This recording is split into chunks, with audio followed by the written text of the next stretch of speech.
No, they're all saying no, no, no, no. Oh, wait, yes. Hello, y'all can hear, y'all hearing us now? Naomi says no.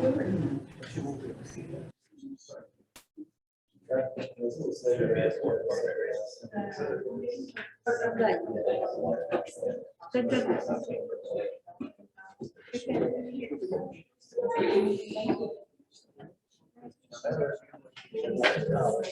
Yeah. Volunteer hours. Coming in to fix the computer. Volunteer hours. Okay, guys, it's 8 o'clock. Let's get started. Hello? Hello. Hello. Now it's on. Okay. Little teeny tiny boy. I keep thinking this is a touch screen. Bob, are you going to do that? What's that? Yeah. Thanks, sir. Okay, so just to let you know, our annual meeting is coming up. As interns, you are more than welcome to come. You are encouraged to go. It's going to be in Houston. What's even more convenient than that, right? Some of the things they have on the list include bat topics, working with natives, pocket prairies, prairie potholes, how to plant a tree, dark skies. No, I'm good. Pollinators after dark. Pollinators after dark. Yes, yes. So there are a lot of hardwood people who are going to be. Diana and I are also doing a talk on volunteering. Yes, with John Stacy. Yes. Is there any chance they would open up for like a single day registration instead of? You know, That's what happens when they do volunteers. I thought they had a day. they used to have a single day, and then they did the 2 days instead of just 1 day, which I think is unfortunate. I think they're missing out on getting a lot more people. Because it gets to be costly. Is there any chance that there's a virtual option for them to be able to? No, the only way they would get virtual, because we've done virtual for the last 2 years. Yeah. The only way they would do, we did virtual 1 year, and we did hybrid the second year. And the only way they would go back is if there was a COVID and had some time for that. They're thinking of just recording the keynote speakers. And then having it available. Right. But Rachel, I will double check with Mary Pearl and let her know that that's something that Mel expressed an interest in. That'd be great. Yes. I can't believe they would do that. Okay, so registration is open. You can go to their website and get on and register. The bats, I don't know if you joined us in Huntsville to see the bats emerge that night, but Sharon Lynch was informing me that the bats have been given a reprieve. Yes, the bats, they have been given a reprieve, and we're not sure how long the reprieve is, but they're not going to demolish the building in the foreseeable future. Yay! So they're still there. Yeah. We went back and saw them last week. See, and so they're still going in and out. They haven't migrated back south to Mexico. These are the Mexican free-tailed bats, and they are just remarkable to see because it's 750,000 to 1.2 million bats that come out. Where do you go? There's a Facebook page for the Huntsville Bat Society. And if y'all want to join that. Yes. They put a lot of good information on it. Yes. I did go to that, and several years ago, because I used to live in Florida, I went to the one in Gainesville, and I saw those bats too, and I know that they built their bat houses based loosely off of the ones in Gainesville. But I was reading on the Gainesville, they have their own website. I was reading that it took, even when they built those bat houses, it took like 3 or 4 years for the bats to even fully occupy the house. The problem with these houses is that they were not built for Mexican free-tailed bats. That's unfortunate. Yes, it was not a good. There was a lot of ugliness going on in the background. And so they did not do what they were supposed to do. They did not do what they had been recommended to do. They basically went home and said, look something up and I'll have the person build it. And they don't choose the people who And they know. Well, the people who know, they already told them. That's what I needed to do. Right. So now it's gonna cost more to get somebody from Santa Fe to come in and retrofit those vat houses. These vats like to be very, very close to each other, and the spacing is too wide. So that's the problem with this. They built it in the Where in Huntsville can you go to watch? what's the address? 14th Street and And parking on it? 11. Yeah, there's, actually, when I went and watched, there's like a little parking lot kind of candy corner from, I mean, you're almost standing underneath the thing, but, so this is not where I was. But there's a little bitty parking lot for a building right there. And it says no parking. Yeah, we were just there last Saturday. Yeah. Like a week ago. Oh, that little building, yeah. Well, that parking lot that's across, it said no parking, it's part of the prison system. Yeah. So we parked at the farmhouse, we walked down. So if you look at Farmhouse Cafe, it's right, you'll see the vat houses that were constructed, and if you just walk past those, Yeah. you'll be able to see where the vats come out of that building. Yeah. Okay, so next big thing that I need all of you to do is to take down this URL And vote. and vote, Joe says, vote. Kerosene producing says, vote. Yeah, it's in the newsletter. Yes. I'm voting every day. Every day. You can vote every single day. This is $75,000 to build a bird blind on the creekside ponds where birds come through and migrate every year. So we can go and sneak up on them without scaring the crap out of them, right? So, excuse me, doing my French. So, if you vote every day, there's another Texas Master Naturalist group that's up for the same money, and we don't want them. I just voted, it's that easy. It's so easy, exactly. Everybody in your family, write to all of your friends, even if they're in another state, and let them know, this is very important, okay? Also, it takes your email, so if you have multiple emails, you can vote with different emails. I tried to do that, and it recognized my, yeah, Your computer name? it recognized my computer, so I wasn't able to do that. Use your phone. Oh, use I a just- different, yes. use a different. Like, do one of them for Google and one of them for. Oh, use different browsers? Oh, yeah. So, however you can get our votes in, vote, okay? The Hummingbird Festival is coming up. If y'all have not been to the Hummingbird Festival, please go. It's September 10th. Our person who's the kind of the main person there is having surgery like the week before this. And she's the one who usually does walks.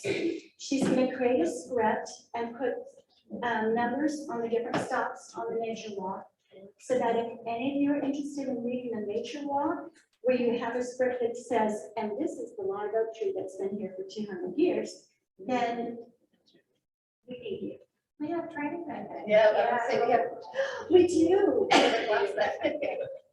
Yeah. We can do it in the afternoon. Thanks for teasing us, Right. Carol. We can do it next year. Right, yeah. Keep it in mind. Keep it in mind. Or you can show up after and watch the hummingbirds make you.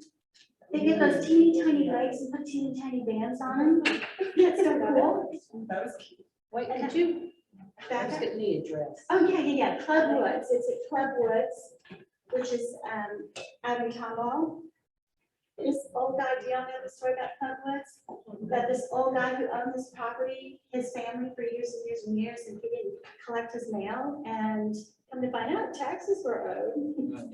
So he's like in his 80s, and the county goes over and says, you need to give us your property. And he's like, what?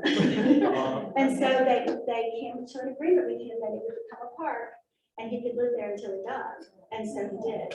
And so it's this beautiful little park now. It's really, and it has the old houses on it, the old homestead that his parents built. They have little ponds there and big, gorgeous oak trees, just phenomenal. So are you ready, Lisa? You ready for me to? play? Carolyn? Yes. Do you want to mention? You want me to come up or can I talk to you? Are you loud? All right, then, value service for. Our program is open online. We are really app, but if you're interested, you can definitely sign up. It's currently for any. I'm a weasel. You can go online to the Bayou Land Conservancy's website and vote or register to sign up. If it's full, we have a wait list, so you guys can join that as well. 5 Saturdays, the schedule's on there. About 8 to 11. And we do conservation, mission, flora and fauna, which is parts, but some other classes. If you have any questions, I'm more than happy to answer that for you. And it's a great way to get involved with the BLC, and then you can actually work, like do volunteer time with us, and it counts as your master naturalist hours too, so. Yeah. You're good. Is the waiver, can we just print it out and bring it? Yeah, of course. It's a great program. And it's free. Do these Saturdays conflict with these Saturdays? No, it starts in October. It's every Saturday, except the Texas Master Naturalist Conference and Halloween weekend. And then the last class is the first Saturday with you in November. And then we have like a brews and bayous where everyone can come. And if you graduate, you get a shirt. And that'll be on a Sunday to try and be more open for folks. Yes, sir. If I'm teaching one of the classes, can I still be an ambassador? I'm literally teaching the flora and fauna. If you're coming to the other ones, yeah. Okay, thank God. And the program's free. And it's free for now. It may one day not be free. So join now. Thank you. Watching on YouTube. That's great. I'm excited. Yeah, half of the class will be teaching it as well.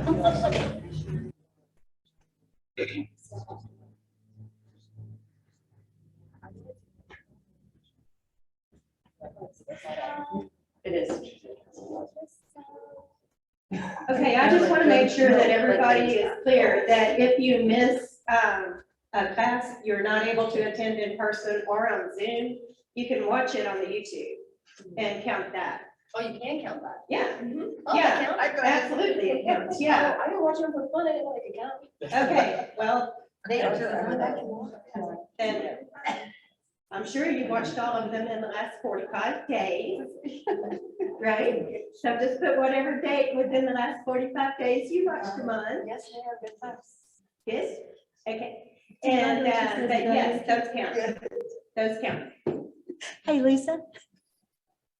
It's just YouTube, not the YouTube. The YouTube, it's just YouTube, not the YouTube. But you know what I love about that is that it's just so perfect. Okay. You can watch it on the YouTube. Well, yeah. Yes, the Heartwood YouTube. That's There you right. go. I accidentally left out part. That's Sorry. it. That's it. Okay, so since I've got a microphone, I need to stay in one spot. We'll see if I can talk and stay in one spot. You don't have to stay in one spot, Lisa. I don't? No, that has a long table. You can walk around a little bit. I know you. Yeah. Okay. You need me to move stuff for you? No, I'm good. I don't want you to trip. I can do this. All right. No tripping. Okay, I'm glad to see all y'all. I'm glad to, well, I can't see anybody online, but I'm glad y'all are here too. So my presentation is on dark skies and why they matter. But you know what, before I get started, as y'all know, I'm like the training director, for this year. And I just want to say how much Carolyn and Bobby have done. They've saved my life on more than one occasion. Thank you. In fact, we got here today and had no key. Because I dropped the ball and didn't confirm, with that. And Carolyn tracked the guy down in the garden and he came and let us in. Thank you, thank you. So anyway, I just want to publicly say how much they have done, which y'all don't know anyway, but I want to thank you very much. Thank you. So my talk today is on dark skies and why they matter. I'm in the International Dark Sky Association, the Master Naturalists, Master Gardeners, and this is with dark sky. Okay, so why do we light? Okay, for wayfinding, for task performance, for aesthetics. I will tell y'all, when I first saw a presentation on dark sky and the lighting was decades ago in a chemical plant. And because we were gonna redo the lighting in our chemical plant, and one of the people that we talked to was how to make our lighting more efficient for that. So, and when I first saw it, a lot of it was from the safety perspective. And I'm a retired environmental health and safety professional, and so that really resonates with me even today. But then also there's so much more to it than that. But you'll see the safety stuff too. I can't help myself. Okay, light pollution is an effect of our civilization because it can come from building exterior lights and parking lots. You passed a car dealership at night, and it just goes out everywhere, and the lights are not typically angled down, they're angled this way, so sometimes it's even tough to drive by it without having to avert your head so that your pupils don't get too big. It's in advertising, it's in commercial properties and offices, factories, street lights, illuminated sporting venues. Oh my gosh, even for the like $20 million high school stadiums we build. You can see them for 2 miles. I mean, it's kind of staggering and appalling. And residences. When I had first built my house up here and I didn't think about that dark sky thing. Oh, I had these lights that go out and these prism type things, they're gorgeous. And I'm going, yeah, it's not really good for like wildlife. Okay, when I redo those, it's just gonna be totally different. So on this house that I'm in now, it's totally different. Okay, so here's what we got. So you can see the different areas. There are a lot of cities and counties, even in central Texas, that have gone dark sky. And so they actually have dark sky ordinances. We don't. We don't. And it would be great to work toward that. And I have some contacts at the end of this. Okay, so why does it matter? One, for the ecosystem. And I'm going to go over all these different topics. First, the ecosystem, safety, neighborliness. It's just courteous. My next door neighbor where I used to live had put up, one of those mercury vapor lights, like on the end of his garage. Yeah, it was unfortunate. But of course, it was out in the country, so I couldn't see it at night, but man, you could sure see it driving by there. Traffic, cost, human health, and just the night sky heritage. Okay, so the ecosystems. The typical conservation and restoration projects that we do focus on what is happening during the day. Almost all of them focus on what is happening during the day, and very few of them address what is happening at night. So one of the reasons that I'm doing Pollinators After Dark for my talk is I want to concentrate on what's happening after dark with the pollinators and with the other wildlife. And I serendipitously found a book that AgriLife just published on moths.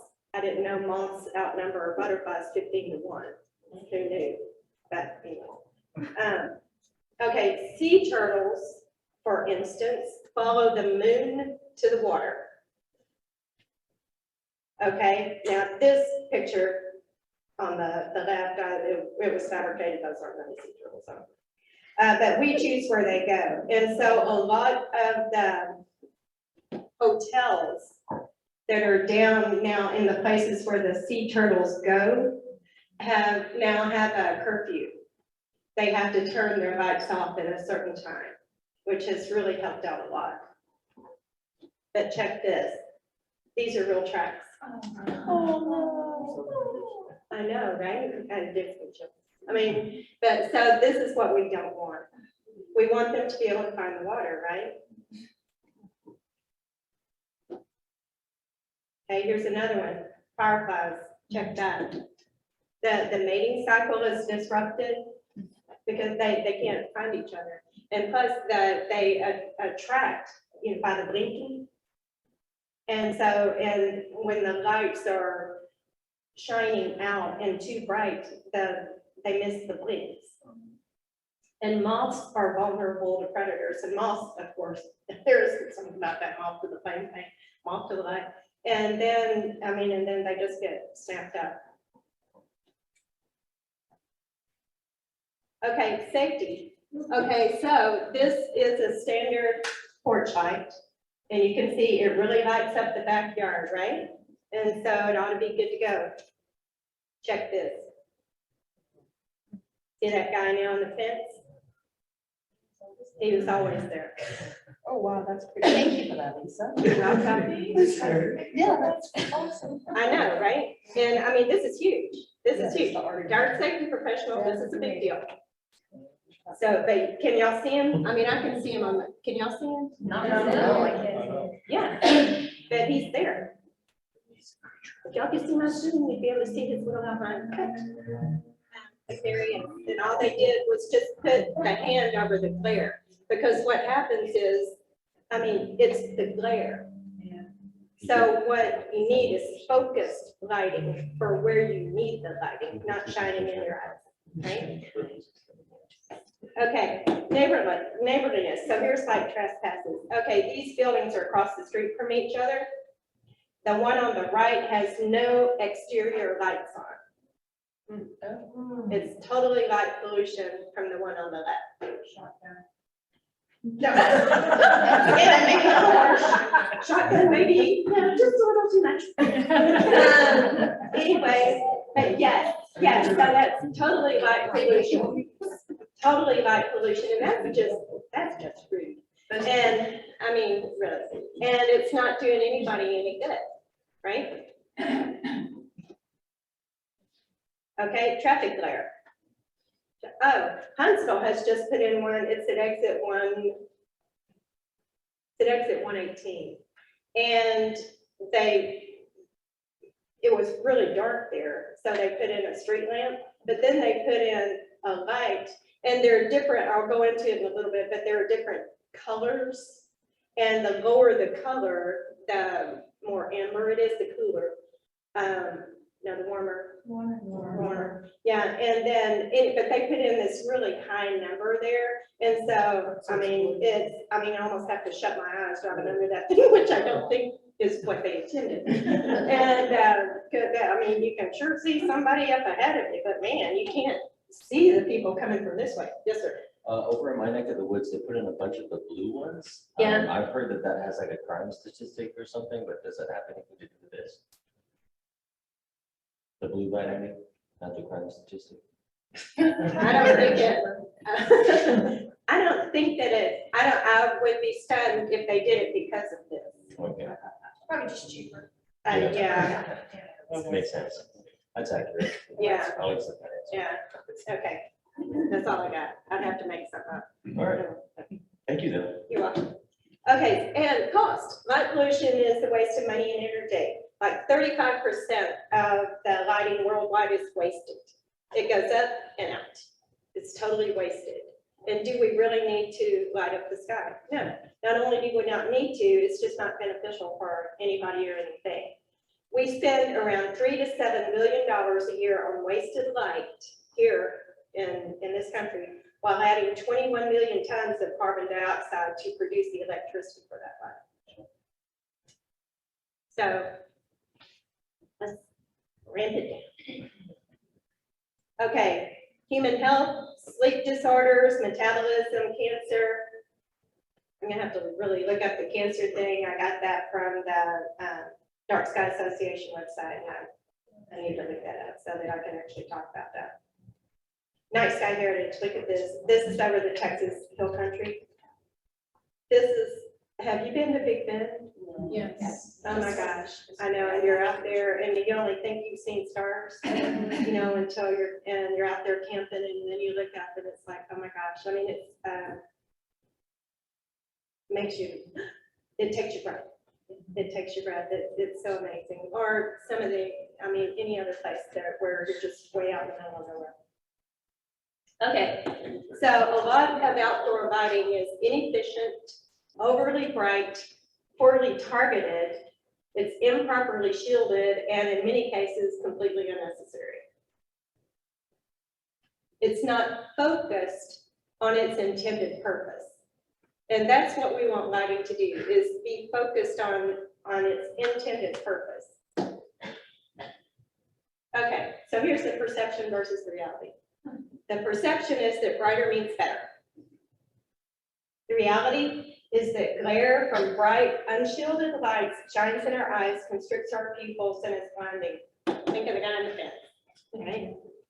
Okay, all we did was put up a hand, block out the glare, and then we can see the guy that's been standing there the whole time. Dark sky is equal to dark ground. The reality is that efficient, targeted lighting of the appropriate brightness provides better visibility. And visibility is the key. The goal should always be visibility where you need it. So visibility where you need it. And there's some simple solutions. So now I've told you the issues. Now let's fix it.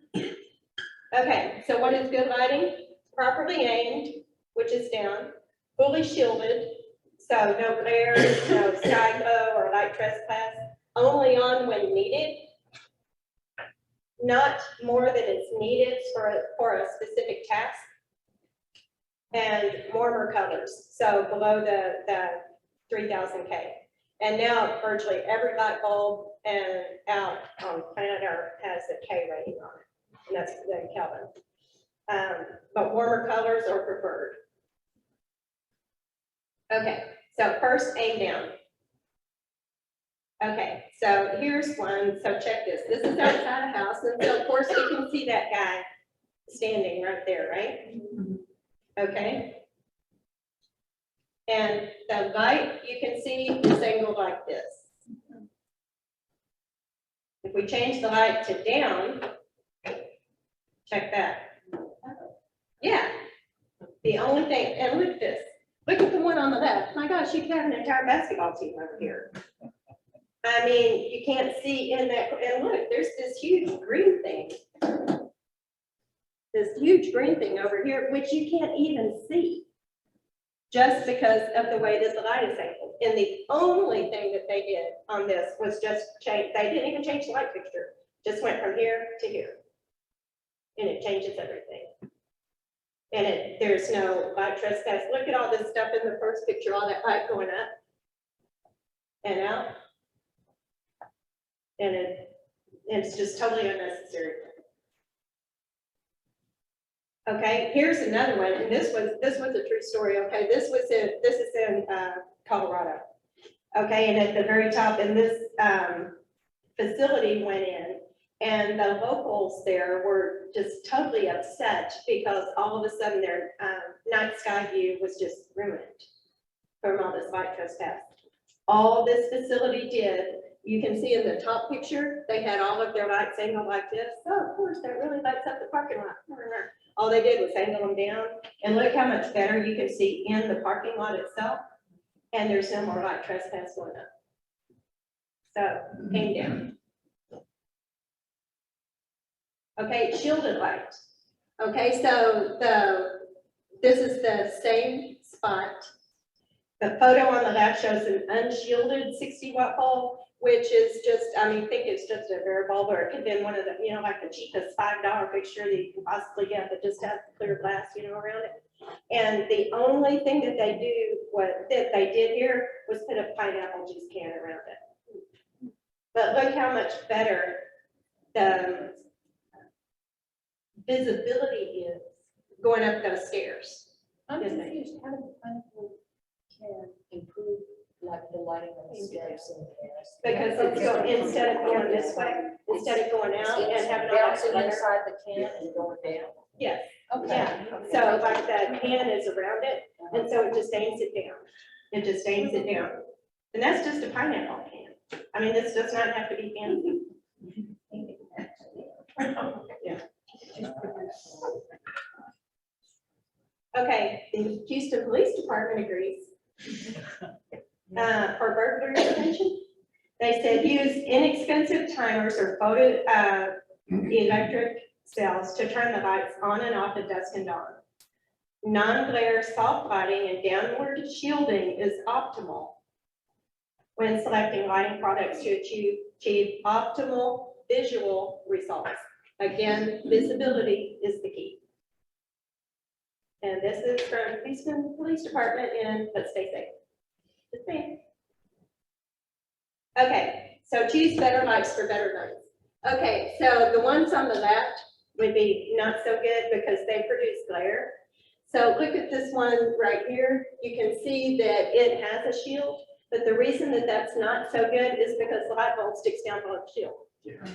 Okay, no, that's not what we want. But all of these produce glare going out. All of the ones on the right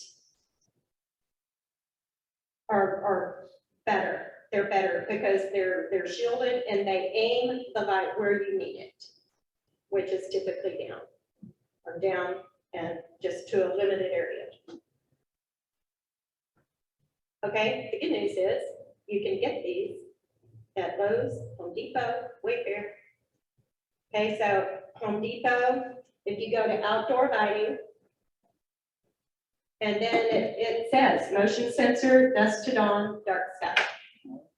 So they actually sort for you. So you can get them there.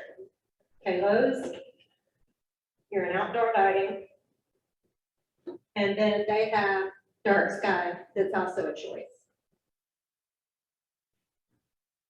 And you can see it's like 708 out of, gazillion, I don't know.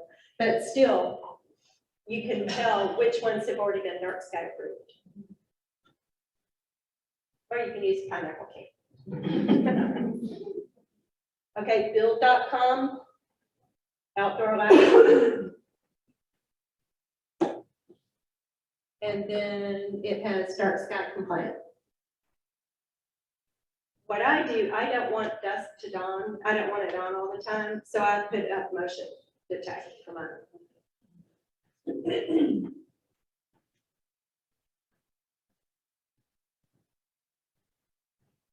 And then here's where it is. Down there. Okay, so under security lights are in another place too on build.com. Wayfair under outdoor lights, and then dark sky compliant. So virtually any place that I've looked at lately to get light fixtures, they have that as a choice for you to filter with. Okay, here's some lights that I installed. They're a little funky, but this was my choice if I didn't want to spend thousands of dollars. I kind of have a light fixture fetish anyway. I was trying to ring myself in, and so once I got kind of these lower end ones, and this is what I ended up with. But you can see these are That's not a nice I don't know how to do it. Okay, so anyway, these are on, clearly right next to the front door. The one on the right is a ceiling fixture, and you can see the little square that I took down. Think about the cheapest light fixture you could possibly buy, like at Home Depot or anywhere else on planet Earth. That was what was up there. So one of those clear glass things, and it just, shined out everywhere. So anyway, so now this is great. This is great coming in at night. Okay, I put these on my garage. Now I've changed this a little bit because the electrician had put my sensor going straight down, and I wanted the lights to be angled straight down. So I changed it so now the sensor points out, and but still the lights are angled down. What I discovered on the dusk to dawn thing is that they need a switch. At least the brands that I have found so far, they need a switch to be able to work. So this one was great. because if something happens, like the power goes out, then it automatically defaults back to dusk to dawn. And then you flip the switch, 1, 2, 3, it works again. I have no idea why. Electricity is not my forte. But you know what, I don't have to know as long as I have an electrician. Yeah. Anyway, but look at the photos of the lights to ensure that horizontal, because some of them, they have to be mounted, you know, on the wall, and some of them can be mounted on a beam. So make sure that you get the light fixture for your application. This is one that's hardwired. I also got some that are battery operated.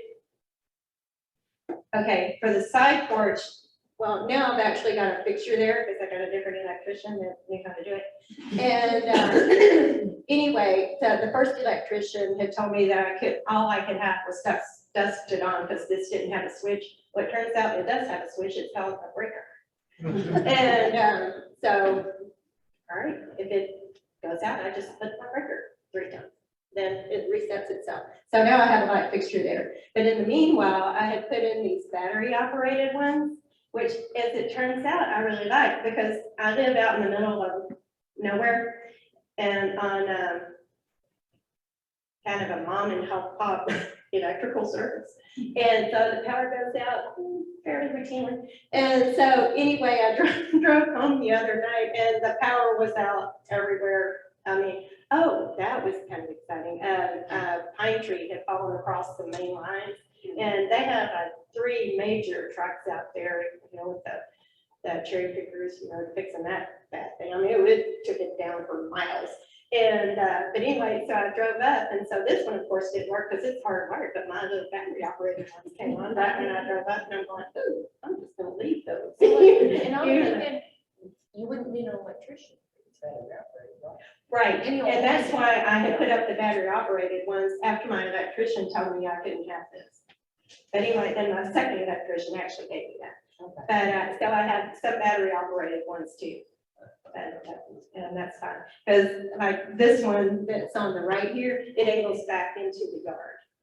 And so this one that I have now angles out into the driveway so that I can see to get out. And when my second electrician first put it up, they had it angled too far toward my garage.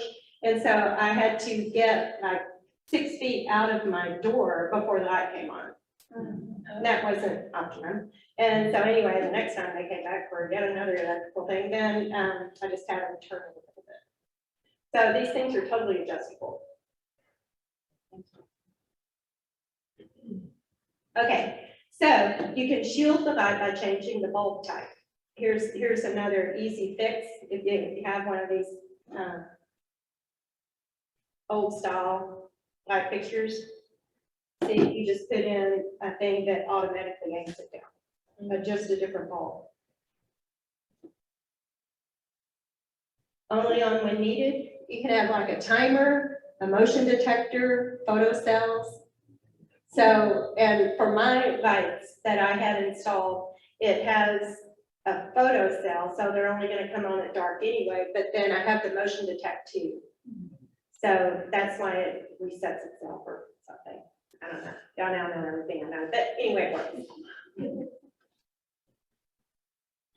And I don't have any on timers, but that would be another option, particularly if you want to do dusk to dawn. Okay, this is super cool. This is one of the parks in Central Texas, and I don't remember which one, but they were getting complaints because for the campers that were around this building that housed the restrooms and the showers and stuff, the lights were on all night. And so what they did was change it so that they only come on when somebody walks up there. So there's motion detect. So the only thing that's on, and you can still have your little flashlight but still see where you're going because the Coke machine is lit up. And that's just really low lighting there. So anyway, the point there was the right amount for the test. Okay, so what is good lighting? And here are the differences on the Kelvin. Okay, outdoor lights, if you can do it for 3,000 K or below. So the warm white, 2,700 to 3,500, natural white, 4,000 to 4,500, day white, and then cool white. And so they just get brighter, the higher the number. Okay, the International Dark Sky Association, or IDA, shows ordinary people what you can do to make a positive change, and they have recommendations that are feasible and have massive impact. And they're just darksky.org, www.darksky.org. And we post these presentations, right? Yeah, so y'all don't have to write all this down. But anyway, these we posted. Okay, there's a call to action. This is from the IDA. Inspect your home for inefficient, poorly installed, and unnecessary outdoor lighting. If I could have gotten my neighbor to take down the mercury vapor light, I would have done it in a heartbeat. I mean, he'd have never been able to see anybody in his garage or on his carport under there, never in a million years. I mean, they would have been, just standing there, they wouldn't have even had to hide because the glare was so bad from that thing. Use dark sky friendly lighting.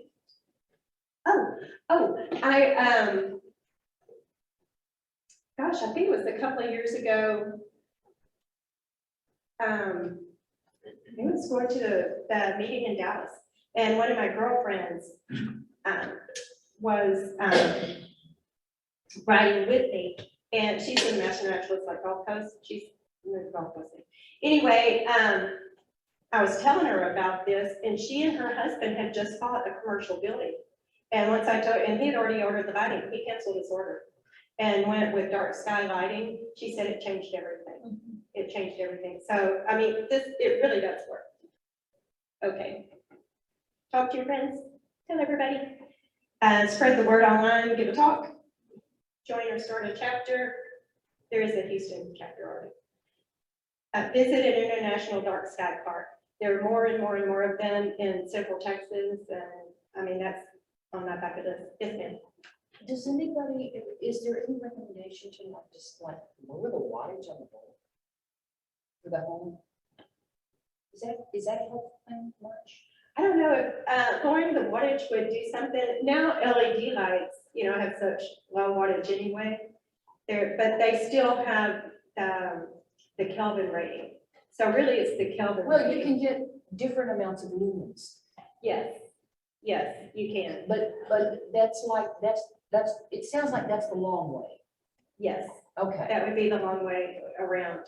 And again, you might be able to get that same amount of lumens with a warmer light. Uh-huh.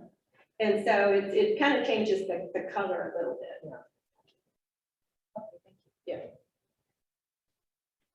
Yeah. Okay. I actually contacted the IDA because I couldn't see where they had another International Dark Sky Week scheduled. And anyway, but this is one.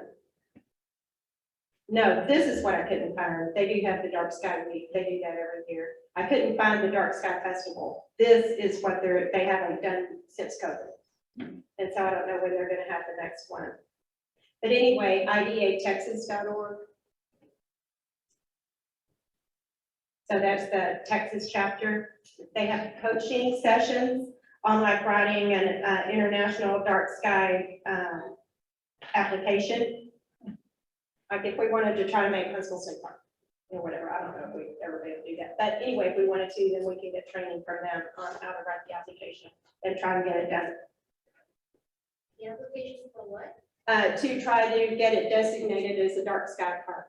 And what does that mean? It means that it meets all the requirements with the lighting and everything else.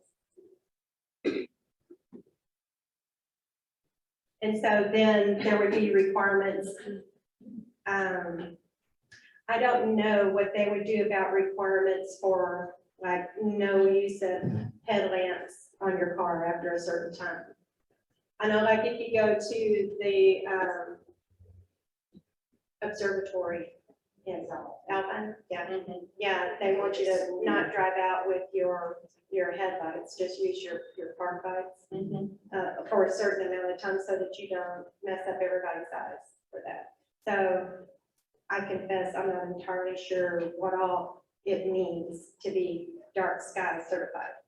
Yeah, I was actually just curious how much surrounding like pollution affects I their know. ability. Exactly, Because yeah, Huntsville's, yeah. with all the prisons, it's been It's great. Yeah, yeah. I actually want to give this presentation for the prisons because if they would aim everything down, they would get so much better coverage. Because they're, you know, with some of the stuff that they have, their guards on the towers are like sitting ducks. It appears to me, yeah, it appears to me. Bad stuff seems to be delayed because people sit there, park with their lights on. And they're, as long as they're sitting there parked with their lights on, that's Aren't not. gonna come out. Thank you. Okay, so anyway, there are Houston and Eastern Texas region. Anyway, there's IDA Texas. And that's it. Any questions?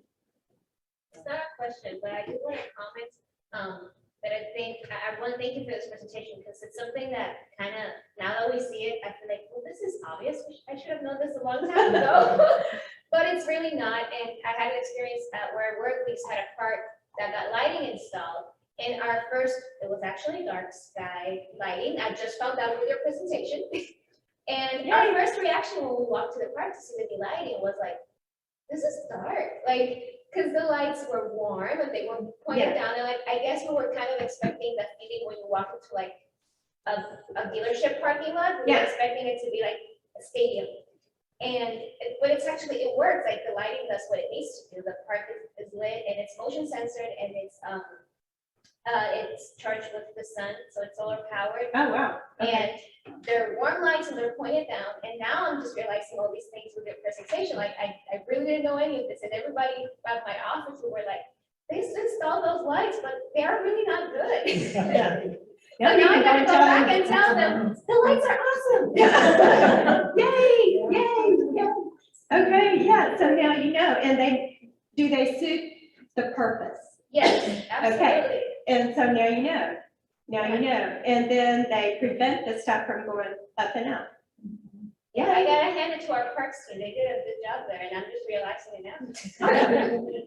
Somebody over here, yes, ma'am. I was wondering, so I imagine it's gotta be better for wildlife, but it's still like whenever it like comes on at night, isn't that gonna starve your wildlife still? It would be better if we just turned out the lights for a while. I turn off mine at night, totally. The only, the ones that come on at night at my house are motion censored. So I gotta tell you, if a skunk comes up to eat my cat food outside, then, you know, it's gonna come on. That skunk will just have to do it. But, I mean, I only have it around my house, you know, so I don't have it on, you know, anywhere on the rest of the acres. Sure. Yeah, I just didn't know if there was like, say downstairs were like having a steady light on, it's better than like abrupt light or. No, even the light that comes on is low Kelvin. The light that comes on is low Kelvin. So not only are they angled properly, but they're warmer lights too. Even my little battery operated ones are warmer lights too.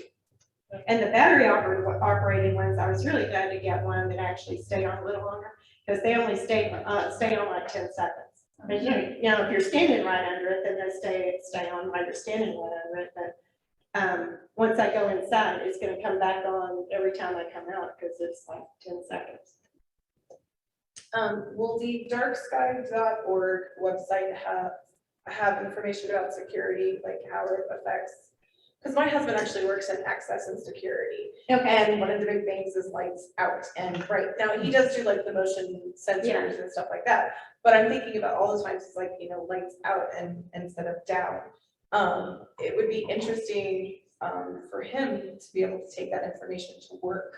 Right. And say like, you know, we need to change how we're doing this. Yes. For multiple reasons. Yes.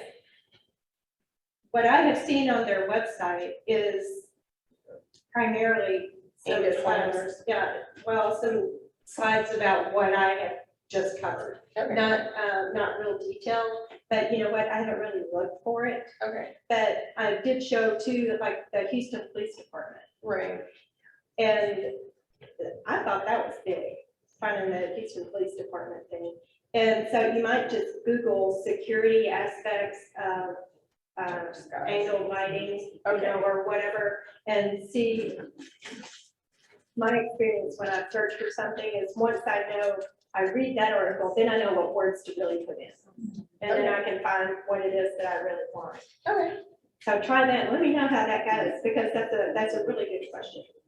Yeah, I'd love to find out what you. I'll see what I can find. Okay, thanks, but you need to work on that, just let us know. But, yeah, anyway, and I'll look that up too, because that may be something that I want to put in my pollinators. after Well, dark. so, I mean, there's big conferences related to the security aspect, like IT and stuff. I know. And lighting is part of it, because they have to have the proper lighting for the cameras that come on. Yeah. And for the access control areas.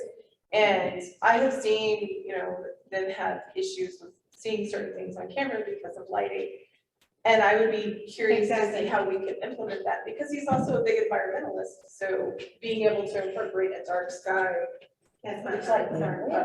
yeah, it would be a win-win.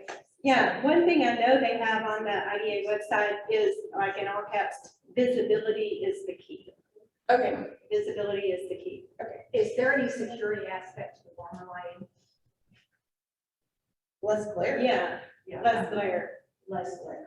Yes, yes, absolutely. And like the thing I was telling you about that light pole that they put in at exit 118 and that's called, yeah, honest gosh, I couldn't see. I can't see driving over that street lamp. That's a new thing he's getting into, is actually building highways. Okay, And so it involves the lighting as well, tell them so. to go warm, tell them to go warm on the light bulbs, because I mean, if they had just put in a warmer light bulb, it'd change everything there. Because honestly, I know they did it in order to make it better, that I think it was better before they had a light there at all, from my experience. You know what, because your husband is installing, he could educate the people. Exactly. That yes, we Yeah. could install, this is actually gonna work better. Yes, yes, He exactly. could be an advocate and tell, Yeah. you know, this is really what works. I mean, he's actually working for a national company now, so that would be. Yes. If you want a good example of highway lighting, if you go north to the DFW area at night, they use mostly blue lamps and go down. And so all you need is fog lights at the most on your vehicle to be able to see long distances. It doesn't attract bugs, it gives you good visibility, and blue light doesn't travel far, so it doesn't cause any light pollution. Oh, blue light. There's the answer to that. I have no idea. Yes, sir? Oh, it's just Oh, that was Further sympathy. advertising, Sympathy, yes. okay. Okay, thank y'all. Very much. Thank you.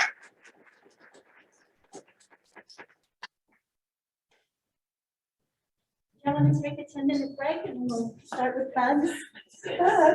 Bugs. And not Bugs Bunny.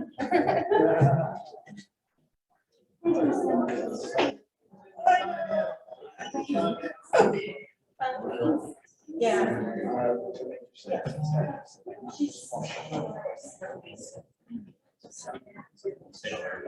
Look at you.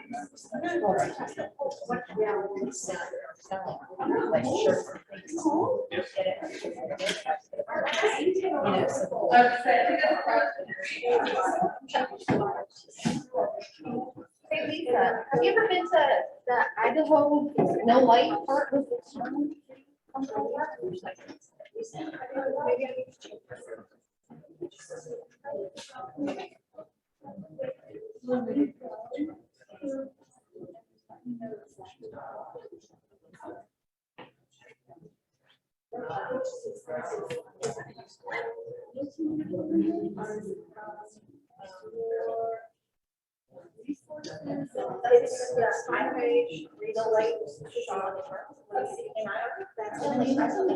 Yeah. And then it's hot.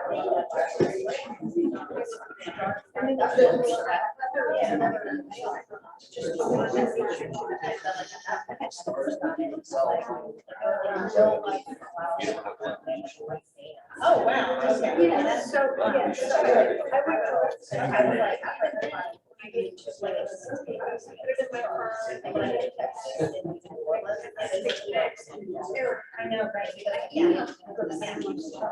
Yeah, and I can. So I created. Yeah, she said, and so. Yeah. I will, because the. Oh, so everybody's just. Anyway, Because I thought, yeah, yeah, let me get to that and see how. and maybe it's my, I use the Go browser. Yeah. So I'll just try I browser. don't Google that. I don't know this stuff. Isn't it? I want to educate the neighbors.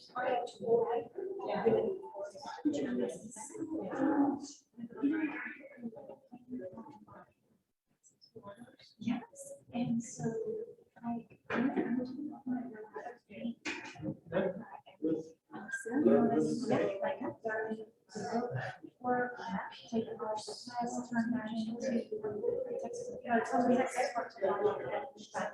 And so I emailed a couple times, asking someone to like, hey,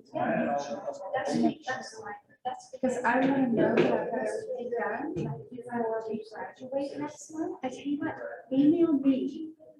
Right, email me. Because, well, Melissa does the tax date, so that could be one. But email me, remind me to look. I sent it to Melissa. Oh, to Terry. Yes, so I sent it to Terry, yeah, because someone said last year, yeah, so then I emailed her. But then Terry, Melissa, then Melissa at the state. So I'm, yeah. Okay, I can send me an email and I'll okay, yeah, we'll figure it out because I want to know, right, because when graduation comes, I want to know that. You're already. That I got, you know, that I got that. So.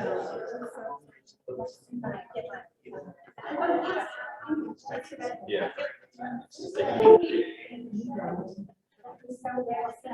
I'm always so excited when the clinic shows that. I know, right? Yeah. I mean, my neighbor's house is somehow. Don't ask. And it's so hard. And when they complain, because Bobby gets for the morning, it actually started. And they're like, yeah, it wakes us up every morning. It's like, pretty morning.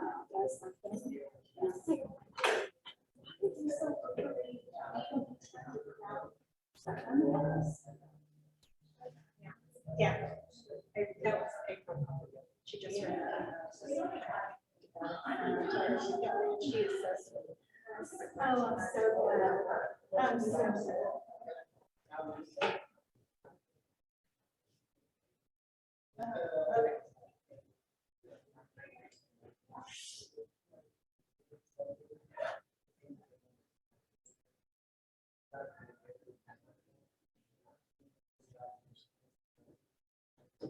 Where's my glass?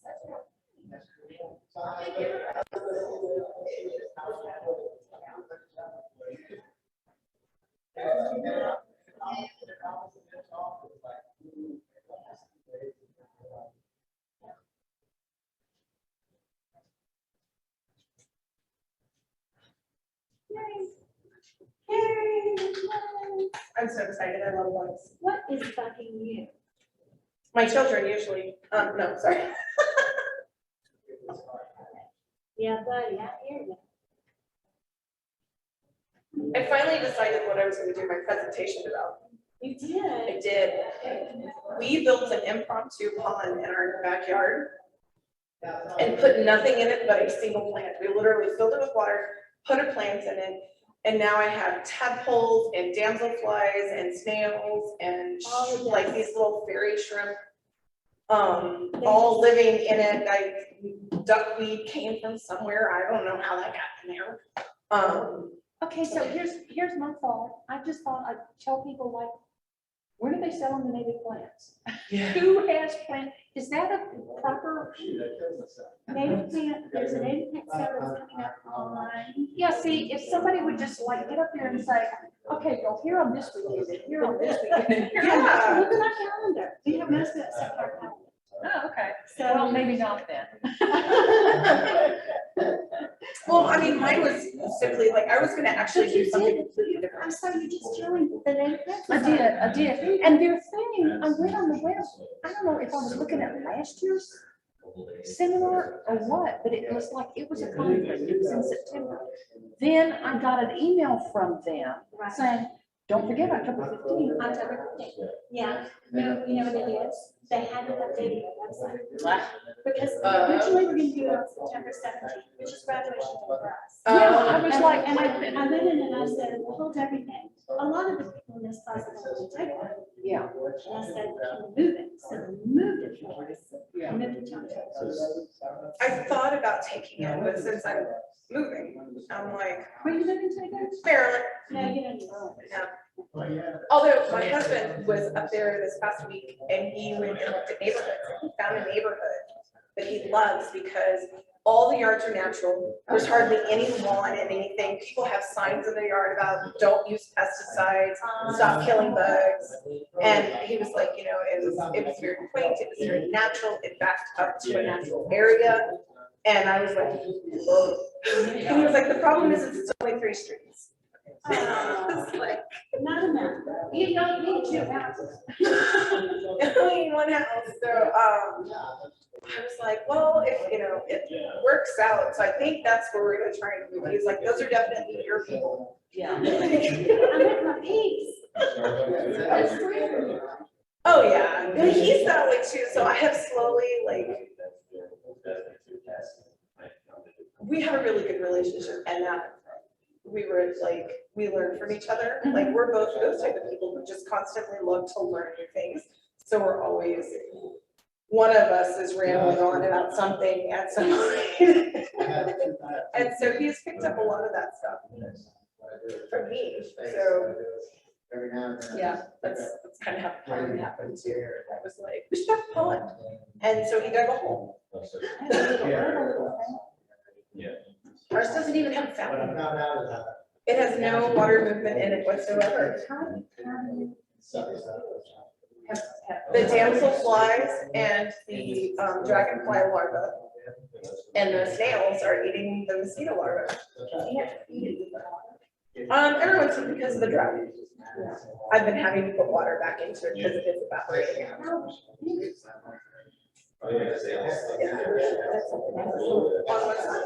It's super small. And all of a sudden, like we put in a water hyacinth back in May. We stole it from like Woodlands. Threw it in there. And then just, yeah, and it just started, stuff just started showing up. We have no idea, like, how did the water snails get there? How did any of this get here? But it just, like, one day I got there and the thing was teeming with tadpoles. Just thousands of them. Yeah, and so, well, apparently there's a large population of Gulf Coast toads that live in my backyard. And so that's what's laying eggs in the market. So I'm on batch number 3 of eggs because something is coming in at night and eating the tadpoles. So I've got like several stages of tadpoles in there.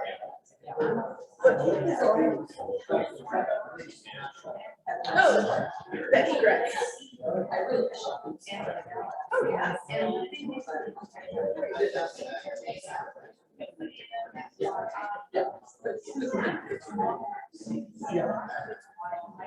Yeah. So we have no fish. There's no fish. It's just, yeah, it's basically just a rock. It's, yeah, what it is. And so, I'm thinking it's probably a snake that's coming in and just feeding at night, or it's a frog, because they will eat the babies. Frogs and toads will eat their own tadpoles.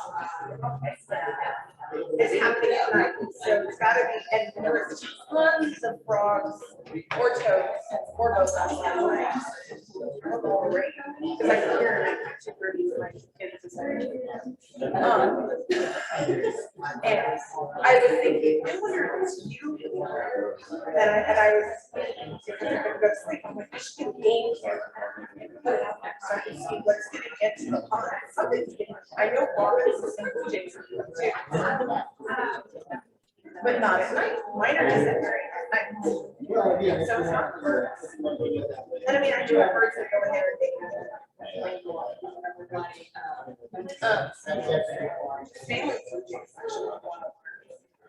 So I don't know, it's gotta be a reptile.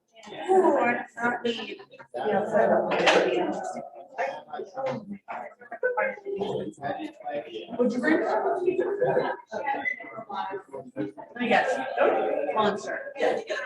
You love that. I have. You have that? Yeah. Citrus. Where do you buy this? Don't say cost. No, because I'm not going.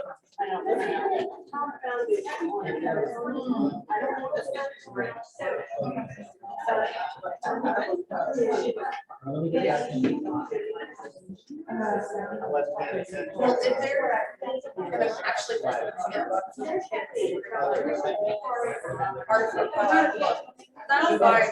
I don't buy anything on things. I'm one of those. And I'm like, you want a cherry?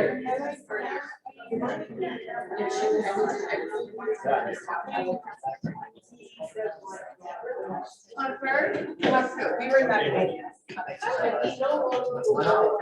My girl was Tom's from it. For that first. Down here with us. Yeah. She did okay. I know. I was like.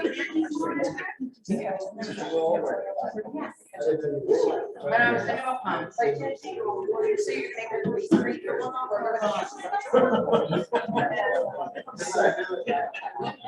Yeah, I saw her. So I was being really frustrated. Because of her social. I'm so sorry.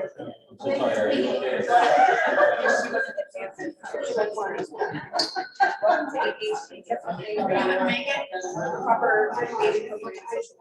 Look how round lines.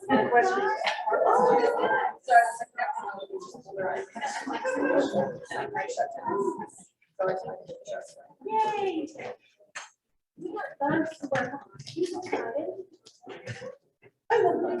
Okay, but first of all, I have it listed. Okay. I forgot about this. Okay, I'm gonna try this, and the only reason I'm gonna make it all the way through is because Susan told me who she was. Spencer, Lauren, Ann, Betsy, Ishmael, Victoria, Suzanne, Kim, Jojo, Rachel, Susan, Patrick, Joanne, Ray, Sharon. Right? Okay. Stephen, Justin, and Diana, and Harrison Peterson. That's right. Wow. Really be a teacher's pet. Y'all need to learn to do that. You think y'all can learn everybody's name? No. Yeah? I could do it. You can do it? I could. You could? I haven't worked on it, but I could do it. Okay. Now, one of the things that helps me is that we do have that directory on. Yeah, I hear you. We have the directory online with people's pictures and their names, right? So the way I met Rachel was she sent her picture right off the bat, and her picture looks just like her. Which is nice. You know, some people put a picture out there. And sometimes pictures don't look at all like, you know, their hair is straight and they come in and it's really curly. So trust me. So if you have not sent in your picture for the directory, Heartwood Web @gmail.com. Okay? I need to see your pictures so I can do this. It makes me look really smart, right? I love that. You can put that in your head. You on it? All right. What's bugging me? When I go to the person and teach this class, it's a much smaller class, so I can ask them what their favorite bug is. Or their least favorite bug. So who has a favorite bug? Cockroaches. Least favorite. Who has a favorite bug? Who has a favorite bug? Harrison, what's your favorite? Oh, I would say like my favorite bug is probably the very common lady beetle. Yeah. That's a good one. That's a good one. Sharon, I saw you raise your hand. What's your favorite? Walking stick. Oh, that's a good one. Dragonfly. Of course, of course. Anybody else have a favorite? Mosquito hawk.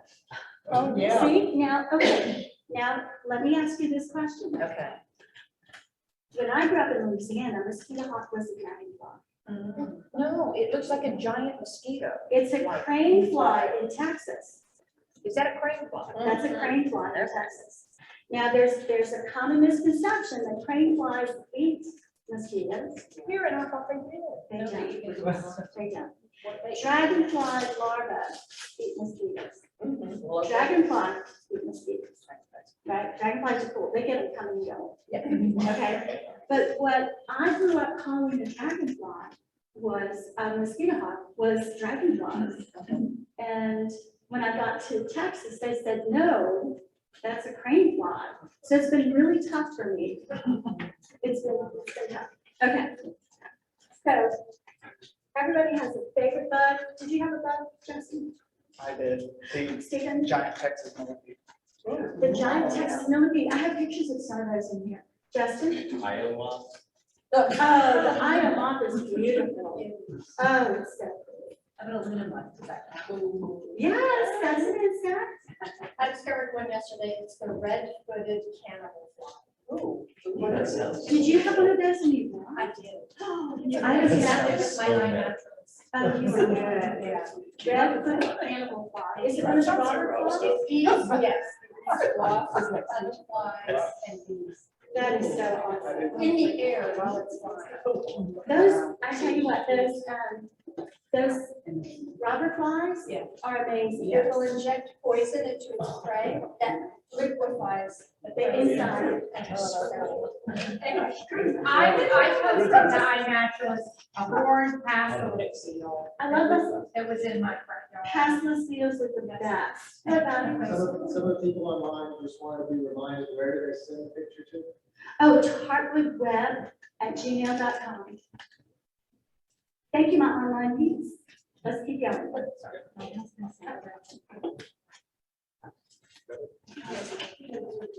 Yep. Sometimes I just have to tap in it. Isn't that awesome? Okay, so insect or not? There's No, three that are not and one that is. No. Ooh, more. There's, yeah, one, there's that, no, six. That's a tuna. Two no, two yes. Like Three three no. now, and I can't count the legs on it. Three no, 6, 8 legs. Oh. and one yes. Okay, I'll let you know. Insects have 6 legs, right? So, and the legs are adapted for different things.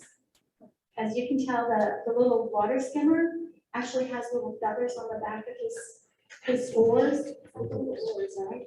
So cool. They have 3 body parts: the head, thorax, and abdomen. They undergo, some of them, complete metamorphosis. They start from an egg. When they become a larva, they look nothing like the adult. The first time I saw a larva for a ladybug, I was stunned. I thought, what is this creepy crawly thing running around eating all my aphids? Right? And then when you look at the pupa, it's even weirder looking. So it's pretty amazing when you look at all the different ways it can look. Other insects have simple metamorphosis, where they go through eggs to nymphs. And the nymphs go through several different, where they replace their exoskeleton so they can grow. until they get to adult. Insect mouthpieces are all very specific. There's chewing, piercing, sucking, siphoning, and sponging. Who can give me an example of chewing? Barbarians do, grasshoppers do. So do dragonflies, they have the chewing. Piercing, sucking, that's an easy one. Yeah, but siphoning, butterflies and moths, sponging. Flies. That's so good. Okay, so now that we know about what makes an insect, how many are insects and how many are not? One is an insect, the mole cricket. I love mole crickets. We don't see them that often, but they're so cool. You'll see their little trails in the dirt. That looks just like a larger mole. Little, what you call that? Just a little tunnel. But it's tinier, right? So cool. Spiders are not, millipedes are not, and rolling poles are not. But let's talk about what they are. Okay. Look what I can do. Let's see if this works. Yes, it does. Okay, so in the kingdoms, we have plants and animals. In the animals, we have all of these before we finally get to the backbone animals, where we are. Mammals, reptiles, all that kind of stuff. We have roundworms, flatworms, starfish, earthworms, coral, jellyfish, snails, octopi, sponges, and then all over here we have arthropoda, insects and crabs. We come down to the class Insecta.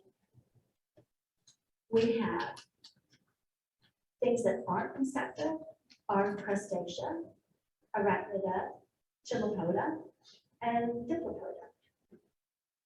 So if anyone says, what is that?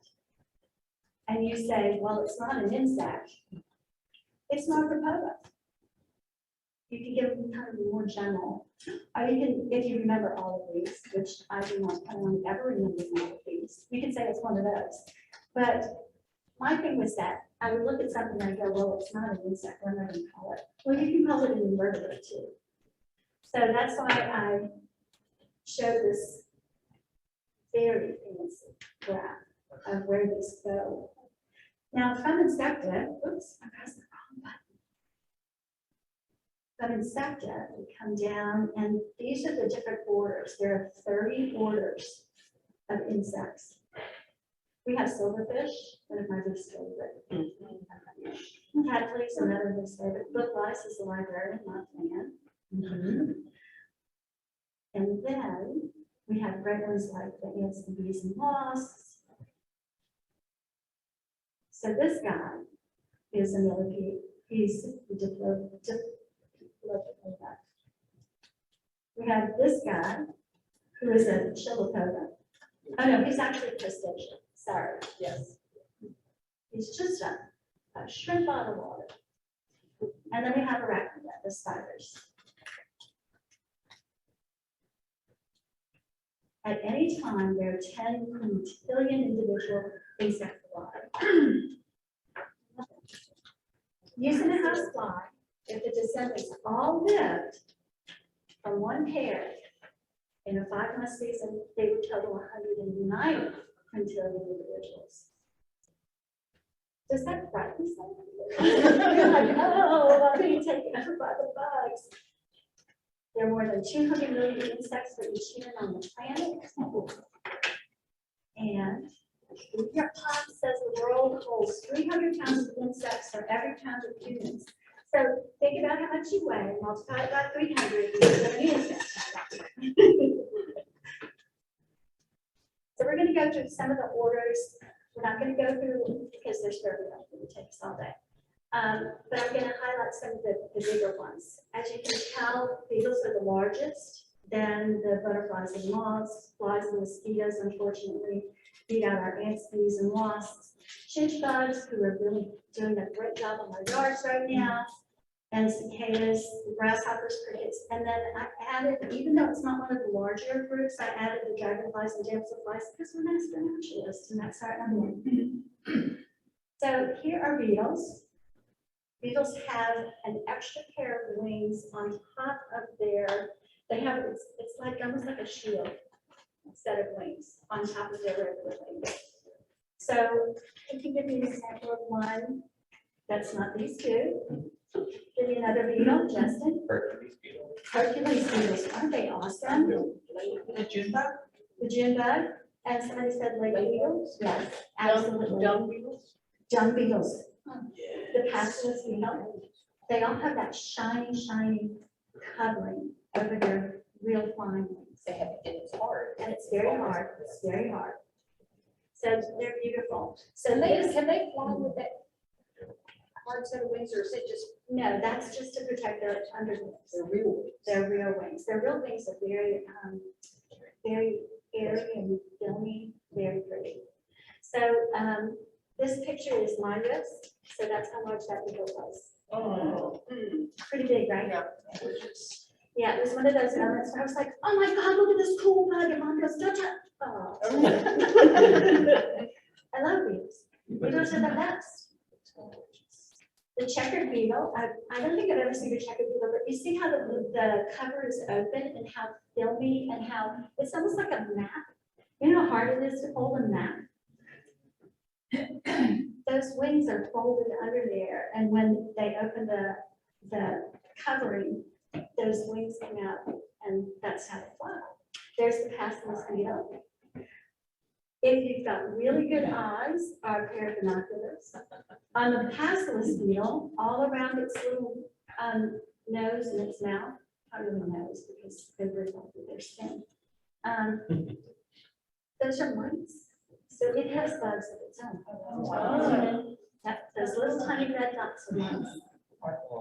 So, and this June bug still has not folded his map wings back up underneath his covers. This is a rainbow scarab, and you see he's got his own lights too. Now, this was one I found. I'd never seen a rainbow scarab before, and I was walking down the road and found this dead beetle. I was like, oh my God, this is so cool. So I took it home and took pictures of it. And then after I looked at the pictures, I realized he's covered with mice. Anyway, June bugs. The hermit flower beetle, soldier beetle. Yes, Jessica. This may be out of the scope, but is there a specific reason why June bugs always act like they had a drink too many? I do not know. I always find them like, and fall over. Are they upside down, flailing around like they've got no clue? Were they an accident? All I can think is that it makes them such great food for skunks, possums, Oh, raccoons. okay, that makes more You sense. know, right, I think they're there really just to kind of amuse us until they get snapped up by predators. Or they get caught in your hair. I've never had one caught in my hair. Oh, yeah, it's not. It's wrong. The green June beetles, I found on the side of on the sidewalk one day, someone had stomped on the female by accident, so that's where her eggs. Oh. But they're beautiful, beautiful shade of green, beautiful.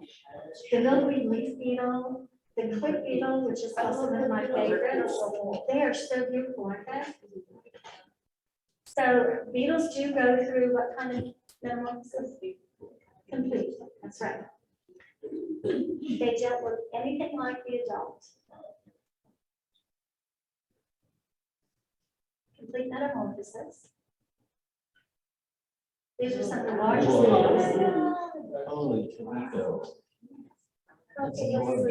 Is it Titan beetle a local bug? No, the Titan beetle and the Hercules beetle, I don't think that was so they're just massive Asian. No, those are in Asia. Not in Texas, not in Texas. Yeah. I wanted to show some really remarkable huge beetles. A lot of these are in Asia. So, and you can kind of understand why in Asia, they actually eat beetle larvae because they're so large. I mean, what a huge protein source, right? We do. Oh, big. Right? But it's beautiful. Beautiful. It's very pretty. And it's very, very tiny. You know, it's so small. This is the time to tell you don't ever move wood from one state to another, right? Because this travels in wood. So that's one of our invasives. This is where it's been spotted already. Yeah. Lepidoptera. 11,500 different species in the US. The difference between the two, and most of you know this already, that the butterflies are active during the day, moths at night, bright colors, dull colors. The butterfly wings rest together, not upright, but, and there are exceptions to every rule. It's like English, right? Before me, except after seeing the words like the neighbor and way, right? Goes on and on and on and on. So this is the same thing. You're gonna find some butterflies that will rest with their wings out. You're gonna find some moths that are dull. I don't consider the woodmoth dull. Yeah. Okay, feathered or pointed antenna, straight and clubbed antenna, thin body and thick body. So that's a polyphemus, and that's her caterpillar. Again, that's my wrist, so they're very large moths. They're just stunning. And when they talk about fat bodies, I mean, her body is like, her body is so big. Yep. Polyphemus. This is the zebra longwing, which is a butterfly. Those aren't really this far north. They're they're further south from us. This is the buckeye butterfly. Has a beautiful caterpillar. You can barely see that moth, right? I was very surprised. I was about to open the gate, and it was right there. And then I realized it's a thing. You know, it kind of takes you aback. It's a living thing right there. But it was exactly the color of the wood it was resting on. And it's a big one. What's it called? It is called the waved sphinx. One of the sphinx. See how it has that little horn on the tail of the caterpillar? A lot of the sphinx moths have that little horn. Those are like the tomato hornworm. That's the Texas state insect. Now this picture over here of it with a dragonfly. I was standing in my backyard and I heard something hit behind me. And that dragonfly brought down that butterfly right behind me. I was like, whoa, I didn't realize that dragonflies would eat. I guess they don't make the poison from the milkweed doesn't make them sick then. I guess they can't taste that, right? So, yeah, it was pretty amazing. That was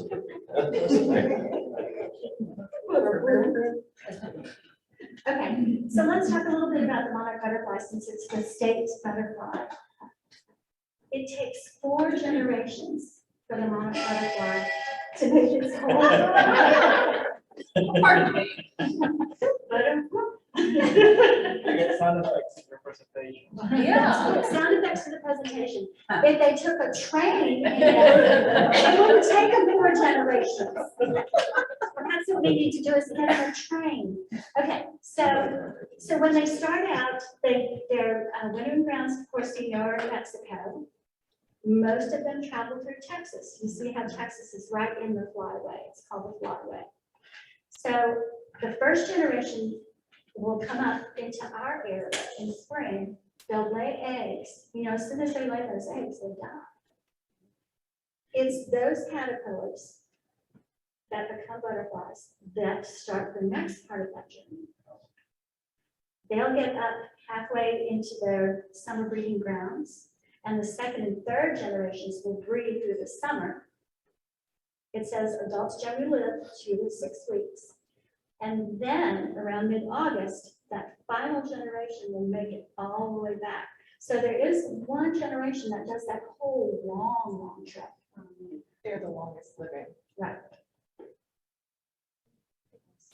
Pretty cool, huh? There was a thing about how they do how they make that long trip.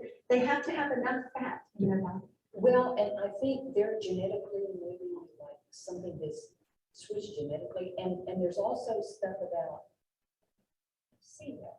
Anyway, there was stuff about how they know how to go north, being the second or third generation, and it's about they can tell the angle of the sun, and they keep, yeah. And what's fascinating about them, of course, is that now they've been listed as endangered. Yeah. And here we thought we were making great strides, because apparently this year there are more monarch butterflies than there were last year. But it's not on the scale of what it usually is. When you look at the bottom, the western population, which is Californians go to like Nevada and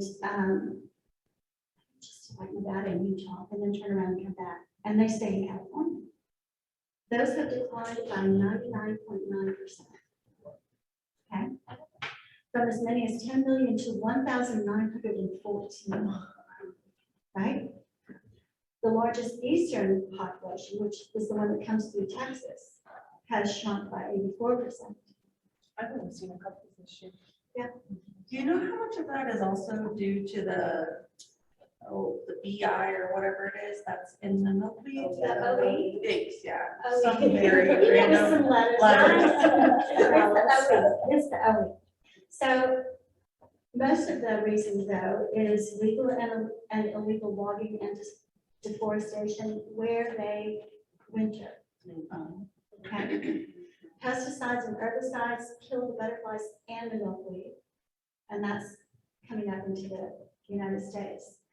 Climate change, drought, when they're getting up into our area and they're looking for milkweed, and we're having this horrendous drought, there's no milkweed for them, right?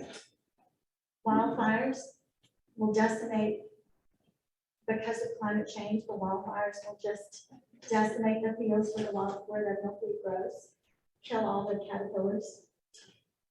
The temperature, and where this makes a difference is that if the temperature warms up enough in Mexico and they start heading north, but we haven't gotten as warm as quickly, there's no milkweed for them to do that, I guess. I think that's what happened this year, because I didn't have any milkweed when they came from the freeze, that had all frozen. Yeah. I didn't have enough time to go back. Patrick? It's the second generation. Are they maturing through the full life cycle in that 1 month, March to April? Or are they going over a course of a year as the previous second generation that goes on? From what I understand, they are growing within that one season, right?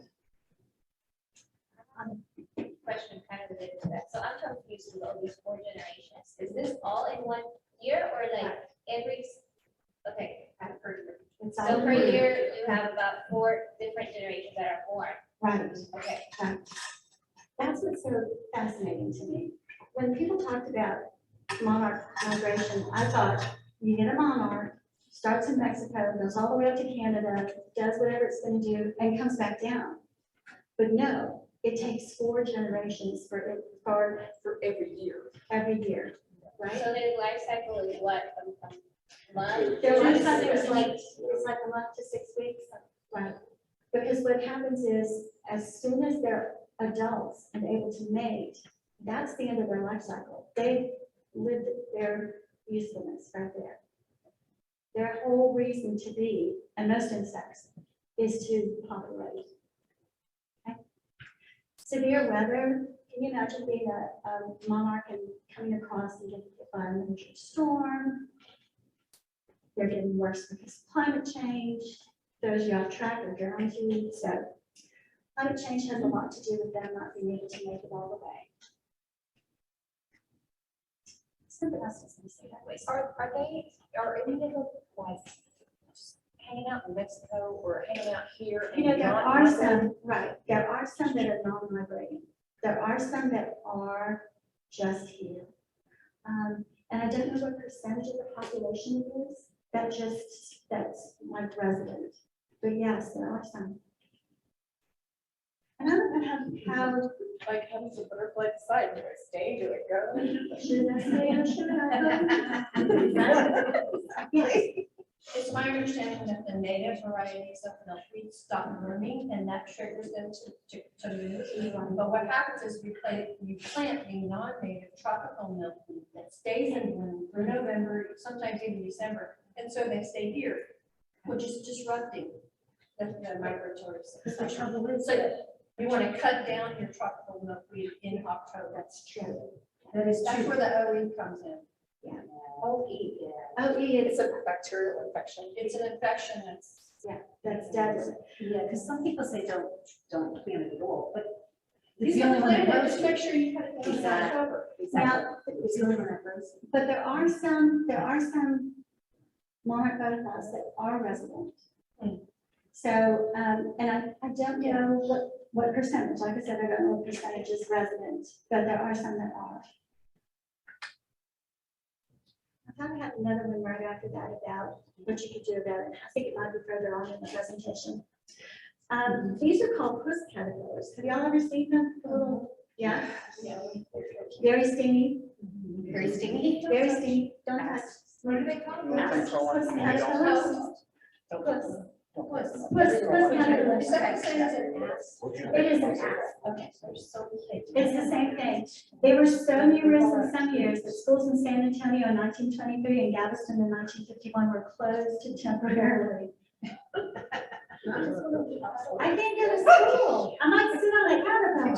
So I grew up in Central Texas, up in San Antonio, and my brothers have actually, like, mowing the yard, had asps fall onto their backs and stuff and get stuck. I found out barefoot and stuff. And I'm like, It was pretty painful. There Yeah. was lots of, I mean, you watch a teenage boy screaming, and that's pretty It is bad.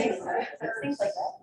So the largest butterfly in Texas is the giant swallowtail butterfly. They're beautiful, and the caterpillar is caterpillar. Yes. These have citrus. This is the largest moth in Texas, and it is the black witch moth. What's the host plant for that? I don't know. I've had these in my yard. Yes, Google it, let us know what the host plant is. Because everybody wants a black witch moth in their yard. They are just beautiful. And of course, the blue moth, right? Are they not from? Yeah. They are. Pretty much all. They don't even live very long. They don't even have mouth parts. They just wake up. Yeah, they're. Carolyn? Yes. The black witches thrive on woody species, including mesquite, locust, Kentucky coffee, and, yeah. That's my secret. Yeah, that's so country. I wonder, because I had some at my house. There's also this other one I can't pronounce, Acacia. Acacia. Acacia, that's why we have them here. There you go. Acacia. Yeah, yeah, they're beautiful. I've had like 2 or 3 up. I have this entryway, and one year we were sitting watching TV and we hear this noise, and we turned off the TV, we're like, where's that coming from? And we went to the front door. A female Luna moth had flown into that where there was like this little canopy and she couldn't get out. Her pheromones were so powerful. There were like 20 males chasing down there at one time. We thought, oh, it was just amazing to see that many Luna moths in one spot. I've seen one plant. They're eggs. They're really, yes. You showed me. They're big moths, they're beautiful. Oh, Richie Monson. Texas A&M has an entomology department that has, we've talked about the herbarium at Mercer. It's like that, and it's rooms and rooms and rooms of cabinets upon cabinets upon cabinets. A&M. Before COVID, every January, they would have a free day where you could go in and look at whatever you wanted to. Blue morpho butterflies, you pull out drawers of these beautiful insects. You could look up whatever you wanted to. Before you got there, though, because it's all classified by class and then species, it's a good idea to know that after you want to see the moths, right? So, but then once you get there, you can just pull out whatever drawer you want to. So check every January Google Texas A&M Entomology Department, see when they start doing that again, because it's phenomenal. They had a beetle, apparently in Mexico, they would take these beetles and they would attach them to chains with a little, like a pin. So you could wear like a brooch, but it was alive, so it could flutter around. And then they would cover the beetle with gems. Oh, I had a friend that had one of those when I was growing up. We would go over to her house and, her parents had this beetle in this little container and they would feed it. And it was made to pin on and crawl around the Yes. ladies. Where I was in Florida, but I think her parents had gotten it on a trip to maybe Africa or somewhere. Yeah, so it's fascinating, the things you can find in those cases, it's pretty I awesome. played with it when I was young. Okay, on the flies and mosquitoes, 19,600 species in the US. It feels like many more. There's my friend. There's your crane farm. So that's what people are calling mosquito hawks. So Diptera dies too. Two-winged or true flies. The hind wings are reduced to form balance in organs. You see behind its two wings, that little, just a little thing poking out. And that's to help it balance. Mhm. What do they eat, did they say? I don't know. They eat roots. These eat roots? Well, it Stuff on says- roots. Many biting forms. Well, that's just the Diptera in general, just the Diptera in general. Yeah. But I can remember a crane flies. Yeah, they eat roots, so if you go into like an undisturbed grassy area and you walk through it, they'll all come up out of the grass because they're eating biting on the roots, the base of the grass. So these are some of our local mosquitoes. We have the Culex, the Anopheles, and the Hades. We have mosquito-borne diseases like West Nile virus, which they count from the Johnson here. So clear ear spray. Dengue, chikungunya, Zika, and encephalitis. This is Salapora. It's a floodwater mosquito. So when it floods, they actually lay their eggs at the edge of that floodwater. When the water's receded, those eggs just stay in the ground. When the water comes back, boom, what takes? I'm sorry, but is that man's back covered? in Yes. bugs? Yes. I call it landing count. That's what that is. You thought he was wearing a camera? No, those are all mosquitoes. I've been in that situation and they will bite you through the clothes. Yeah. Even if you are wearing mosquito repellent and the jackets. Yeah. They do not care. No, they don't. The floodwater mosquitoes are really, I mean, look how long it's proboscis. Okay, so I got to tell you about toxobronchitis. Have y'all heard of toxobronchitis yet? Yes. Yes, and has heard of toxobronchitis because she's counting mosquitoes. Yes. Okay, toxobronchitis, they're, mosquitoes have to suck blood, the females do, in order to have a protein meal, in order to lay eggs. Toxobronchitis mosquitoes don't bite because their larvae will eat other mosquito larvae. So that's where they get their protein. So this has been, they're exploring using this as a way to combat mosquitoes that we have now. Okay. So what happens with toxobronchitis is that they are pollinators. They're beautiful. They're a little larger than regular mosquitoes. And see how iridescent it is? Under a microscope, it looks purple and shiny. It's a beautiful mosquito. So if you ever want to love a mosquito, this is the one. So what's the catch? There is no, well, the catch, I think, is that they don't breed as prolifically as the other mosquitoes. And they'll eat each other. And they will. They will eat each other too. The larvae will, they don't care. They don't care. No preference. They will eat. Yeah. So not only do you have a lower egg laying rate, you have a higher mortality of the larvae. But they're gorgeous. And if we could all grow a little toxobronchitis in our house and then let it go, wouldn't that be awesome? Okay. These are all the types of flies. Well, maybe not all of them. These are some of the types of flies. We've got fruit flies and crane flies and long-legged flies, stiletto fly. Oh, the robber flies, which is like the red-footed fly you were talking about, seed fly, cluster fly, snug fly, cactus fly, dung fly, cheese fly. The drain fly, how many of y'all have seen these in your house? Yes. They are just the cutest little thing, and I always think it's a moth. It's like the tiniest little moth known to man, it's not. It's a fly. Are all those just scale? No, they are. No way. No. Because they're, compared to each other, they are not to scale, because the dragon fly Because I was is thinking of fruit flies, tiny, yeah, yeah. And the star-eyed fly, so I don't think all of these are in Texas either. The bot fly, y'all do know about the bot fly, right? No, stop it. Okay, I won't tell you. Is it? It's pretty, But they're interesting. okay, I'll tell you about the bot fly. So if an animal eats something that a bot fly has laid an egg on, then the maggot will actually crawl through the flesh of whatever's in it, like cat or dog, right? And it makes this little, it'll start eating in the, yeah, it's really gross. So, because you have pets and dogs in Texas, you can have a butterfly. An interesting thing is the larva actually breathes through its butt, and it keeps its butt sticking out of the body of its host. So Joanne is about to kill.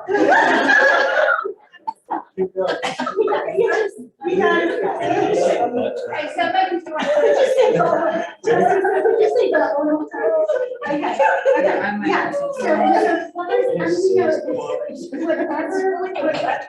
whatever science fiction horror movie you can imagine, insects have done it already, right? Yes, right. I don't know if, I mean, do they really like horses? Because we've always had horses. And so from my equine classes, when we first got horses years ago, that's how I learned about that one. Yeah. And so they lay a lot of eggs on horses' legs that actually they sell a bot fly egg knife. I'm And gonna so throw, you gotta stop there. that's what we scrape our horses' legs with, and you'll see them, we took class at the equine, up here. And so they showed us what they look like. Yeah. So I mean, I see them all, all the It's time. like very large maggots, And right? so, well, it's the little egg. Yeah. Is on the Oh, horse's so you're legs. just scraping off the So egg. it just looks like a little speckly. Right. But so we scrape let me know. with a knife, it just cuts them off. Oh, yeah. But I didn't know about cats or dogs. They Right. cats or dogs. Because it's whatever they, it can be anything. right?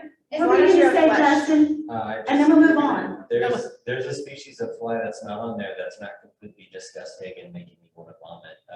But it's called a husk fly, and they actually, the black walnut husks, Yeah. they put their larvae in there, and the maggots, that's just a gross word in itself, but they eat the decaying black walnut husk, which is kind of interesting because the the fluid and stuff in the husk is actually an insecticide. Right. But they eat it, and as it dries out, it breaks down, and then they go into the soil, and they can sit in the soil for 7 to 12 years. Amazing. And they come out for 24 hours of that, Yeah. just to lay the eggs. Just to lay eggs again and start that whole cycle. It's called a husk fly. It looks very similar to the deer fly. You see how they have kind of those angled stripes? Yeah. They're a dark color. They have a goldish, almost, reminds me of when I used to smoke a lot, like car windows, if you smoke cigarettes, they turn that yellow tint. Yeah, That's what they look like, but they have a white stripe down the middle.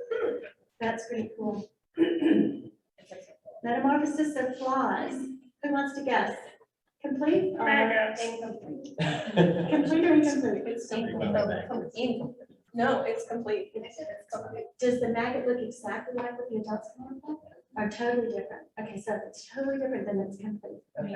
Right? Yeah. So the life cycle is complete. Mosquito larvae are actually really cute. If you give them a chance, they are actually adorable. They've got like big little eyes. Only if it's toxoplasmosis. Don't even start with those other ones. I actually like the way they swim. I think how they swim is They hysterical. do actually have They're just stuffies, so if you don't grow them, but you can get a stuffed animal Of mosquito the larva. toxoplasmosis. It's cute. It is really cute. I mean, where? I'll have to show Okay, you. moving on. I think we've got all the gross stuff out, right?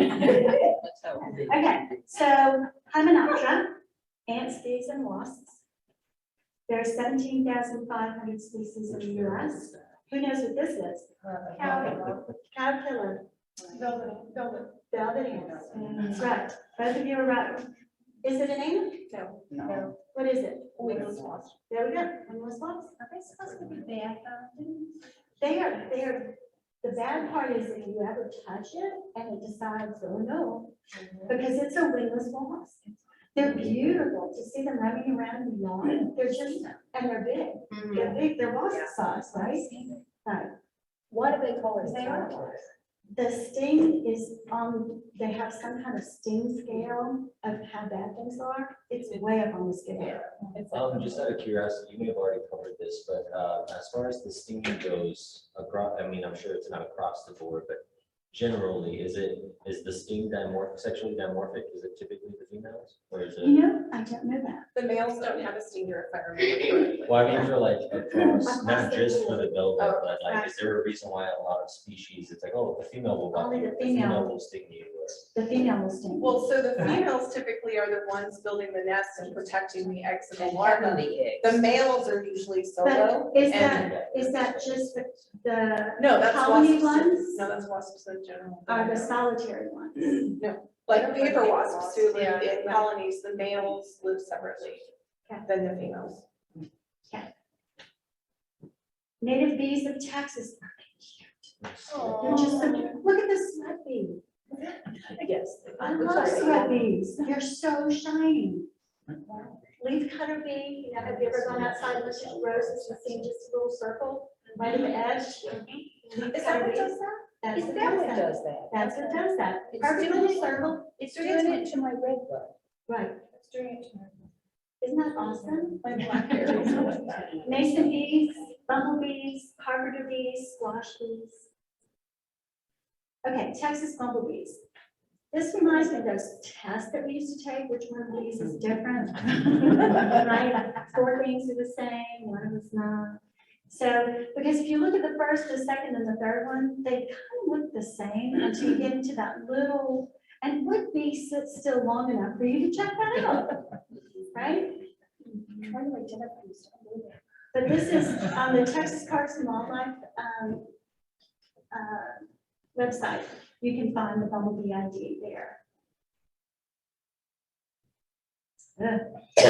Wasps. We just saw a We just saw a cicada, they're eating a cicada on a break. Just outside. Just On her car. Yeah. Those cicada killers are so massive, aren't they? Yeah, But they're very docile. Oh, yeah. Yeah. They're very, very docile. You know, you can walk right by them, you can garden right next to them, and they don't care. Right? Keep saying like those are the, was it the giant moths or whatever, like, oh, it's the The murder honeybee, one. which The is, murder one. of course, is non-native. Let me tell you. Now, there are a bunch of leafcutter ants on the Spring Creek Freeway Nature Trail. If you haven't seen them, they're active early in spring, Oh, yeah, there's. and it's a little town in Maine. They're active in fall Our too. yard is infested with them right now. Is Yeah. it? Yes, Yes, that's. Is it's the it true first time that I've they- ever seen them. I was amazed, but they moved in on our property and it's just crazy. They're cool.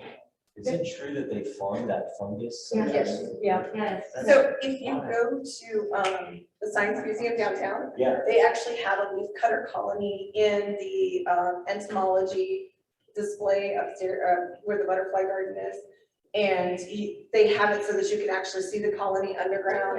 It's really neat. In fact, right now, at the, what's the place by Galveston, we just took our grand. Moody Gardens. Moody Gardens, yes, one there too. Moody Gardens has one too. Their They are colony, so awesome. you can find their colonies pretty easily because their colonies can be 100 feet across. They're massive. They're So on this our is the property, picture I when we took on found Spring them, Creek Nature Trail. Oh, wow. where they were taking the leaves off the tree. Uh-huh. Me and my husband were just taking it, and they're active at night. So we were just out walking at night with a flashlight. And at the bottom of this tree, I'm not kidding you, there was a pile of leaves, like chunks, little bitty pieces. And the pile was probably about like this. And I was like, oh, that's odd. And as we walked closer, then we see them working. Yeah. So we followed them, and literally where we followed them from this tree across the property to where they were going down in the ground, and then out over there is where we found all these mounds. The town, yeah. Yes, it was probably almost, it seemed like half a football field or maybe 75 yards from the tree. Yeah. Is how far they were traveling. And you can see their trails are so. Yeah. You were gonna say something again? I was gonna ask, are the brown mounds where the leaf cutters have their, That's where they're going in. okay. Right. And so they're probably underneath all of that. All of Yes, that. right. That would be the one. Yeah. Yeah. Is the ground solid then? Can you step on that and? As long as you're not where the. So what I read was that they can bite you, but They I don't have think stinging. it's like, you know, when you get into fire ants, how they bite you. No, It's they'll not- just nibble. People used to take them, let them bite them, and then pull off the body and use them as stitches because their jaws stay clamped. Because we were walking all amongst them, and they never like got on us and bit us. So They just say bye. these are 3 other ants here in Texas, our native ants. The harvester ant, who's my favorite. He has, they do seeds. And they also do trails that go way out into the, you can get down and it looks like little roads because they clear everything out. Yeah. And they have what's called a midden, where they bring up the seed husks and put it all around that one entrance to their. So harvester ants are pretty cool. They actually thought for a long time that this was all that horned toads ate were harvester ants. No, that's fire ants, invasive. So this is my story about red imported fire ants. Apparently red imported fire ants are just getting to Japan. Japan or Korea? It's one of the Asian countries, right? And they sent people over to A&M to ask them, you know, how bad is this? And they were talking about how hard it was to eradicate them and on and on and on. And they were looking like, yeah, sure, this is like it's gonna be a problem, right? Couple ants. So then, when the teacher was driving them back to the airport early in the morning, he said, look out at that field. He said, you see all of those humps? Each one of those is a fire ant nest. And they all went. And then they took it seriously. So, yeah, red imported fire ants. That's where they are. Are y'all old enough to remember when 60 Minutes did a whole thing about fire ants? And how bad they were? Oh, that was gruesome. That was so gruesome. Yeah. I don't know if it's because I'm living here and I don't see them like I used to. Does anybody else have that experience? Oh, no, I'm from Missouri, we didn't have it. I still seeing this many rats. They're not as prolific as they were where I grew up in San Antonio. They were. That's what we have. So tawny crazy ants, who knows about tawny crazy ants? Tawny crazy ants are the latest invasive ant that we have. They are in Houston, they're heading up this way. The tawny Are they crazy the ones ants. that get into Electrical, and that's how they found them. A guy named Raspberry, without the P, was working for Oregon. And he got a call about ants, and it was the tawny crazy ant that swamped this woman's electrical equipment in Houston. And when he wrote about it and said, you know, there's this new ant and stuff, people like started calling it the raspberry crazy ant, because they don't travel in a straight line, they zigzag everywhere. It's like they're crazy, right? They don't follow regular paths. They don't build a nest like a fire ant mound. They live in leaf litter. They get up and they move. It's kind of like those old invisible army ants. So let me back up a little bit. One of the biggest problems with the invasive red fire ant, the imported red fire ant, is that a lot of ground dwelling birds died because of the fire ants, right? They would go in and if there were eggs, they'd take the eggs, if there were baby chicks, they would eat the chicks. Okay, ground dwelling and, turtle eggs and, you just name anything that populates on the ground, they would get, right? Well, apparently this tawny crazy ants are just the same. They're very ground dwelling. They actually will fight with the red imported fire ants. So they're headed this way and they don't really have a way to figure out how to eradicate them. Do these ones have a stinger as well? I don't know. Oh. Tawny crazy ants. When you say they're headed this way, where This are way. Well, since they were in Houston, I don't know if they found them in Montgomery County yet, but they're in Houston. Ants do not sting, they bite. No, Well, no, it's it's just just red fire. I've never seen. Yeah, well, how do you And then know? they stay. Yeah, bite you. Fire ants do. Fire ants, They bite. Oh. And then They are biting you with their mandibles. Oh, and it's they're stinging. stinging. I just thought it was Okay, so I have a story about that, about a boyfriend, before I was Bobby. Harvester ants, right? I'm in Florida, love harvester ants. They have massive heads. Dad used to call them bull ants because their heads are so big, big old pincers. So I'm out there one night and he's like, watch this, I'm gonna get it to bite me. And I'm like, that's not a good idea. Did he listen to me? Bobby would have listened to me. That's why I didn't marry this guy.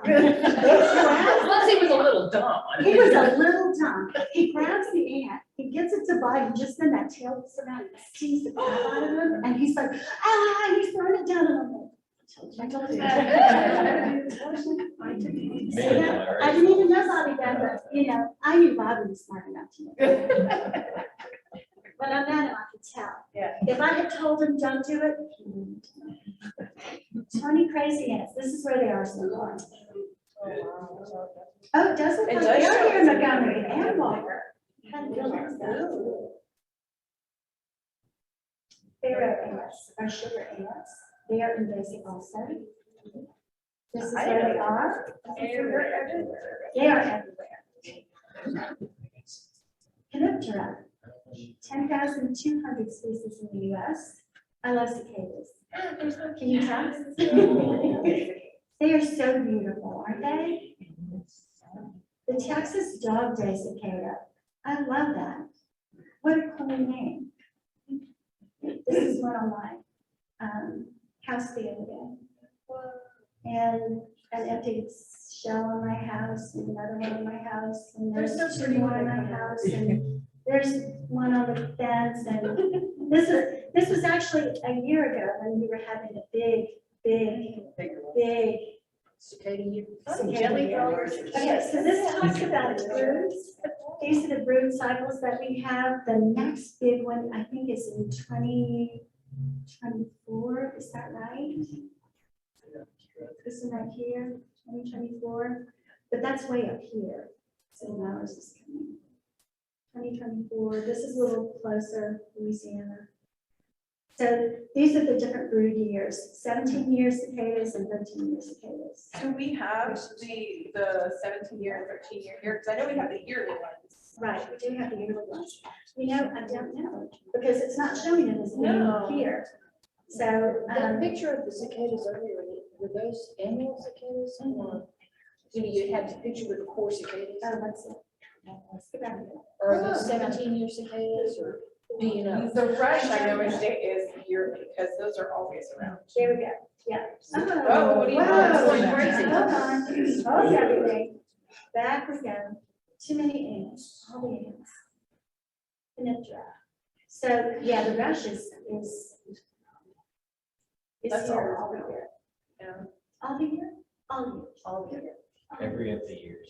Every other years. Now, The annual when I've cicada seen puppies. the, when I've seen the ones that are the brood ones, when they show pictures of them further up north, they have red eyes. And they're more black, so they look really demonic, right? That's what it is. I do. And you can kind of tell when it's a big year because it is. you know, just, yeah, yes. I have a distinct remember, I'm from Ohio and I lived in the Florida district one of the big years. And like, I was a child and definitely afraid, so like, full disclosure, but like, I would like run, but like from your house inside and they would just coat you and you'd have to like you'd like have to get naked in your garage. Yeah. And it's, you could hear it's just like a zzz all the time. It's very terrifying. 0 out of 10. 0 out of 10. Would not recommend on. No. Right? Never. I always try to encourage kids to learn about it with the little shells, like it's always fun to show kiddos. Yeah. We used to, when I was growing up, we would put them on the bottom of the screen porch and let them climb up and my grandmother would come out, what are y'all doing? From grandma's porch. Because we wanted to play with them. Okay, so these are more of them. These all have that sucking mouth. The cicada, the spittlebug, the aphids, the plant hoppers, they all have that piercing mouth. And so the kissing bugs. Oh. Kissing bugs are bad. And gross. And gross. So complete or incomplete? Incomplete. Excellent, because the babies look a lot like the adults. There you go. We have the little nymphs. That giant water bug. That's one of the biggest ones, the biggest of the Hemiptera here in Texas is the giant water bug. Was that a stinger or an ovipositor? I think it's another positive. It's got a stinger. They do bite though. They do. They will bite. The brown marmorated stink bug is our invasive. And the spotted lanternfly, which is not there yet. Invasive. It's gorgeous, right? I mean, these colors are fabulous. Orthoptera. With the specialized back legs for hopping. Differential and lover grasshoppers. Differential, I love the name, can't remember why it's differential, but I'll have to look that up. Katydids are part of the Orthoptera. Tree crickets. It's a tree cricket. I have a bunch of those in my house. I didn't know what they were. The field cricket and the camel cricket are cave cricket. And the southern mole cricket. Now, the southern mole cricket and the tawny mole cricket, the southern mole cricket is the one that's invasive. It has 4 little dots. You see on its dots. And I include the odor on it, of course, because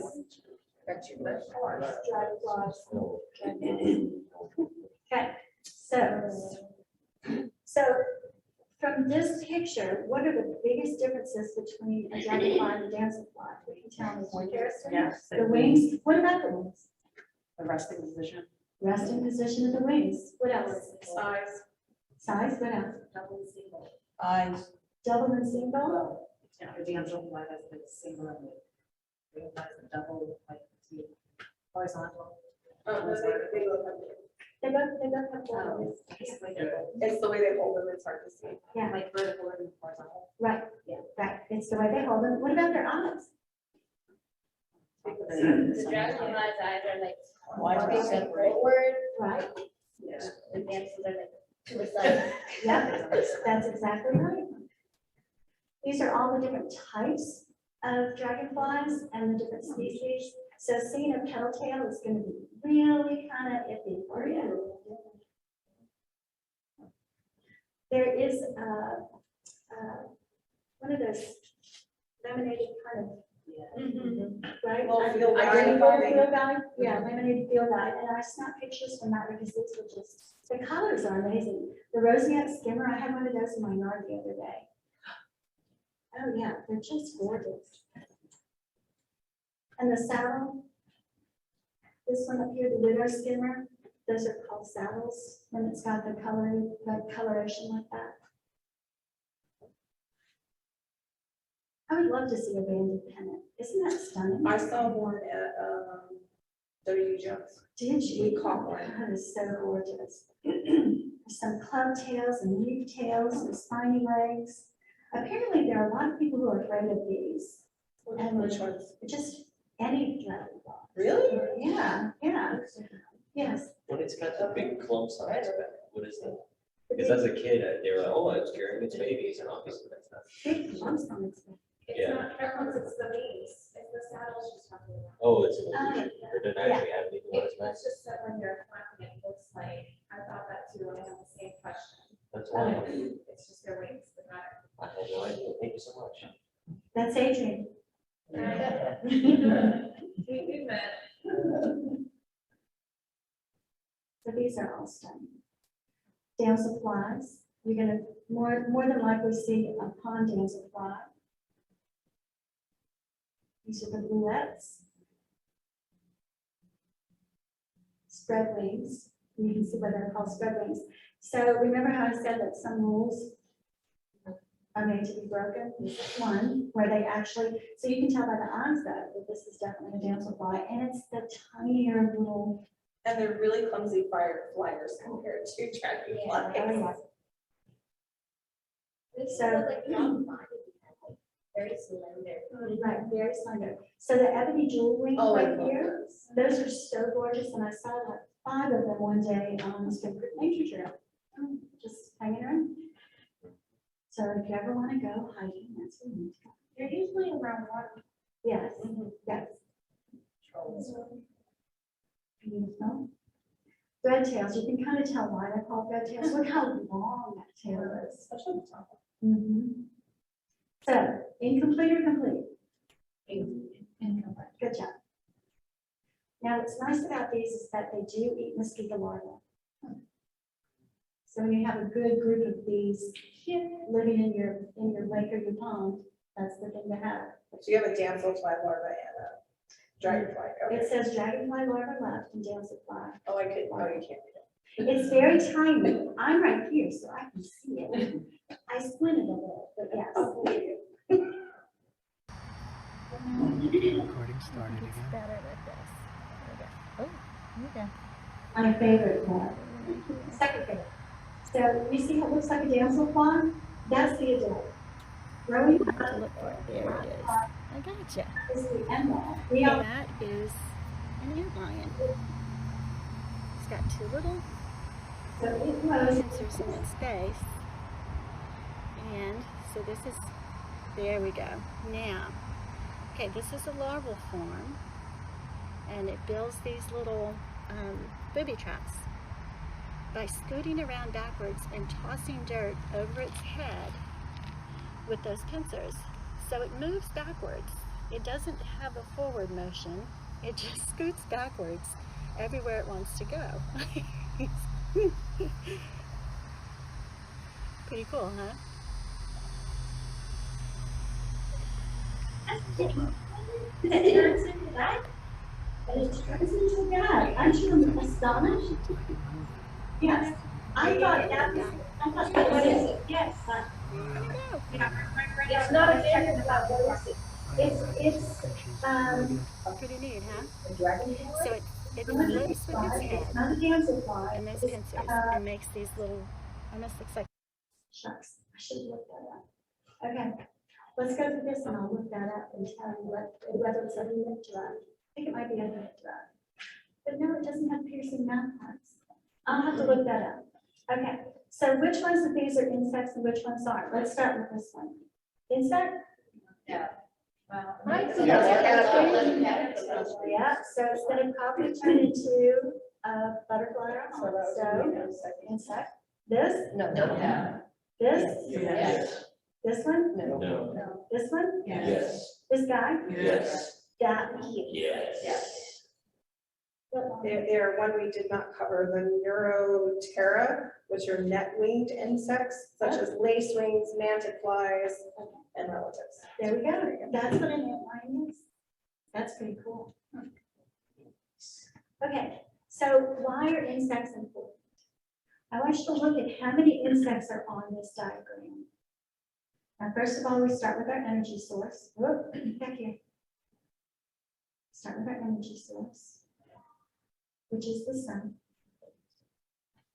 And the sun feeds the flowers, and flowers feed insect, aphids, insect, caterpillar, insect, beetles, insects, right? the aphids feed ladybugs, another insect. The ladybugs and mosquitoes feed dragonfly. Mosquito feeds off bird blood. Mosquito gets eaten by frogs. We have 1, 2, 3, 4, 5, 6, 7 of these that are insects.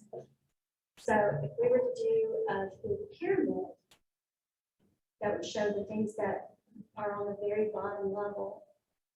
We would have insects at the very bottom, right? They feed so much. They change that sun energy by eating plants into energy that powers all the rest of these animals.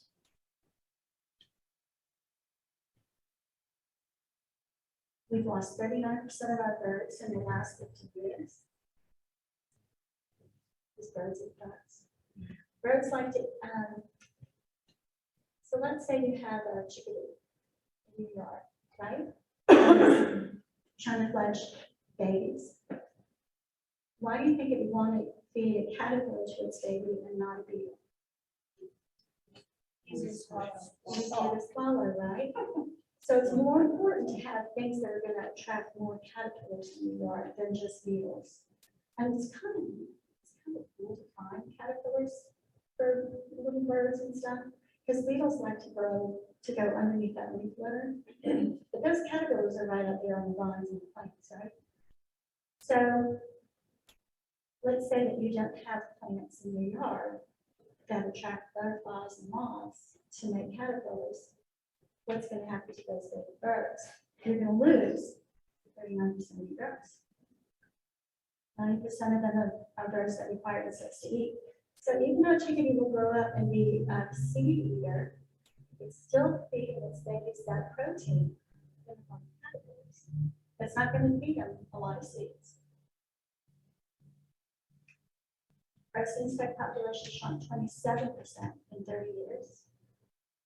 And the reasons they're declining: land use change, especially deforestation for agriculture and urban development. Climate change, we talked about earlier, agriculture, introduced species, pollution, insecticides, herbicides, urbanization, and light pollution, like Lisa was talking about. So what you can do to help? Plant native, plant native, plant native. If you haven't had a chance to read Nature's Best Hope, get it and read it. Remove your invasives from your yard. Light to protect the night. Limit or eliminate your chemical fertilizers and pesticides. Create natural areas where leaves and yard clippings can decompose. Fireflies, as part of their metamorphosis, live in leaf litter, decomposing leaf litter. They are carnivores. They eat other bugs. So that it's important that they have. Remove invasive plants. Remove invasive plants. Invasive plants take up prime real estate. Yeah. Right. Compost. Compost is so awesome for your yard. Takes the place of using fertilizers. If you can dress your yard with good compost instead of the fertilizer, awesome. And use organic fertilizer in the form of compost. Questions? I think we asked most of the questions during the presentation. So there are 30 different classes, and I only covered like 7 or 8. So there are a lot more bugs. Like Lauren was talking about, that antline was a totally different one. So, oh, I'll show you this. I like a couple of books. This one is my favorite, Kaufman Field Guide to Insects of North America. It's a beautiful field guide, lots of gorgeous pictures, shows you actual size for some of the insects. And then the other one I have is the Texas Bug Book, The Good, the Bad, and the Ugly. So this one's very pretty also. The pictures aren't as big. It has a lot more description of what each of these looks like. So this is also a beautiful book. The Texas Buckle. Kaufman's Field Guide to Insects of North America. The Texas Buckle. So the things to remember are, go to A&M in January. And take through all of their cabinets. Okay, what's your goal? Any other time? They announced the day. They announced the day. So, yeah, so it's pretty awesome. Could never hurt calling. That's What's the worst they can say? right. That's so right. Okay, so if we're done with that, I have Adrienne here who's waiting to talk to you about interpretation. Adrienne, do you have a thumb drive? Yeah. Thank you, Carolyn.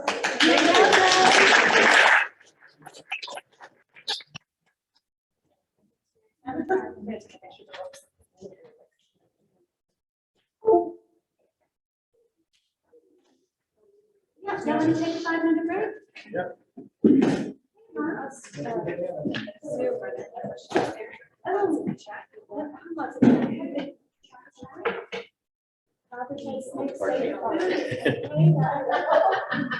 I just started NAI training this Tuesday. Awesome. Or is it NAI or NIA? One of them. That one, yeah. Awesome. Super excited. Wait, you just started this last Tuesday or we'll start this next? Just passed. I missed it on Thursday because I had. Is it virtual? Yes. She's in Arizona, I think. Oh, who is it? You think it starts with an N? Might be Nikki or Yeah, that's who my instructor was. she's super great.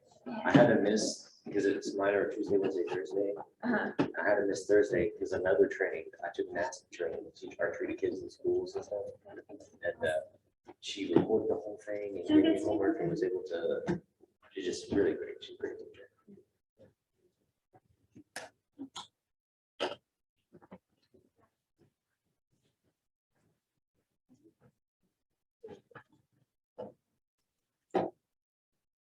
Not enough light to see.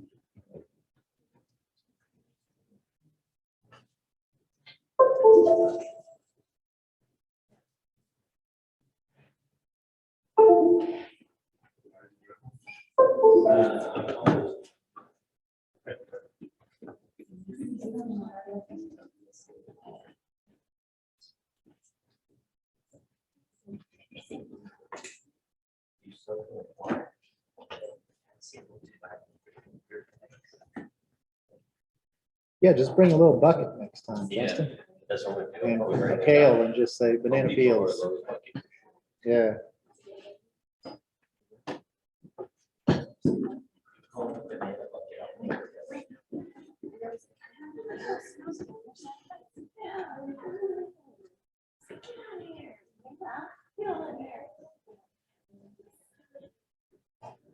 Yeah.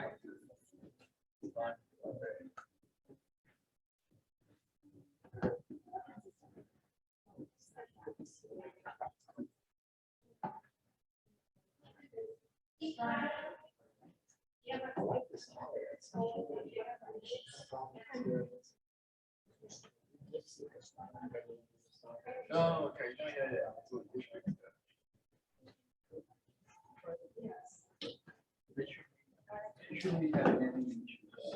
He actually, so this is kind of. And he's actually sort of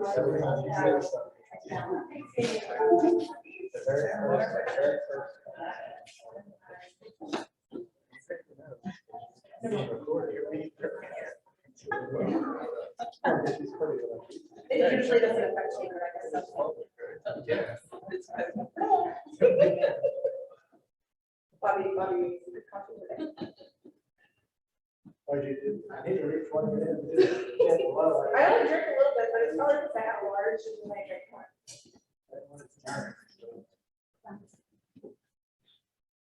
So we did not have physiologists either.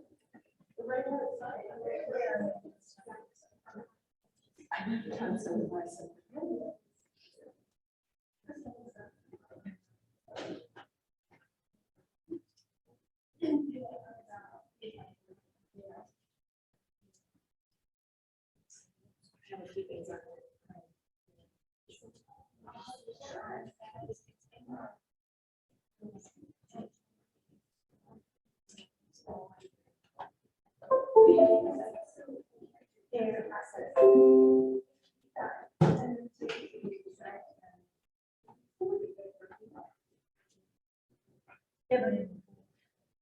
So what would you do yourself?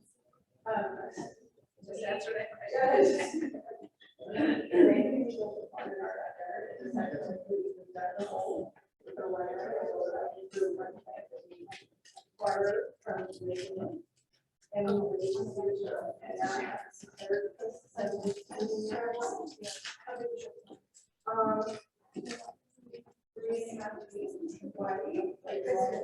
And then the deep side is two, and the shallow side is one.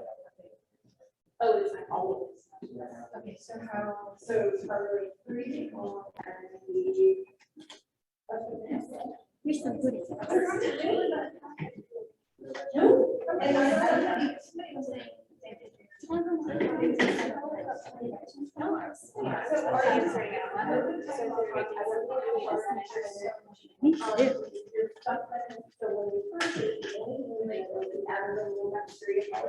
to keep them still one. Yes. Yeah.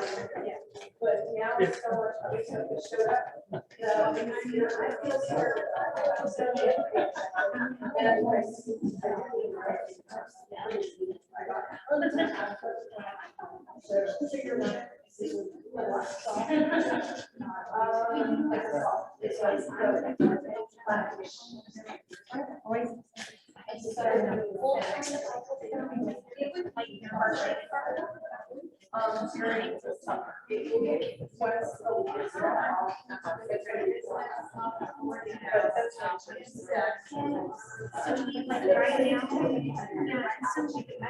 Started to get out of control.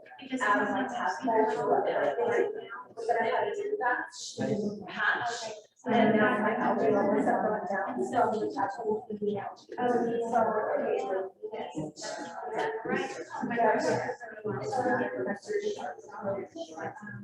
It's really just if I just do nothing, will it go as something? Or will something more so far?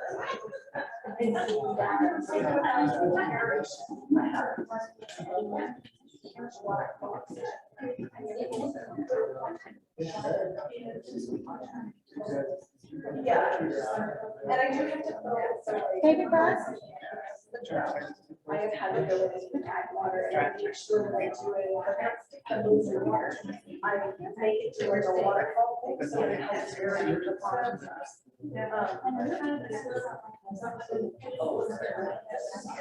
So I guess that's what she's far.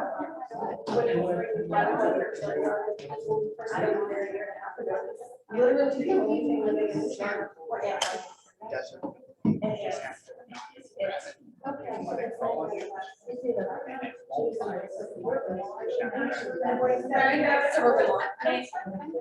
live in Shenandoah right behind the house. Hi, we've talked to you before. I like her. Yeah. You were the mammal lady. Yes, Yes. okay. We got the witness call. And the stinky armadillo. Yes. So stay tuned. Probably boil it or You probably would have seen it. You could just soak it in hydrogen peroxide for about an hour. Yeah, I could do that. But I haven't. And that's the end of the story. I could, but I haven't. And every time I don't put it out, the bag, I'll hold on. But when I do, I'm like, Sounds like me walking by my kid's bedroom. I should, but I'm not gonna. But if I forget about it, then I'll just do it.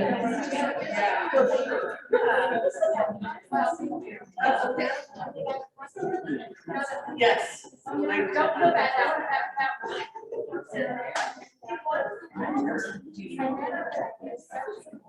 we need to go right back. I got it.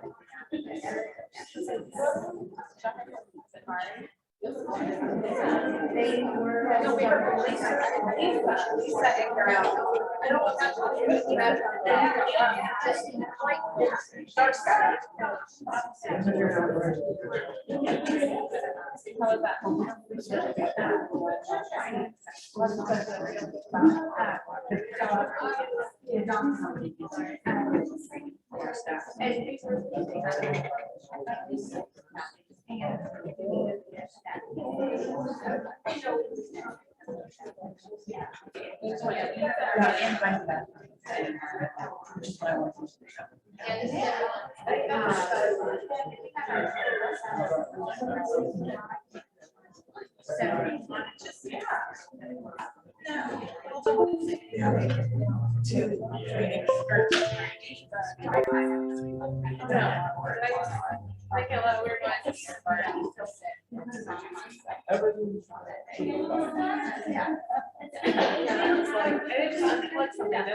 We'll find out later. I guess we'll find out. Is it this? No, this is just really low. Do you want me to turn it up? Is that Yes. okay? Yeah, let me turn it up. Yeah, I'm just worried about the people who are at home and I don't have the chat open, for y'all to yell at me and let me know that you can't hear me. So we'll never know. There we go. Yeah. You can ask him a question, Adrienne. I'm monitoring. Oh, good. Good job, Bobby. Go for it, Adrienne. Okay, question number one, can you hear me okay? Yeah. I know y'all can hear me. Let's talk to you. There are 3 guesses in a row. Okay, excellent. All right. So I've seen you guys before. I'm Adrienne Paquette. And today we're talking about something different. So last time we talked about mammals. Today we're talking about how to be a good guide. So there is an association, there's a group of people who can officially tell you how to do this. And you can pay them a lot of money to tell you how to be a good guide. And I can show you guys those resources as well, and it's a lot of fun. And I'm gonna go over some basics. So I'm a certified interpretive guide. I'm gonna tell you all that entails. But I'm gonna start off, well, I probably skip this one. That's probably what I unplugged. Yeah. Figured it out.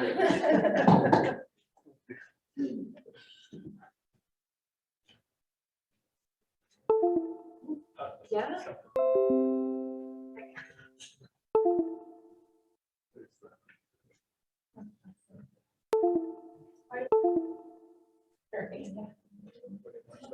I'm not trying.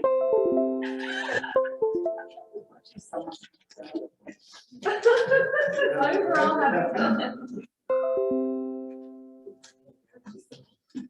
You've got mail.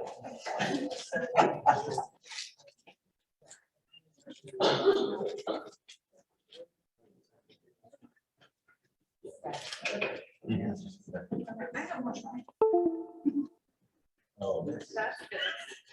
Okay, you got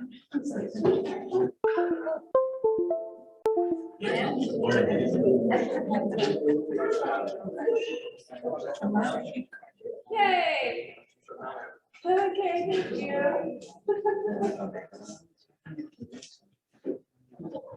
Back in business. So a little bit about some of the projects that I'm involved in. I not only help rehab wildlife, but I also help guide hikes, whether that's the Lake Creek Preserve hikes or Girl Scout hikes.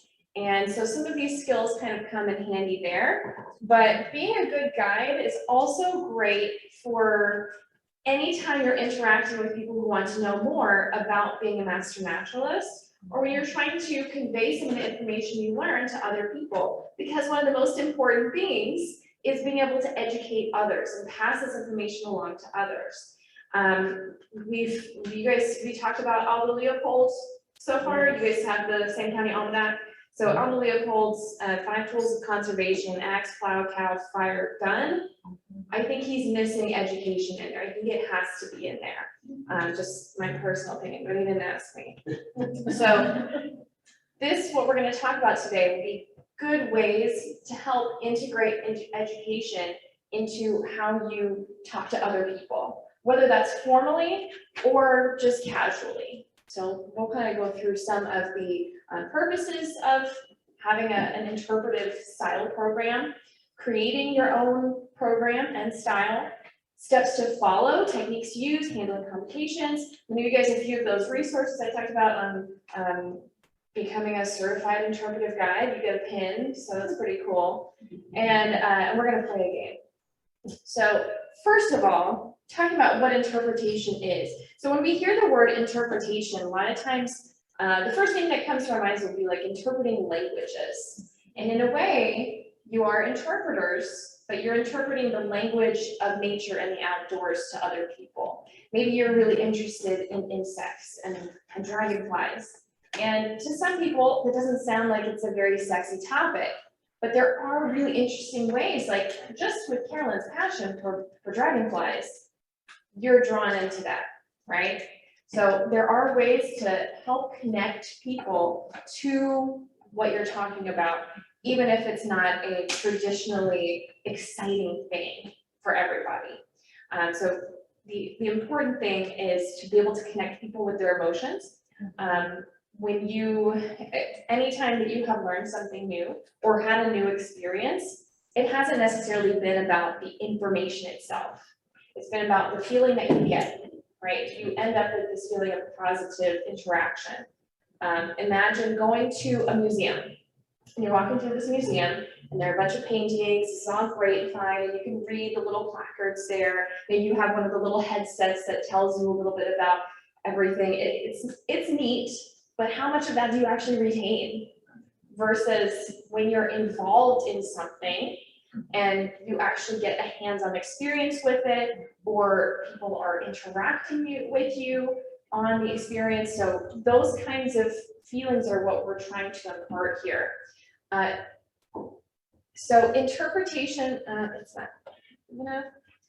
interpretation itself, or information itself, is not interpretation, right? It is the way in which you convey the message to others that's important. So throughout what I'm talking about today, I don't know exactly what you guys will be saying to other people in what instances. I'm not going to tell you what to say. I'm going to help you with how to say what you want to say, if that makes sense. Okay, so our guiding basics. Making our topic erotic to others. I'm snickering. This is actually an acronym here. So we want our topic to be enjoyable. We want it to be relevant, organized, thematic, involving, and creative. And we're going to go through each of these and what that means and what that looks like. So, I mean, like our little polar bear here. On your left, you'll see snow. You will also see snow over here. All right, so enjoyable.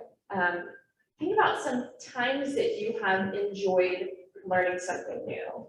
Have you guys ever seen that movie with Jack Black and Owen Wilson and Steve Martin?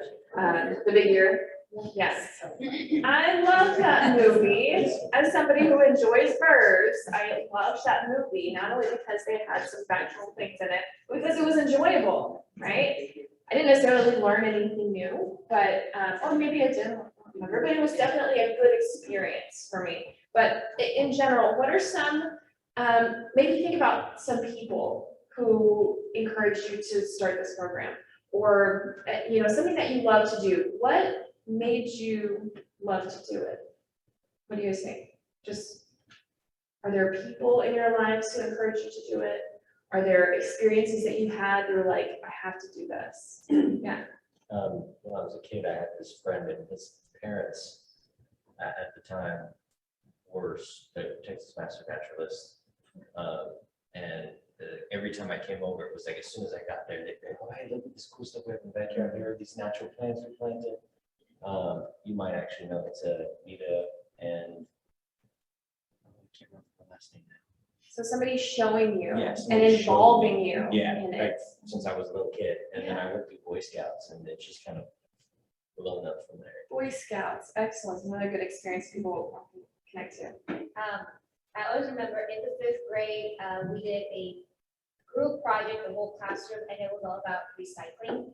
And the teacher that we had, she really wasn't our science teacher. She was like our homeroom teacher. She had no clue about recycling, and she just like really encouraged us to be curious and research. And even in 5th grade, we weren't very savvy with computers back then yet, but she really encouraged us to just like ask people, ask our parents, go out on the internet and research. And I think that really cascaded and lit up a curiosity about how we really manage our resources, like even back in the 5th grade. She empowered you Yeah. to do it on your own by giving you those, giving you the spark. Yeah. So I come from a large family. I have 7 siblings. And so all of our vacations were done at state parks or national parks. And so all of my beautiful memories of childhood, my parents actually being relaxed, that happened in nature. Yeah, your parents are a great influence, absolutely. So I grew up in the country, but I grew up in a family that came from the city. So I was actually taught to be pretty much afraid of every single thing that crawled and walked. And when I hit my 20s and I met my husband, I figured out that I actually like nature. And so I set out educating myself to not be afraid. And then when I had kids, well, I had my kids, and then I was like, they're not going to be like I was. They're not going to be afraid. So I started educating them. And what got me interested in being an actual naturalist is one day I was on a hike with them in a preserve near San Antonio, and my oldest was 4 at the time. And she said, I want to be a naturist. And she kept telling, there's a funny part. So she kept telling everybody that she wanted to be a naturist, and we walked by. And then I finally decided, I should look this up. Is that what it's actually called? Turns out that's a nudist. Yeah. And so I learned the word naturalist, and then I found out about the program. It took me almost 3 years or 4 years to finally do it, but I finally did it. Do you know that that's not what she meant? She actually does want to be an She might, given how she is. Okay, so spite can be a factor in not wanting your kids to end up like you were. That's great too. So, yeah. We all had a booth set up at Harris County. There was like, there was a bunch of booths. I don't know what it was for.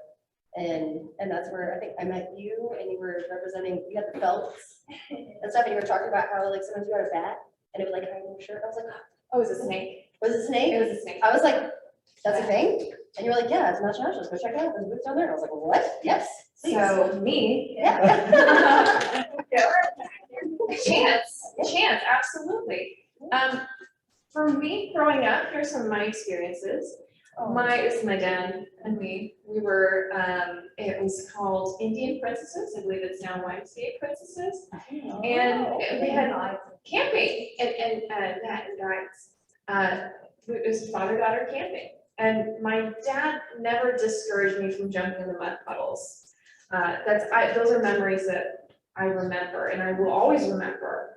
Getting hands-on, getting dirty, and being encouraged to be curious. There was one time we were taking a hike, just my dad and myself, and it didn't occur to me at the time, but it was odd that the trail we kind of lost the trail. It seemed like, people seem to walk through here, but maybe we were on a game trail at this point. And at some point, it was kind of late in the day, and we needed to start heading back, and instead of just turning around and going backwards, my dad said, hey, let's climb the top of that hill and see if we can see the campsite from there.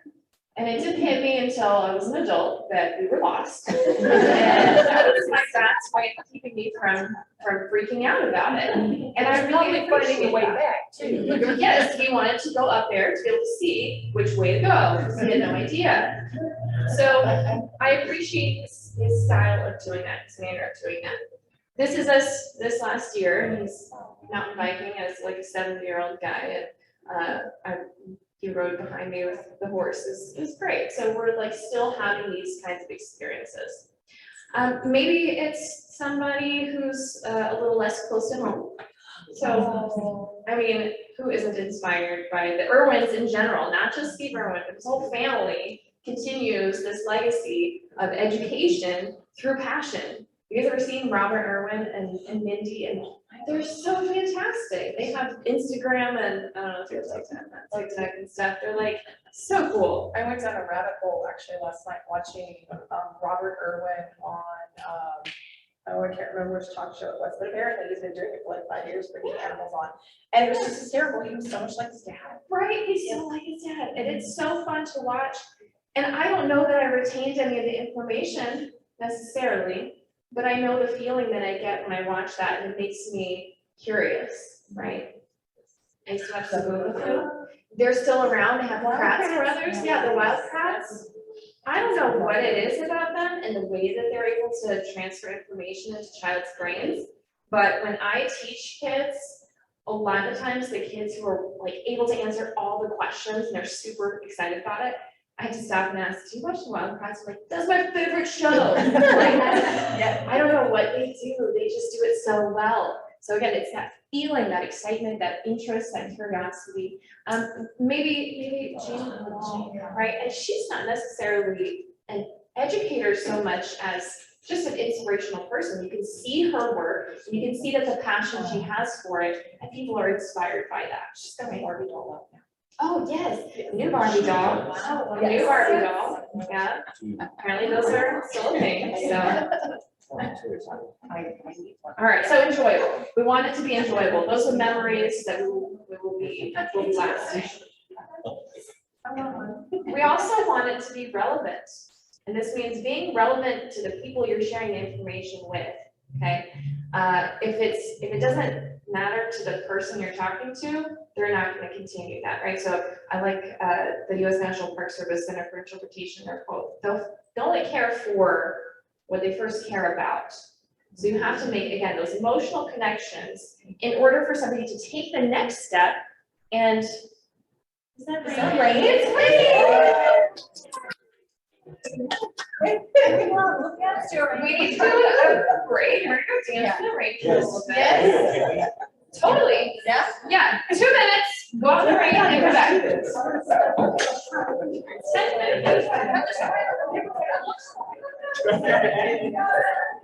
10 minutes.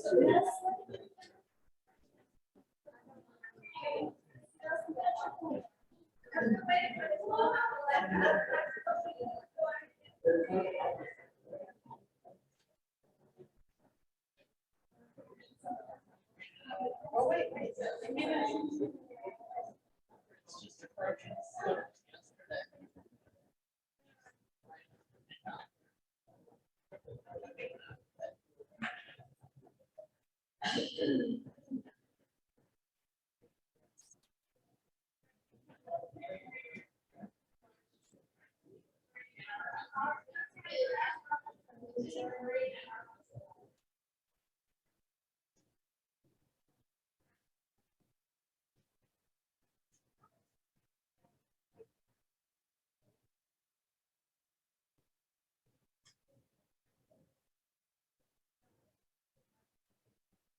Oh, of course. I know, that would be fair. Not on the rain, and you make them good, and it gets their house phone dry.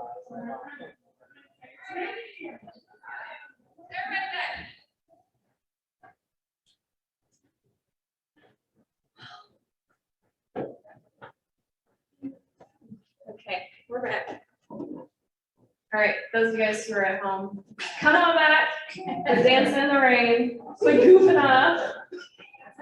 We got things to do.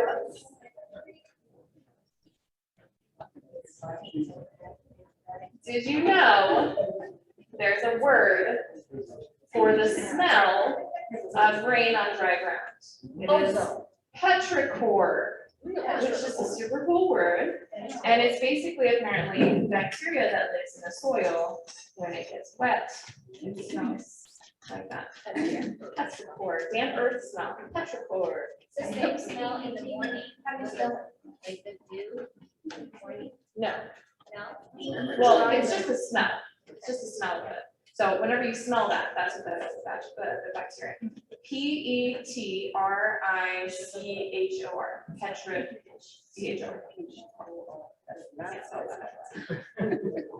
Okay.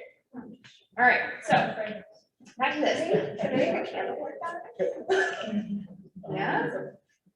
Yeah, you can contact Yankee Candle, tell them. We gotta make that. Make your own. DIY petrichor, we gotta learn how to do that, but I'm sure there's something out there like this.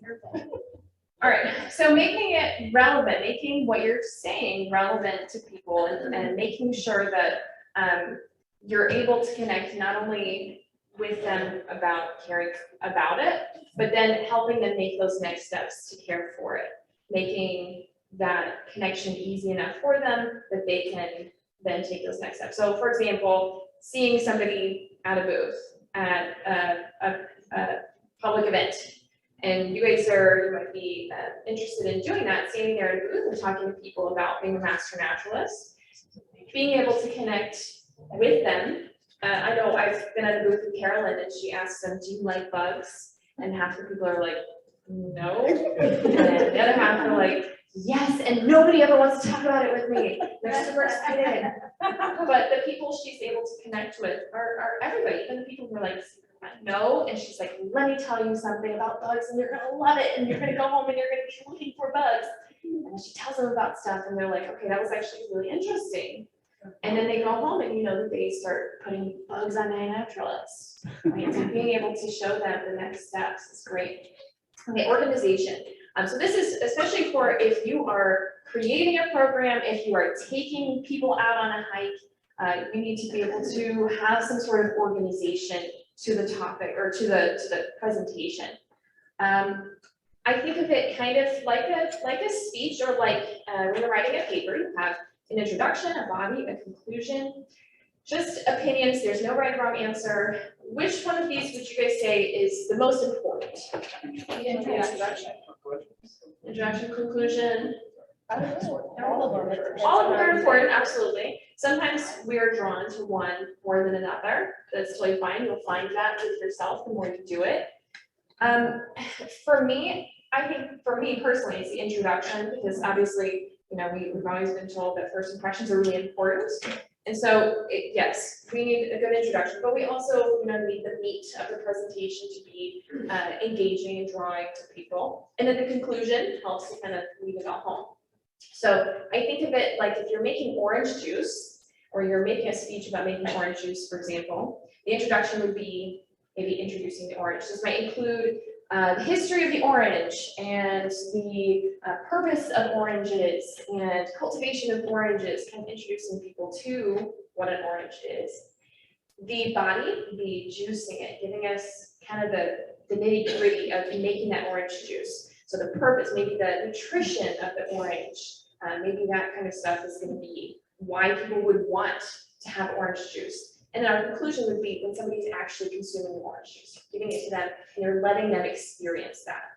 So you might have introduction, body, and conclusion, throughout your presentation.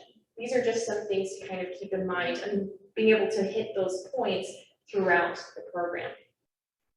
Topic and theme, if you've ever written a thesis paper, theses are very important, but at the same time, you may be the only person who kind of ever is aware of it.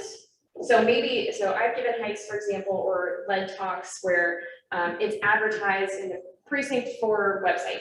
And so there has to be kind of a topic, it has to say something. But then the theme helps answer the question, like, okay, well, I read the topic, sounds interesting, it's drawing to me. Why do I need to know that? So what? The answer is that question. So what? And so again, this might be written out where people can read it, and so they're more likely to join you if they're interested in that. But you may also have this in the back of your mind. If it's not written out, people aren't signing up to do this, they're just walking up to you and talking about it. This can help you kind of stay focused along the way. So for example, let's say your topic is birds, native birds. And your theme is something like the importance of birds to economically to an area. So you're creating this, like, okay, here's information about birds, and how is it relevant to me? So what? So going back to kind of relevance of what you're saying to the people you're presenting it to. Does that make sense? No? Yeah. Some of these kind of interweave with each other, but involving and creative. So being involving means being active, making sure that people are an active participant in what you're doing, keeping it engaged, but also keeping everything easy to understand. So when in doubt, be more informal. You can always build off of that, being informal. It's hard when you get into a topic or somebody's about to lecture and they immediately start out with all the Latin names of these things without telling you the common names. And you're like, okay, I'm already kind of lost. I'm already not interested in this. Whereas if you talk about something you know and then build off of that, then you're able to connect with it a little bit better. This involves knowing your audience. So I know that you guys as master naturalists might be more interested in the Latin names and what they mean, right? But I would obviously want to start where you're at and build from there. This can be tricky when you have a mixed audience. So if you have a family group where you're trying to reach the adults, but also the kids at the same time. So in those instances, what I like to do is address the kids, but provide more detailed information to the adults. So for example, when I start a Girl Scout hike, a lot of times I get the adults and they kind of stand in the back and they just think like, all right, this is going to be for the kids. We're just going to kind of be here to keep them wrangled or whatever. They'll sit there and chat with each other. And I know that this is going to happen most of the time. And so I often will start with identifying some of the trees in the area and telling them why it's important to have the trees. So for the kids, hey, and I pick up a pine, what is this? Where does it come from? And they tell me pine trees. Okay, we know it comes from a pine tree. Excellent. Well, why is it important to have pine trees? What kinds of things live in pine trees? Squirrels definitely love the pine seeds, pine nuts. And then I rip off the pine cone and I show them the pine nuts. And I say to the adults, do you like pine nuts? And they're like, oh yeah, I've eaten pine nuts before. That's what this is, essentially, it's pine nut. And they're like, oh, okay, so she just made a connection with me. I'm gonna be more interested and involved now. Another one that I do is, juniper trees, ash juniper. The females make berries, and if you take berries and put them in vodka, you make gin. That is something that I don't tell the kids necessarily during activities, but I show them that this is an ash juniper. This one is a female because it has berries, and the kids are like, I didn't know trees could be girls and boys. Like, yeah, this one is a female, it has berries, and I go, and adults, if you put the berries in vodka, you get gin. And they're like, oh, perked up, I'm interested. So involving everybody there. And creative, so this will have to do more with these kids. I get this a lot of time from our master naturalists who are interested in working more with kids, but are a little nervous about talking with kids. Maybe they don't have the experience of talking with kids. These are some things to kind of keep in mind. You are not totally responsible for the development of this child. But when you're creating a program, you're thinking about ways in which to give information to the kids. You'll want to have activities maybe that are developing their cognitive abilities. So this involves asking questions, talking with them, problem solving, not giving them all the answers. So I lift up a pine cone, I say, what is this? Instead of saying, this is a pine cone, it comes from a pine tree, it comes from that tree over there, squirrels like to eat it. I ask them questions, make them do some problem solving. Why do you think this pine cone doesn't have any of the pine spikes on it? What happened to it? Ask them questions, get them thinking. Social emotional skills, group activities. I might have them try to measure the width of a tree by giving it a hug. And then we measure their wingspan, or we have them do a partner hike where one of them is closing their eyes and the other one is leading that person through a trail. And then they go back and they experience it with their eyes open again. So there are lots of different kinds of activities that you can do that will be involving those kids in that way.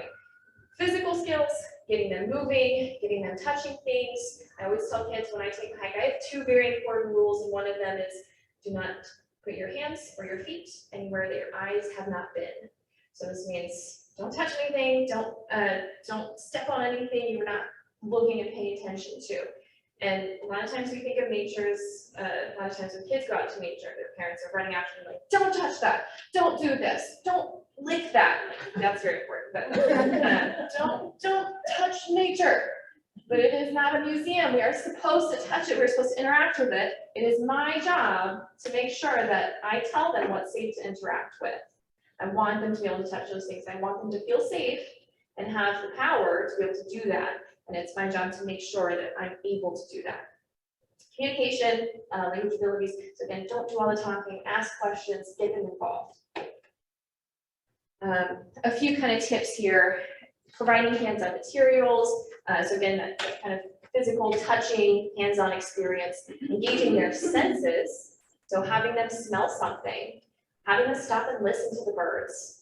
A lot of times if you take a kid out on a hike and you ask them, what are you hearing? And they go, nothing. Well, there's like the wind blowing through the trees, there's birds, there's this stick that you just stepped on that snapped. There's lots of sounds going on. Just slow down and pay attention to it. And some of that is just developing their observational skills.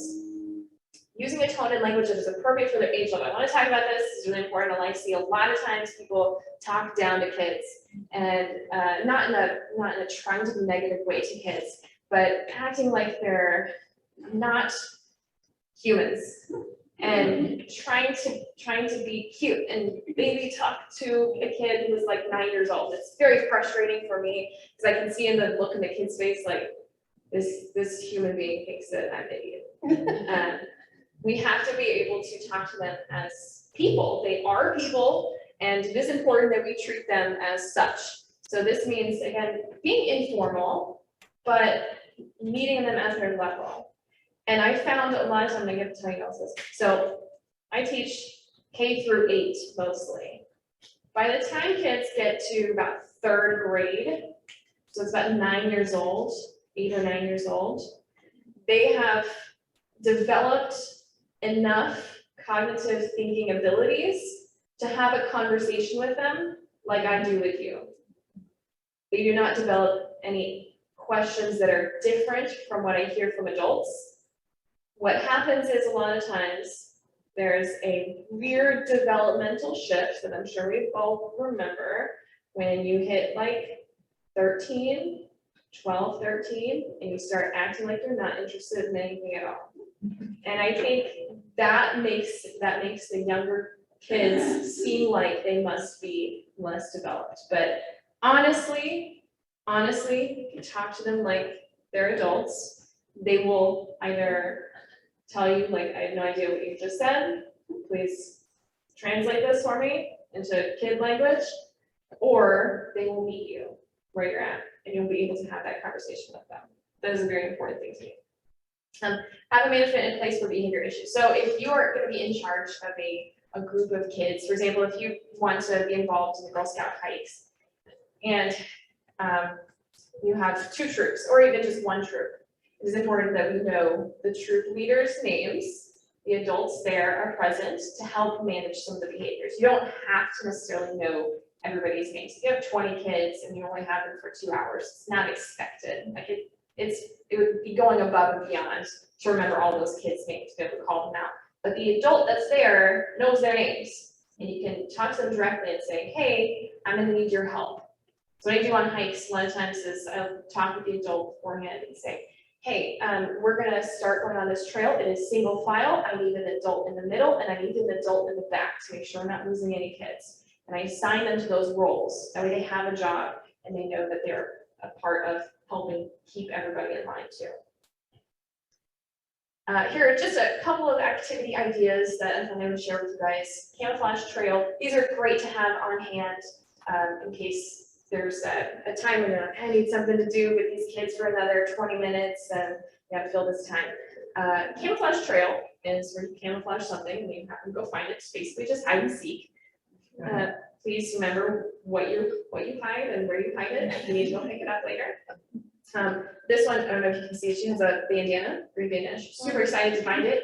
And so that can be a good exercise in observation skills. Micro hike, and you can get a magnifying glass, just very simple little plastic thing. They will be fascinated for way longer than you expect them to in a little tiny space, so they won't be running off with that thing.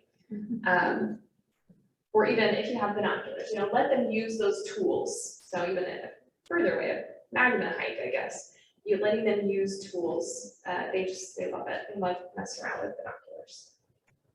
Scavenger hunts, these are also good. So this would require a little bit of planning ahead of time, providing paper, maybe a paper bag, and the kids have to go find stuff, put it in a paper bag.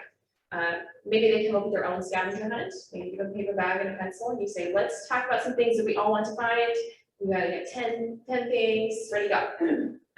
And so they bring back something to feel, something that smells interesting, something, it doesn't have to necessarily be a specific bird or a water or something else. It can be any number of things. And this is one, the Massachusetts Audubon Society, they had some of these available. So they're seasonal, spring, fall, winter, summer. So they're great. So there's a lot of resources out there for you to already just download and use. All right, I'm gonna take a little break here. I'm gonna check, Bobby, any questions from the chat so far? Like Harold? Okay, any questions here? Bring them on. Yeah.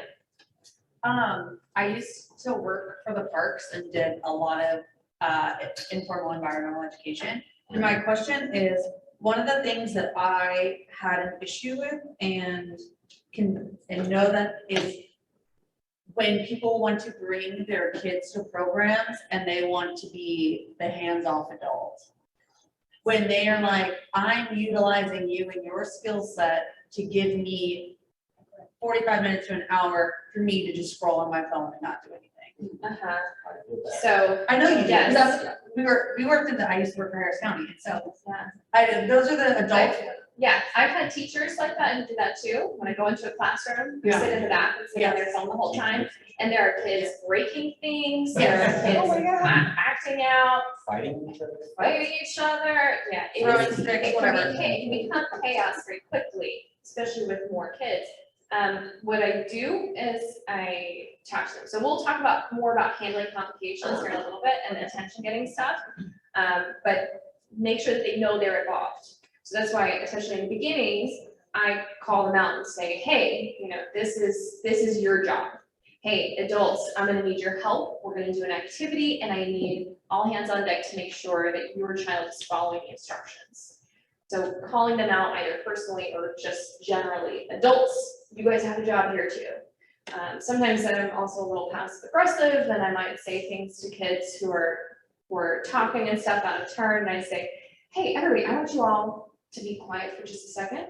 Let's listen to the adult who's sitting in the back. She's gonna put on she's our role model. Do you think this adult, after all of her years of experience in learning new things, is she talking to her friend next to her? Is she listening? Is she watching me? Those kinds of things are really important that we all do, because even the adults here want to learn something. So let's not be distracted to the adults in the back. And the adults are like, oh no. Yeah. Thank you. And you're not directly being like, listen. That you're not embarrassing them in front of their kid, but they know. They know. That's my favorite, I'm stealing that. Yeah, I've done things like that. Yeah, okay, cool. I'm glad to know other people do that. Hey, kids, look at the adult in the back. Everybody stare at the adult. Yeah. It might not work for all parents, but when I'm working with kids, a lot of times I don't have an assistant. So sometimes I will talk to the parent, like I talk to the kids, and I just call them mom or dad, and I say, Dad, okay, so you're gonna help me with this, like the same way I would do with a kid that is like disrupting. Okay, kid, come here, and you're gonna help me with this, and like just give them the job, like they're a kid in the classroom.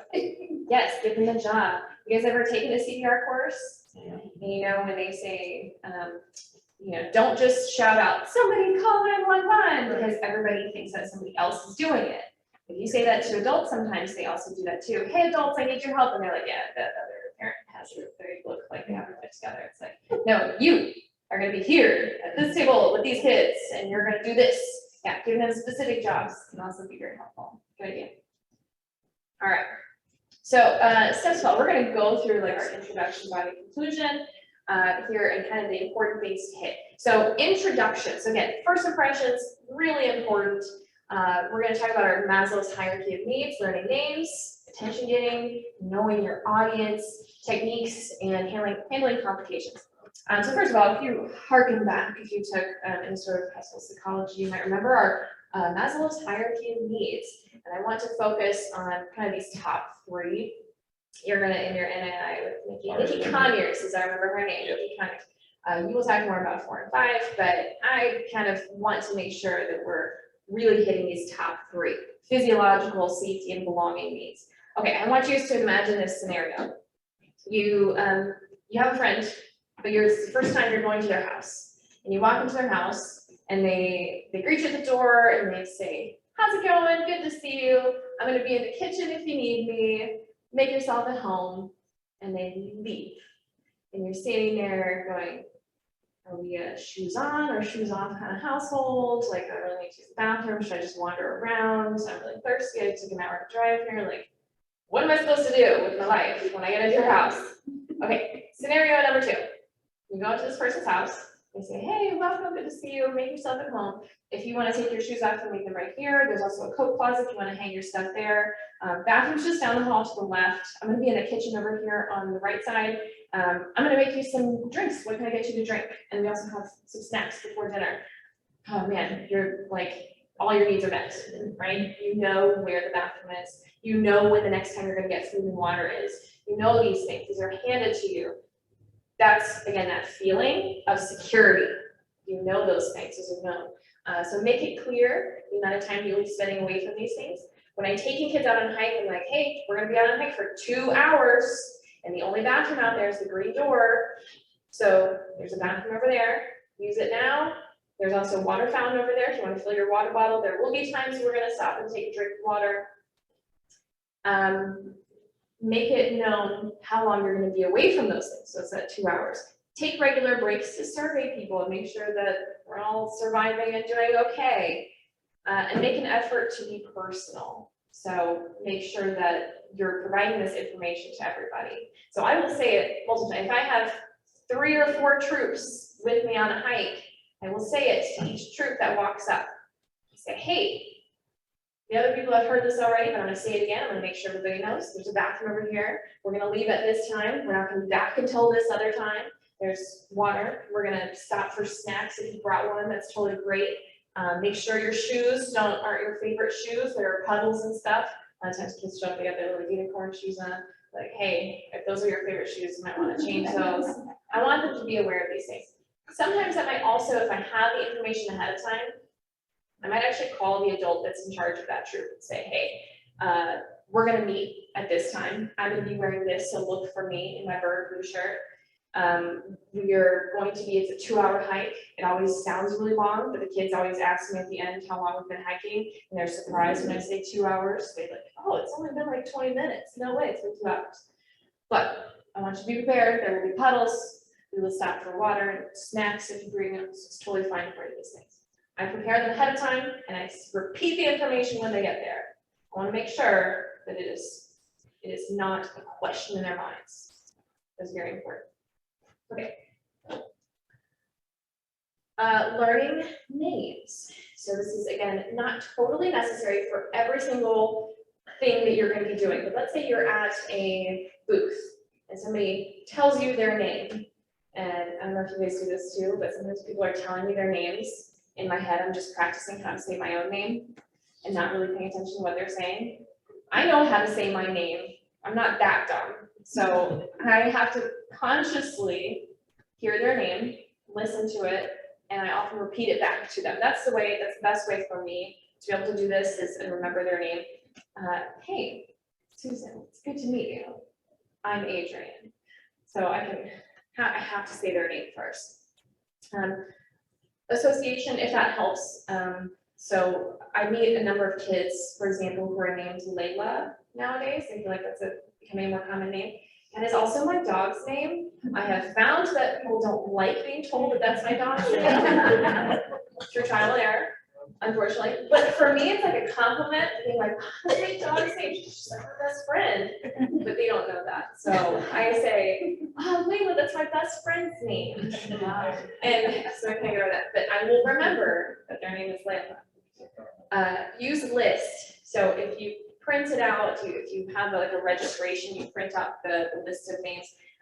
It's okay to take notes. Maybe be aware if like not being creepy about it. Will you repeat that for me? I'm gonna write that down. You were born where? What's your password to your email? We don't need to know that stuff. But sometimes I tell them, hey, we're gonna go around and introduce ourselves. I have a list of everybody's names here. I want to check off to make sure you're here. I'm also gonna write a note about what you're wearing just to make sure that I remember later on. And it maybe sounds funny when I say it like that, but a lot of times they're like, okay, great, like they need to identify a body later. Like, she knows which one I am. So I'm like, hey, okay, so hold on a second, you're wearing the rain boots, great, good to meet you, Madeline. All right, so great, nice to meet you. Move along, and it flows, I promise. It's not super crazy weird. But it just helps them know that I want to know that I want them to know that they are important, and that they matter, that they're a part of this, that I'm not just speaking to the void, they are involved. And don't make excuses. I have a hard name to remember, both first and last names. And one of the things that's kind of just maybe a pet peeve to me is when people are like, I'm sorry, I'm really bad with names. Will you tell me your name again? It's like, just skip the first part. Just ask me for my name. Like, I don't care how many times you've met or you've seen me. It does not bother me at all for you to not remember my name. Just, what was your name again? What was your name again? Easy peasy, straightforward, get to the point. It's like, you've ever been taught how to tell people bad news. And you don't want to say, I have some bad news.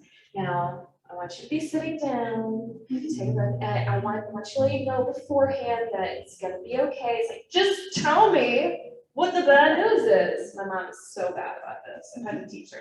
Just tell me that the dog is alive, okay? At the end of give me the end of the story first. Good grief. My mom calls me. She's like, first of all, I want you to know that everybody's fine. Nobody died. But my dog is sick. I'm like, oh my gosh, just get to the point. Yeah, so skip all that. What was your name again? Easy peasy, straightforward.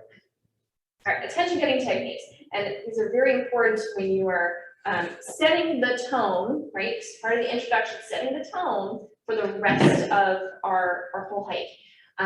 Always start with the attention of the group. So if you start talking and there's like a little cluster of people over here who are not quite paying attention, you are setting a precedence that, hey, what I have to say is not super important. If you're not listening, it's not a big deal. But if I'm intentional of, I need everybody's attention to start, this is really important information I'm going to give you guys to start with, you are setting that expectation later on. I'm going to wait until we're all ready to go and to be listening in order to start. Engage disruptive guests. So there's definitely a technique to this and being gentle about it and not being rude. You don't want to call people out directly in that way.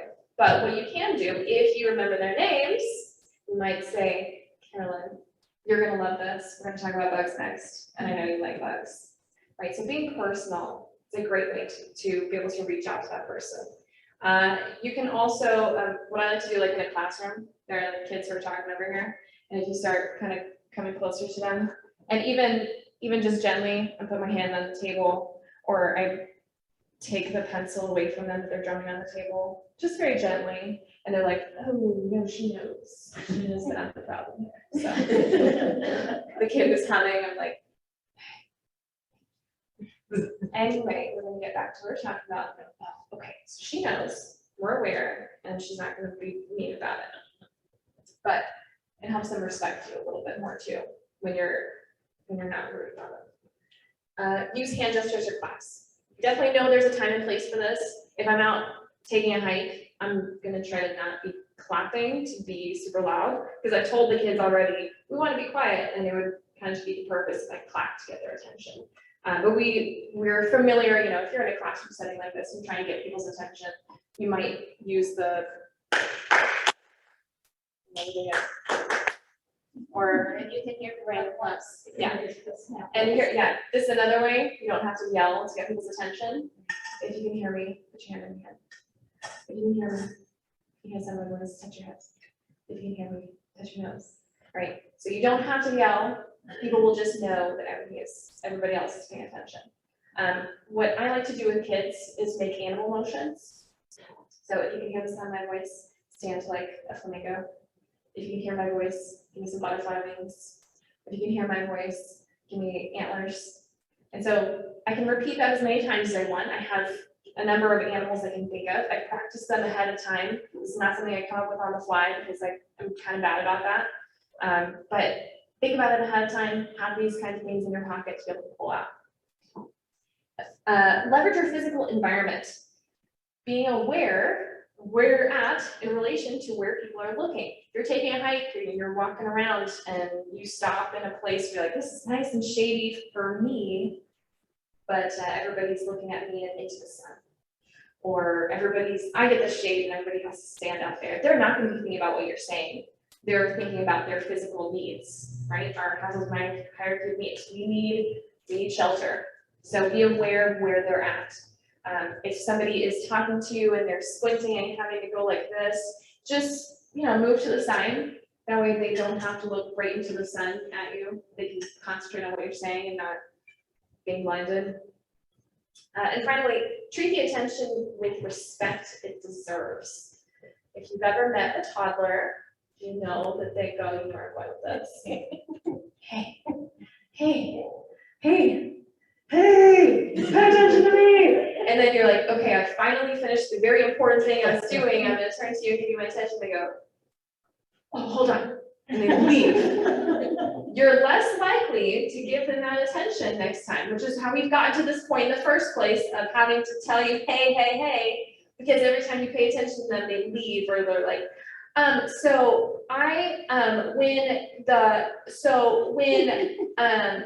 forgot.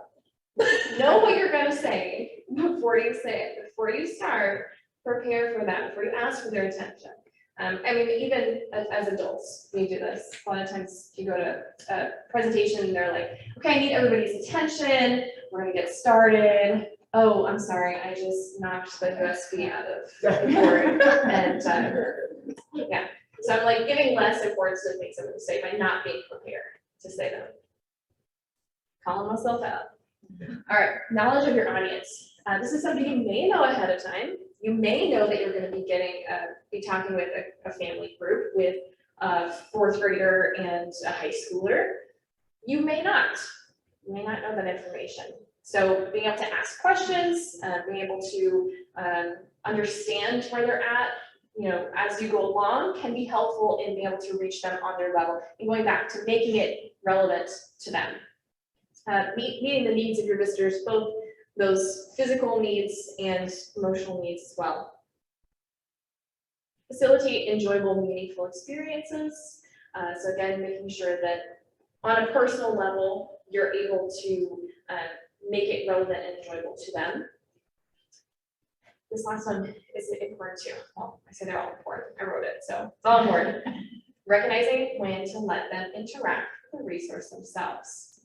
So if you are walking around, if you've ever been on a tour in a museum or in a historical place, and you have to stay with the group and they are following and they are walking and they're like, we're walking, we're looking at this, now we're looking at this, and we're walking, and now we're looking at this, and it's like you are forced to do everything that they tell you to do when you're like, I really love this painting. Can I just sit here and look at it for a minute?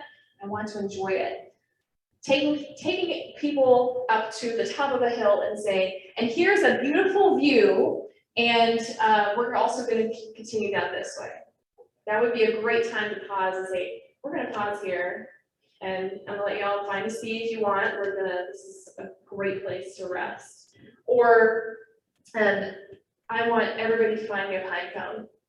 You give kids tasks like that, you will have so many pine cones by the end of your walk. You can't find yourself. Oh my gosh, but they can find pine cones. They can't find their socks, they can find pine cones. Absolutely. I would like I said, I'd rather clean my horse's stall than my own room. And it's always been the case. So yes, if they're interested in it, they will do it. All right. Yeah, so for example, my little lion's here are pretty upset about being singled out as the bad guy. So if she were to be aware of her audience, our interpreter there, she might have phrased what she said a little bit differently or been able to provide information that was relevant to that group as well.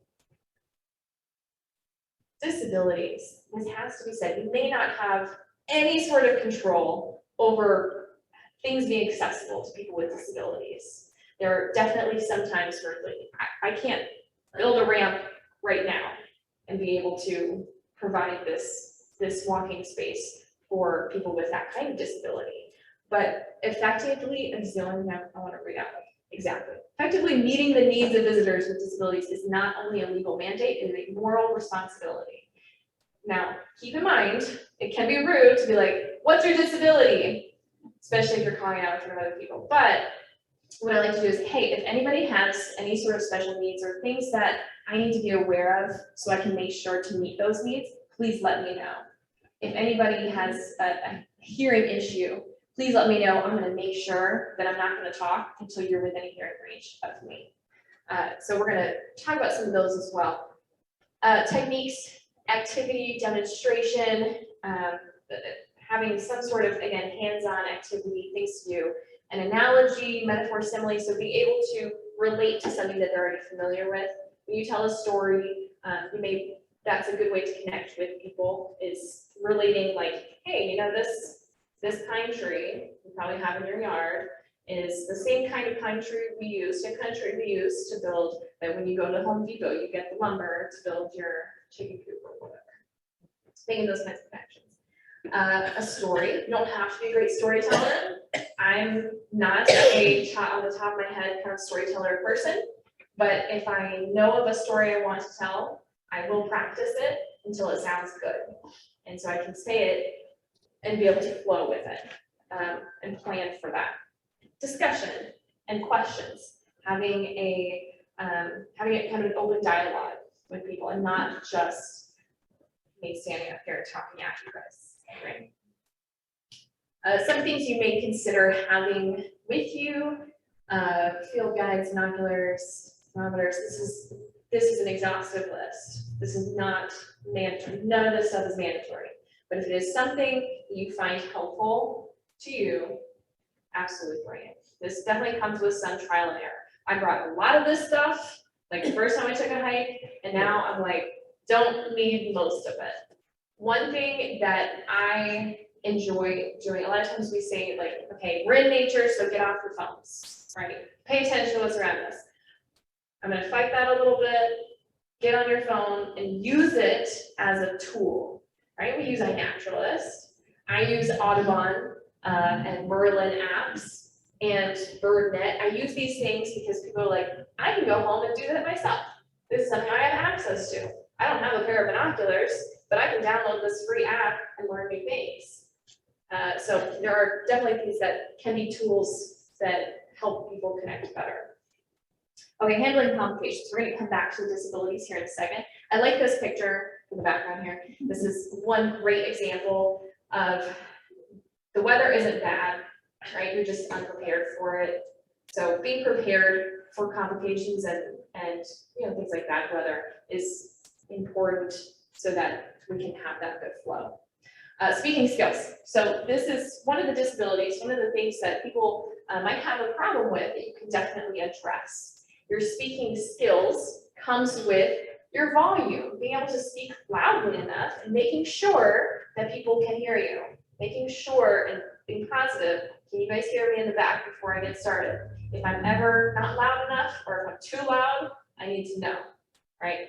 I will just move you somewhere else so that you can be in a good spot, or I will adjust my volume. The rate at which you speak, I know I speak very quickly a lot of times. For a lot of kids, it's not an issue because if you speak too slowly, they fall asleep or they start doing this kind of thing. But being aware of it if I get a lot of questions, can you repeat that? I'm like, okay, I probably should slow down a little bit. So being aware of that is good. Your pitch, if any of you guys, I don't think they've met Steven, but my boyfriend Steven has a naturally very low voice, and it often sounds like he mumbles, and it is hard to speak to him on the phone because of that.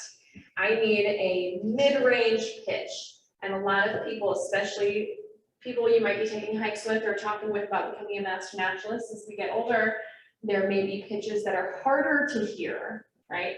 So being kind of in the middle helps to reach more people in them being able to understand the words that you're saying.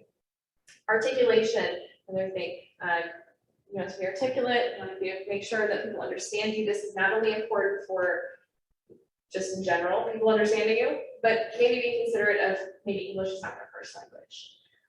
You guys ever listened to John Mulaney, the comedian? You guys, this is not something I would have thought of, but I saw a YouTube video of one of his acts or whatever, and there were a lot of people in the comments who said they appreciated how articulate he was because they were learning English, and he was one of the only comedians they could understand.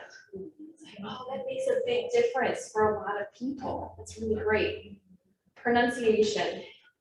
If you have an accent and you know it, be aware of it. When I was a kid, I had a lady one time tell me to go wash something. I was like 8. I was like, I have no idea what that word is, and I'm so afraid to ask. And I just stood there like an idiot until somebody else comes along and they're like, you need to wash that. It's like, oh, okay. Still don't know what wash is. Cannot make the connection there. If you know you have an accent, if you know you say things maybe in a certain accent, just be aware of it and be able to say it in a way that's understandable to a broader audience. Be able to translate yourself to other people. Making eye contact. This is important even virtually. I know a lot of times virtually, I do this sometimes, you just stare at yourself and you're like, how do I look today? It is important, like I try and look when I'm virtual, I look in the camera when I'm talking at somebody or to somebody, because we need that personal connection, right? We need to be able to connect with people on a personal level that way. Sometimes I'm nervous about it, and so I just kind of scan the room, but it's a lot better if I stop and look at you, I can make that personal connection, make that personal connection, and then I can move on, right? I just like you hearing. Repeat questions so everyone can hear. I especially want to make sure to do this. We have a mixed audience. I have people at home, and they may not be able to hear the question that when you guys stand back here. I want to make sure that it's repeated so that they can understand it too. They're involved. They know that they're here. I know that they're here. I don't forget about them. They don't feel forgotten. And also, there may be a lot of times you have a kid like right in their face and they're asking a question, and the kid in the back is like, "What'd they say?" It'd be a lot easier if you just, instead of just answering the question, having to repeat the answer again, also, you just repeat the question to begin with. Unhappy hikers. I will tell you guys this rarely happens when somebody is completely unhappy with something, but every once in a while, especially with kids, they will be totally honest with you and say, this is not my favorite thing, and I'm only here because my mom wants me to be here. And so some ways that this is the laugh method, way you might be able to deal with this kind of thing.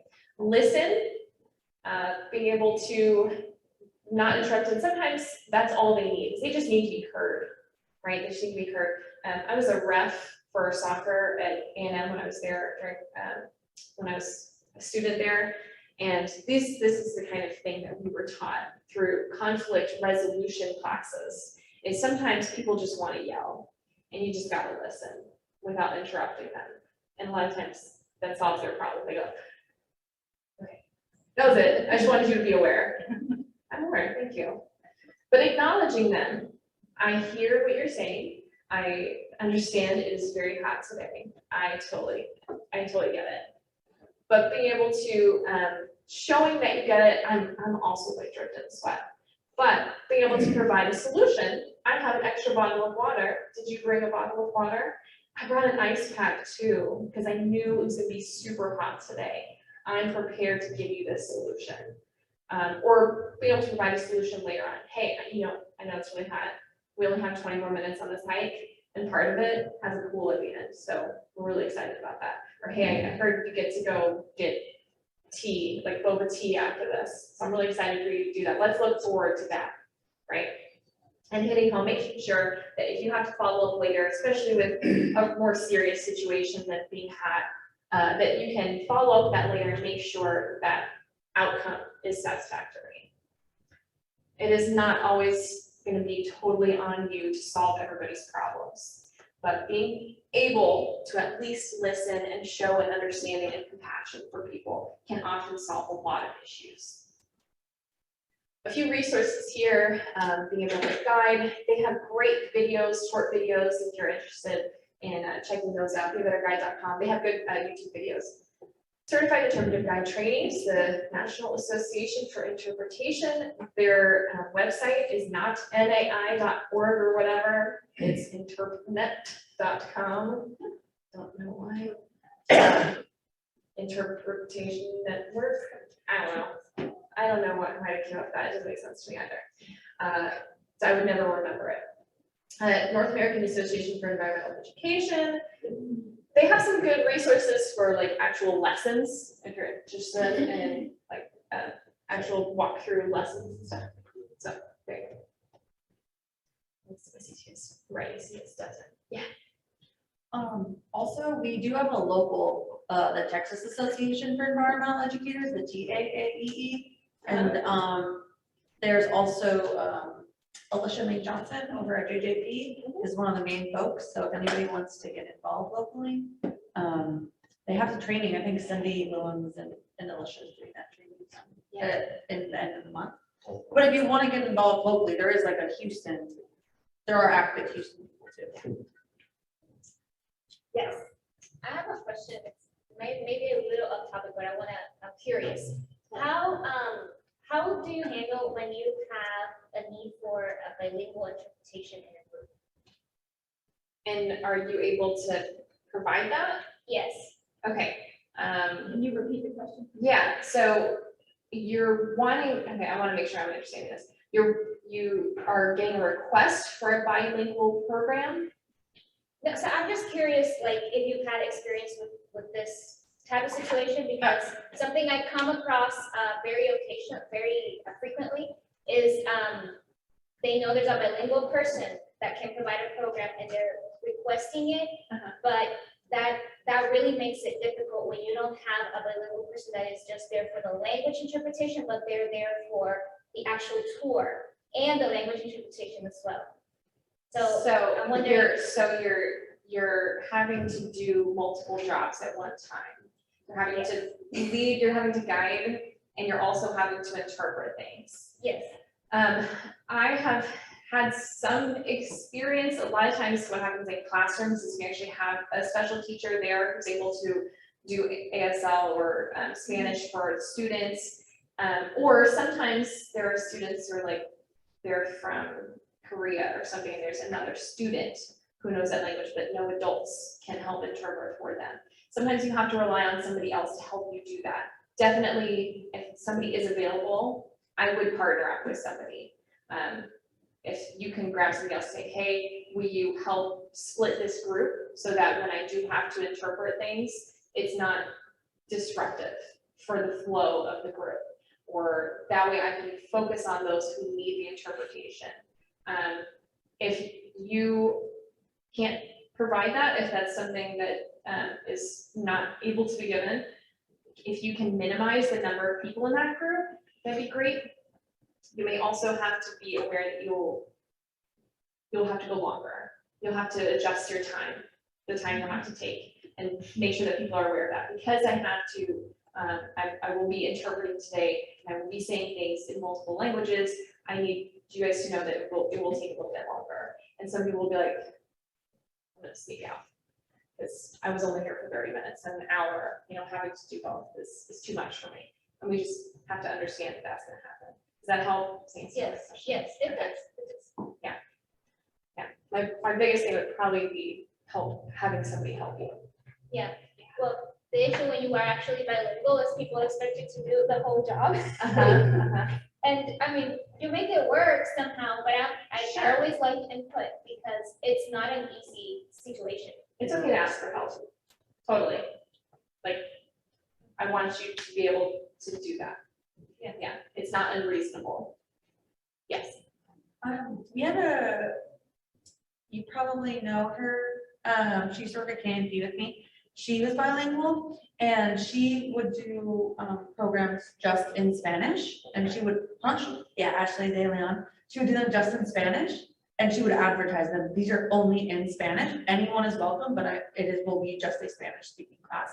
And so I don't know if you have that opportunity, but she got really phenomenal turnouts for that. And then we also offered it in English. So like different times, different days, but that was also helpful so that people knew. And she was very adamant, like you're saying, like when they would come to the Spanish speaking ones, like, this is not a frequent class. I will not be doing this another, like this is a Spanish speaking class. So you could always try to set like a defined time. That would be ideal. Yeah, set the expectations of the people you'll be speaking to. Yeah, definitely. Good idea. Yeah. Anything else? Some data. Okay. So we're gonna play a game. It's called Rate a Hike. And people, Bobby, if you want to get the chat open, they will be typing in there too. But essentially, we're gonna take a hike in here. And what we're gonna do is I'm gonna show you, I believe I have 5 scenarios. I'm correct here. And there will be somebody, I'm gonna show you guys who I'm thinking is the interpreter, and what they're saying. I'm gonna read it out just in case I don't know if it shows up small on some people's screens. So I'll read it out to you guys. And then I want you guys to rate the hike between 1 and 10. 1 being, this hike sucks. And 10, like, this is the best hike I probably could ever be on. This would be really fascinating for me. Don't feel pressured if other people are giving completely different answers from you. We all have different experiences, and that is expected.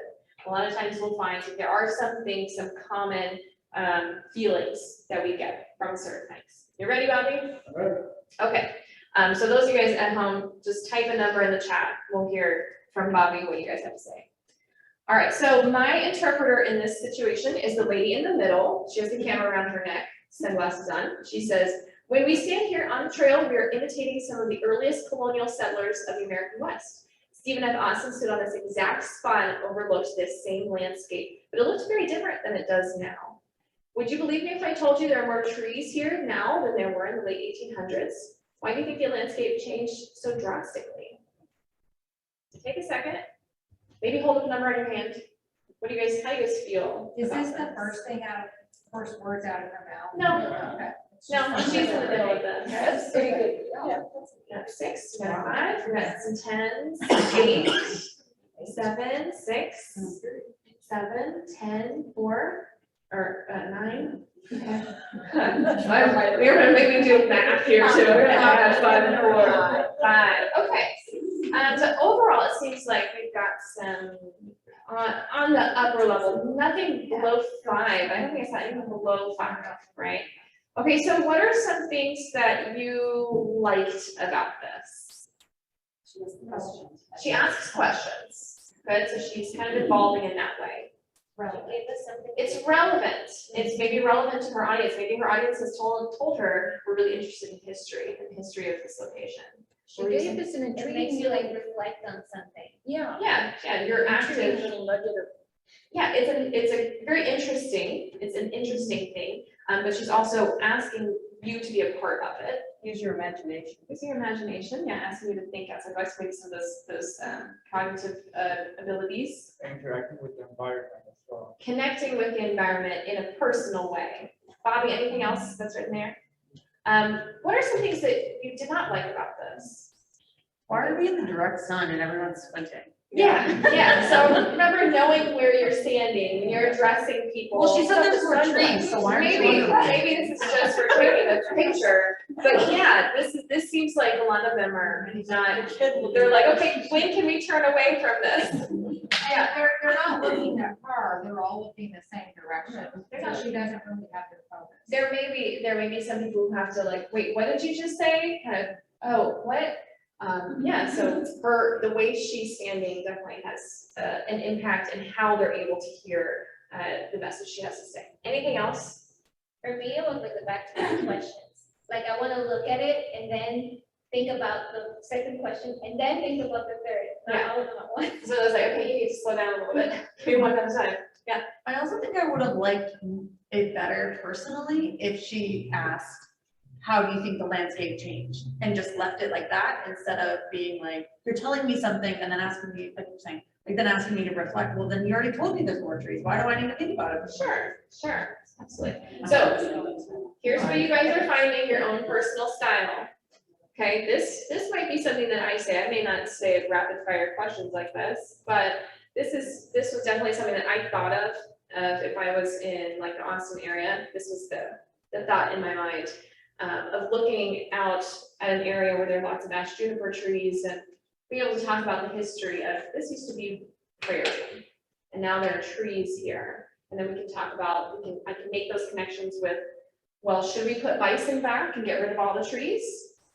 Well, there's an endangered species of bird that lives in these trees that only nests in these trees, and being able to make those connections. So this would be a good jumping off point for me. It wouldn't be necessarily exactly what I would say, but I appreciate what she has to say. But yeah, I would definitely want to turn them where they're not all like blinded. Okay, second one, this guy on the right is our interpreter. He says, you probably know what kind of tree this is. If you don't, then I may have not come around here. This is an ash juniper, also known as an eastern red cedar. It has needle-like leaves. The female junipers have little blue berries. If you put those berries in vodka, you get them. How do you guys feel about this one? I thought it's kind of funny. Give me a number. 2, 7. Yeah. 3. It's funny. 8. 3. 4. 5. 4. 2. 4.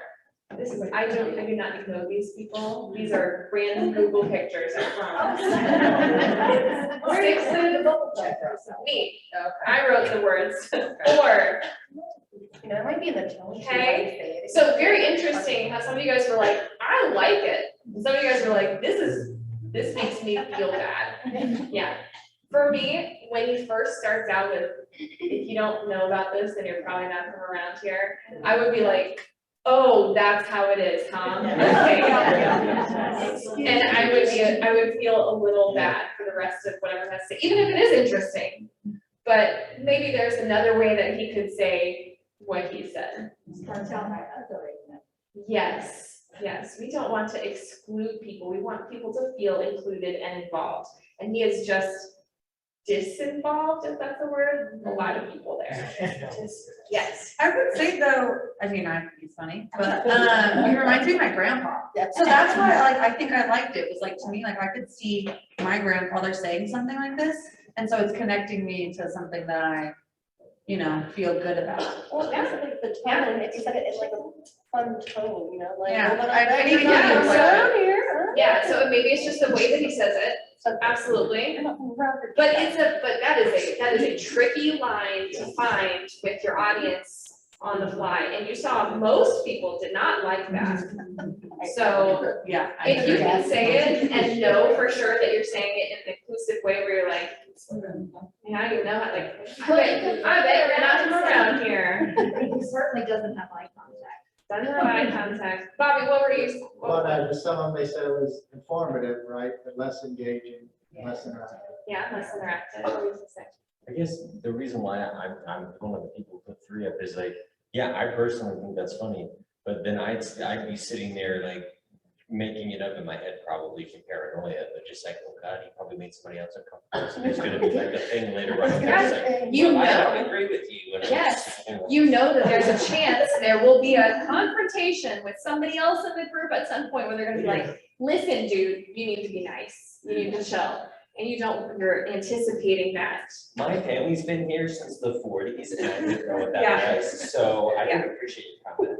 Yes, yeah, I don't wanna be next to that, that's gonna be uncomfortable, for sure. Yes.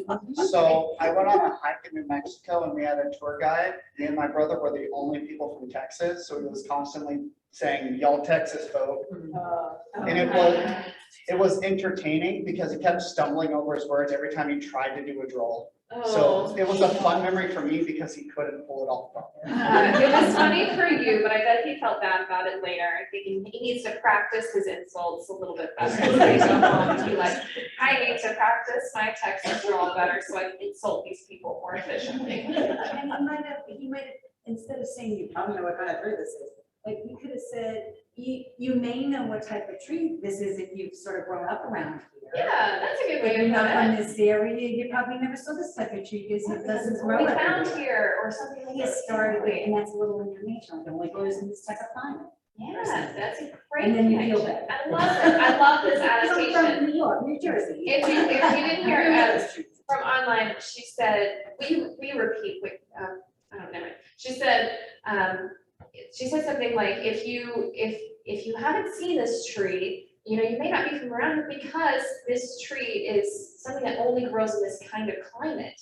So I'm gonna help you become familiar with this tree, right, in that kind of way, and not like, you probably are an idiot. No, I didn't. Bobby, what else? Another comment there? They just said the first couple of sentences were distracted and not helping. Yes, distracting. You think about that. We didn't talk about the rest of this thing. Like that little dog effect, I swear, is like really great attention getting for a lot of people, but we didn't focus on that at all. We focused on the beginning. That was what stuck with all of us. Yes. Depending on Explain the that. age, if you're above 21 or not, they may not appreciate the instructions on making sure. Yeah, there may be, you may be talking to an AA group. Right? Maybe you need to adjust your talk.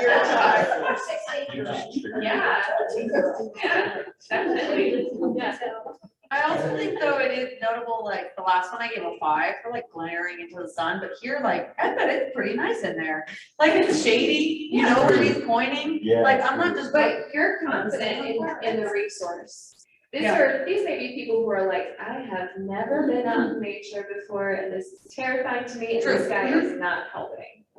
So definitely, you can see how different people have different feelings about the same thing. But we see an overall trend, right? Okay, we got a couple more. This guy, obviously the only person in here is our interpreter. Remember what our #1 rule of mushroom hunting? That's right, never touch it unless you're 100% sure you know what it is. This one I know is safe to touch and we can pass it around in a minute. As you hold this fungi fruit, I want you to pay close attention to the gills on the underside. Tell me, what do you notice about how it looks and feels compared to one we saw earlier? Give me a number. How does that make you feel? Lots of 10s and 9s and 8s here. Anything lower than an 8? Oh, I said 7. 7? That's super close. You also said 7 for the last guy, so you're the outlier today. I don't know, I feel, I don't know, what if I did see the earlier group? I think we're making the assumption that we have, that we're, yeah. Okay. What makes you, what are some things that you really like about this? No insults. No insults. Number one, yes. For you to answer the question.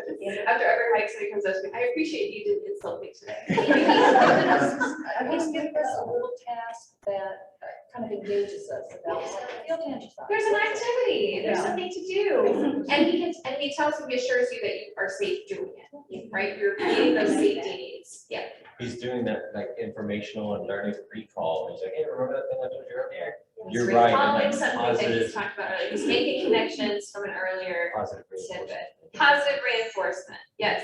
I think I like the fact that he asked you to pay attention, but I would have liked him to say, if you don't feel comfortable, you don't have to. That's the one thing I think is missing. Yeah, making sure that people don't feel that they have to do something if they don't want to. That's a good, making sure that people are included, even if, hey, if you don't want to touch it, not a big deal. Absolutely. Somebody else having a hand up there. Anything that you would? I'll add something. I like that he's doing the comparison, so he's really engaging their senses. So they're senses, touching, yes. passing around, observing. Engaging their senses. Very good. What about anything that you might want to change here? Besides anything to add, making sure people are included if they don't want to. I'm assuming he tells you what it is. I'm assuming he tells you what it is. But like, I would hope I so. don't know, right? So it's like for me, I'm like, oh, okay, like I also feel like you say, don't touch it. I wish I wish, I don't know, it's confusing to me that you say don't touch something, but then you say why you touched it. I don't know.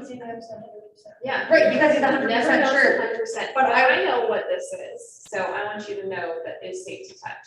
I would, yeah, I don't know, I'm just skeptical, I don't really usually touch Sure. things, people. There maybe add a resource here, maybe add a guidebook and say, Yeah, like, open how it do up I and know? say, this is what this one is. Right, like a picture or something. Yeah. Well, I would like to know what it's called, if it's good to eat. Oh, you would like to know if it's good to eat, so maybe there's some extra information. So yeah, this is all stuff that you can definitely add in. Its name, absolutely. I'm not an ecologist. I didn't want to make it up and have somebody in here be like, actually. So that was just me personally.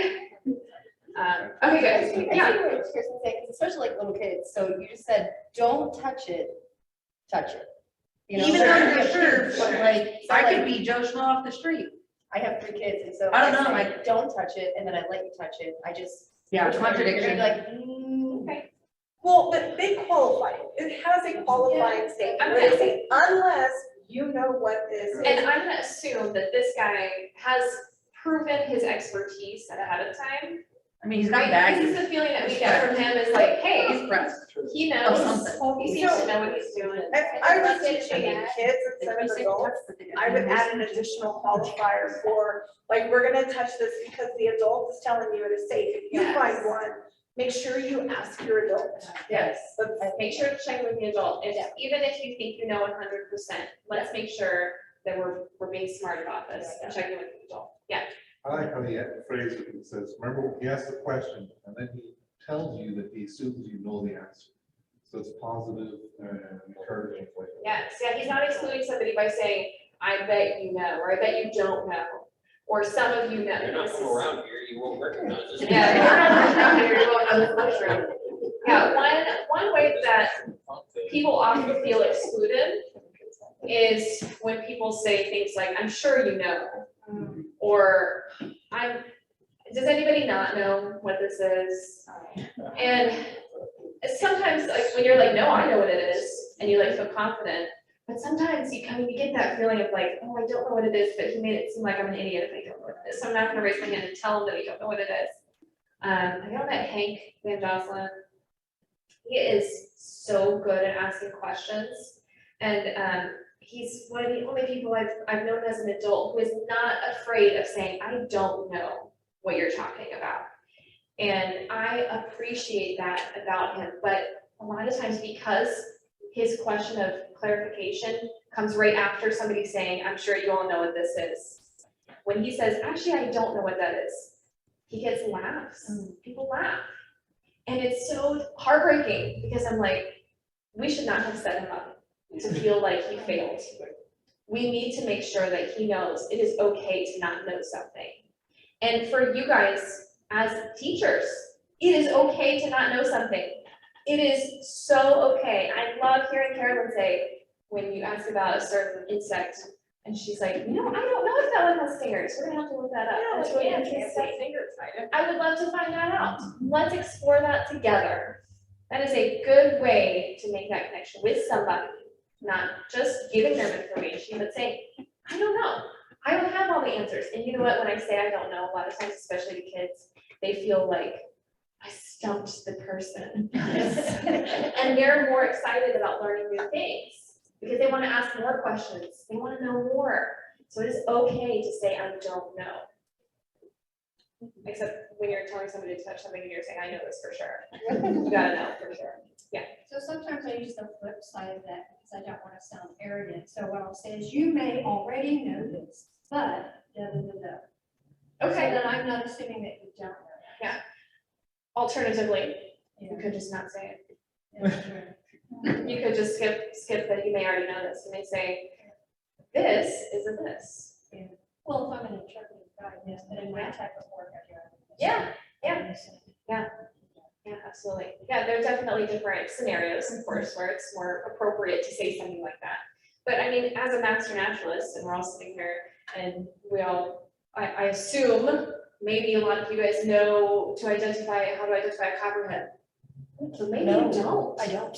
And I I would think as a master naturalist, that's something in my mind that's very easy. So I would assume that other people know that about the bay, but I'm not gonna say that. Even if I do think it, I'm not gonna sorry, even if I'm like, you should know what a copperhead looks like. You're not gonna. I need to. They don't have those in Missouri. I need to not express that, because I don't want you to feel excluded. I don't want you to say, actually, I don't know. Or just move on without giving the information that you need to know to be able to identify something that could hurt you. Absolutely. I have a question for you related to that. Okay, hold on. So we have a question over here. I'm gonna get everybody's attention real quick. I'm gonna let you guys finish talking. Totally fine. We'll wait for you guys. All right, go ahead. I want to make sure I don't have to repeat the question. Yeah, and the no, answer here. my question is, a lot of what you're saying revolves around self-awareness. I work with all kinds of people in all stages of life, and I mean different backgrounds. You know, I also teach at a college nearby, and self-awareness is not something that everyone has. So one of our programs where I work with volunteers is, do you have a suggestion on how to better educate volunteers to realize what they're saying is not appropriate? Because there's things on the screen and things I've heard today that I'm like, oh, I know people that talk like this. I wish some people would talk like this, things like that. Interpnet.com. But like, yeah. But that's just through the training, or is that? Going through training. Yeah, so what if they don't have income sources for that? So I also think, so do you have any low cost resources? You can make a resource. That could be a good intern or a good project for you to do. This is for your work. I don't know if you're gonna get paid for this. I'm like suggesting that you do something extra on top of your already. Do you have that? Do you have a good solution? Do you have a helpful? Well, I was gonna say, you had like a list of them, you said the top one was free, and I Oh, can't yeah. remember what that. Yeah, I wrote them down. Goodguy.com. They have some of those tips in there for sure. So yeah, if you're like, I need to be able to teach somebody else how to not say, I bet you know this, or I bet you don't know this. Yeah, there are resources out there to help you do that. Yes. Just, you've seen the Texas dictionary, and that's it. Could be cool to have something about when you say, I'm sure most of you know this, and what it's really saying. Yes. Yeah. Bless your heart. Bless your heart.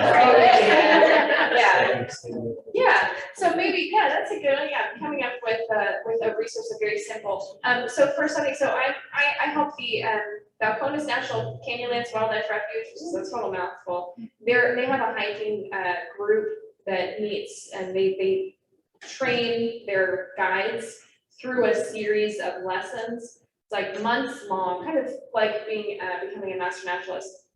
And we have to go through some of those things with them. So it is a class, but they do a good job of creating a little booklet for their guides. And they're like, you're gonna go through 10 courses. You have to sit here and listen to all these people talk, and you're not gonna remember everything. You're not gonna remember all the details of the history of something. And I tell them it's okay to not know something, but at the same time, you want to be able to find out.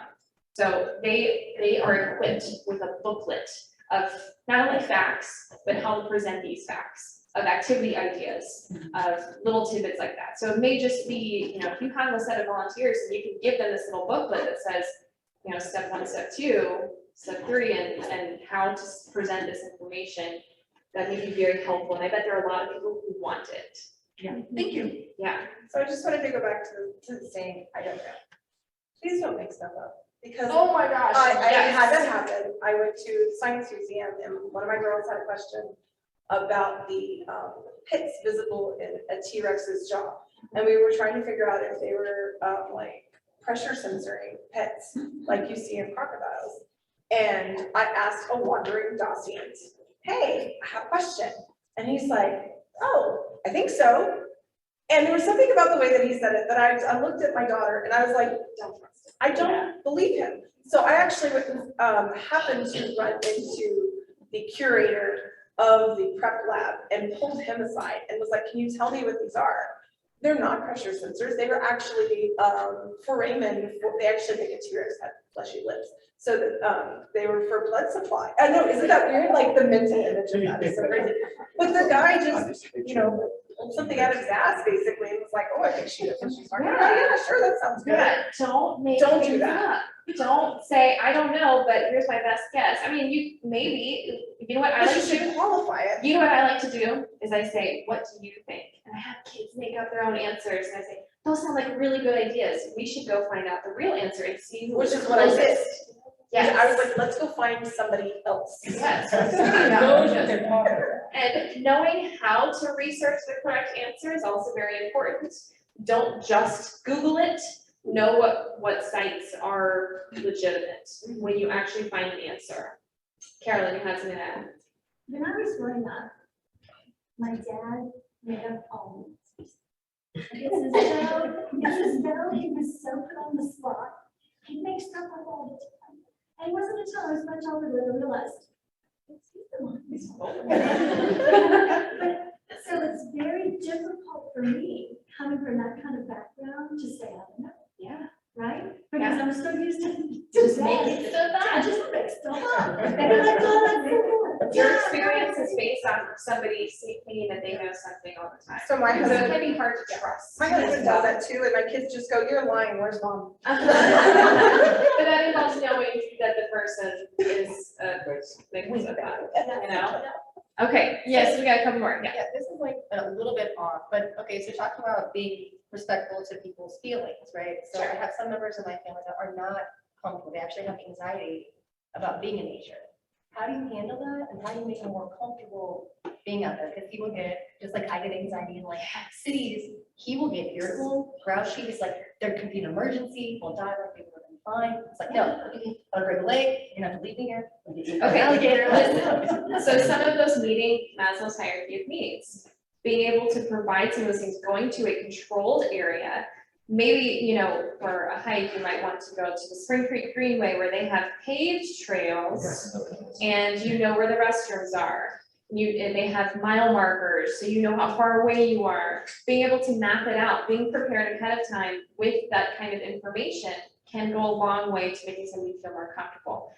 What I do when I lead a hike, I first have to know for sure that I know the hike trail. And so I will either get there extra early and hike it myself ahead of time, or I will hike it beforehand. I will also look at a Google Maps, from above, an aerial view. So if there are any terrain issues or anything, I know those things ahead of time.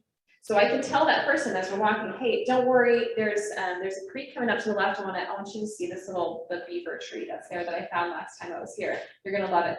Giving them things to expect and putting the plan out in front of them. Making sure that they know that you know what you're doing can be very helpful. Take a lot of that stress. Yeah. But also some of those, also a little bit distracting in a way. Of looking at smaller things. So not necessarily we're gonna go out for 2 hours, or we're gonna hike for 3 miles. You know, don't put a time or a distance measurement on it. Just, we're gonna go on this trail and we're gonna stop, with a 2-hour hike. If I'm not stopping, it's like 30 minutes. It's really not that long. But because we're stopping along the way and I'm telling stories and I'm pointing things out and having kids collect freaking 100 pine cones, like that takes up our time. But being very comfortable with it helps the kids that do come in with like, I'm not so sure, I've never been on a hike before. I'm like, I'm telling you, this is how long it's gonna take. This is where we're gonna end up. These are the things that we're gonna see. This is what we're gonna do, and they're totally cool with it. Yes, Bobby. Someone online said that's also very helpful for people with disabilities. Give a little overview of what the trail is like, their outfits, etc. Yeah, I've had people come. Okay, so one time this guy comes with a stroller to a hike that is not paved, and I had to tell him, there was nobody in the stroller. He just had the stroller just in case with this stuff in it. I was like, hey, this is maybe not the best time for this. And he assured me it is okay, that he was gonna deal with it no matter what. And I was like, okay, well, as long as you know. He later told me that he didn't know that woodpeckers were real, he thought they were made up. Oh, So, what? there was a lot going on there that we had to unpack, but, so sometimes you can give all the information you want and people are still gonna do what they do. I think then that's where the awareness comes in, at least they made that choice, and Yes. it's not on you. I like, gave him all the they were information warned. he needed to make the choice that he made, and it is on him, absolutely, yes. Kind of back to from the interpreter's point of view, I'm basically like a perpetual 10-year-old. And even when I do my programs, I like to kind of present it as seeing everything from the first time. I don't know if you guys have ever seen Big, but Tom Hanks being a romance, that's how I like to approach everything. Like it's this new toy. Yeah, you don't wanna seem like this is all second. Yeah. This is all This I've is, done it before. this screen This thing is has not photosynthesis, It's no big deal, it's just a raccoon in a tree. It goes great with kids, like kids and whatever. When you're excited about something, they're excited about it. I don't treat anything like a wrong answer. They'll be like, even if they do give the wrong answer, I'll go, but how did you get there? Because it'll blow your mind how these kids reach, okay, well, I looked at this and then it had that. I didn't even notice that. Yeah. But on the downside of that though, I treat everybody like that. And I've come into programs where people almost seem offended because they think I'm treating them like a child. Or they think I'm, there's a word for it, I just don't. Condescending. Yeah, they think I'm condescending or it's a P word. You may not know what that word I'm is. patronizing them. They think I'm patronizing them or something. Yeah, yeah. So how do you, or like, there'll be times where like, I'll do a program and they won't want to ask me a question. They'll go to somebody else and then that person will be like, actually, he knows more about that. I want to ask him. So how do you navigate that space where it's like being kind of on the up and everything's new and this is so cool to informative and the Webster dictionary defines it as. Yeah, yeah, there's definitely a good balance. You have to have practice, yeah, sure. It seems like you have some experience with this and you have experiences regularly. Would it help? So, yeah, give us ideas. Would it help to just be upfront with it before a group of adults and say, hey, look, I'm a big 10-year-old. I love this stuff. It's all new to me. Every time I see it, this is the way I am. I'm excited about Oh it. yeah, I'm like that every single time, even when it's not like an educational program, like I have archery programs, I'm just Well, yeah, but saying. you're awesome. You think. You are awesome. Yes, you got a hype team over here. Okay. Just like everybody up front, I'm a 10-year-old. Hey, everybody, I'm 10 years old. I'm not trying to talk to you. I identify as a 10-year-old. Well, yeah, I think if you say it up front, then they realize this is not like an editorial comment on them. Yeah. I'm just And excited. I'm excited, I will be learning new things alongside with you. But maybe make sure that they know that you are an expert in some things before you're like, oh, I don't know what that is. They're like, yeah, we knew that because you're a 10-year-old. I am a professional 10-year-old working on the bachelor's in wildlife conservation. Yeah, no, definitely give credentials. Okay. Give credentials. I am excited to be here with you guys today. I'm currently working on getting my bachelor's in environmental education. But this is something that I really love to do and I'm very passionate about. And as I'm learning, there are lots of new things that I want to share with you guys. But at the same time, I'm gonna ask you guys questions, there may be some things that I learned from you. So let's learn together. Let's go together. Okay. Yeah. All right, we have two more to get through. If we don't get to this time, it's 12:15. I have time for like ever. But okay, so this lady in the blue with the hat on is pointing to a sign and she says, the bird you see on this sign is called Cyanoceta cristata. It's a very pretty bird. Have you ever seen one before? Now pay attention because it's going to take about 10 minutes to read this sign to you. Zero.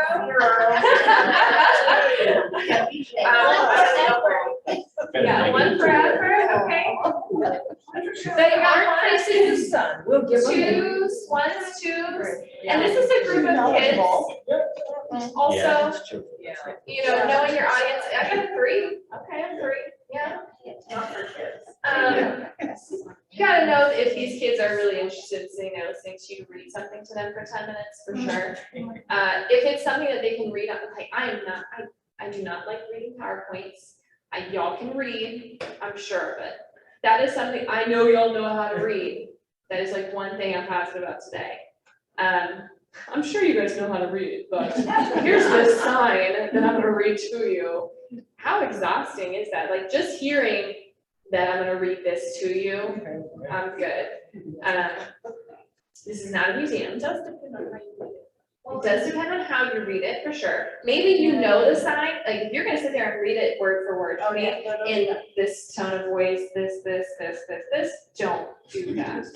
If you are like, I want you guys to see, look at on this side here, look at this picture of this bird, that's what this is, and look at the habitat that it's in. You know, making connections there, but definitely having, you know, visual things can be helpful, but sitting there reading it word for word is bad.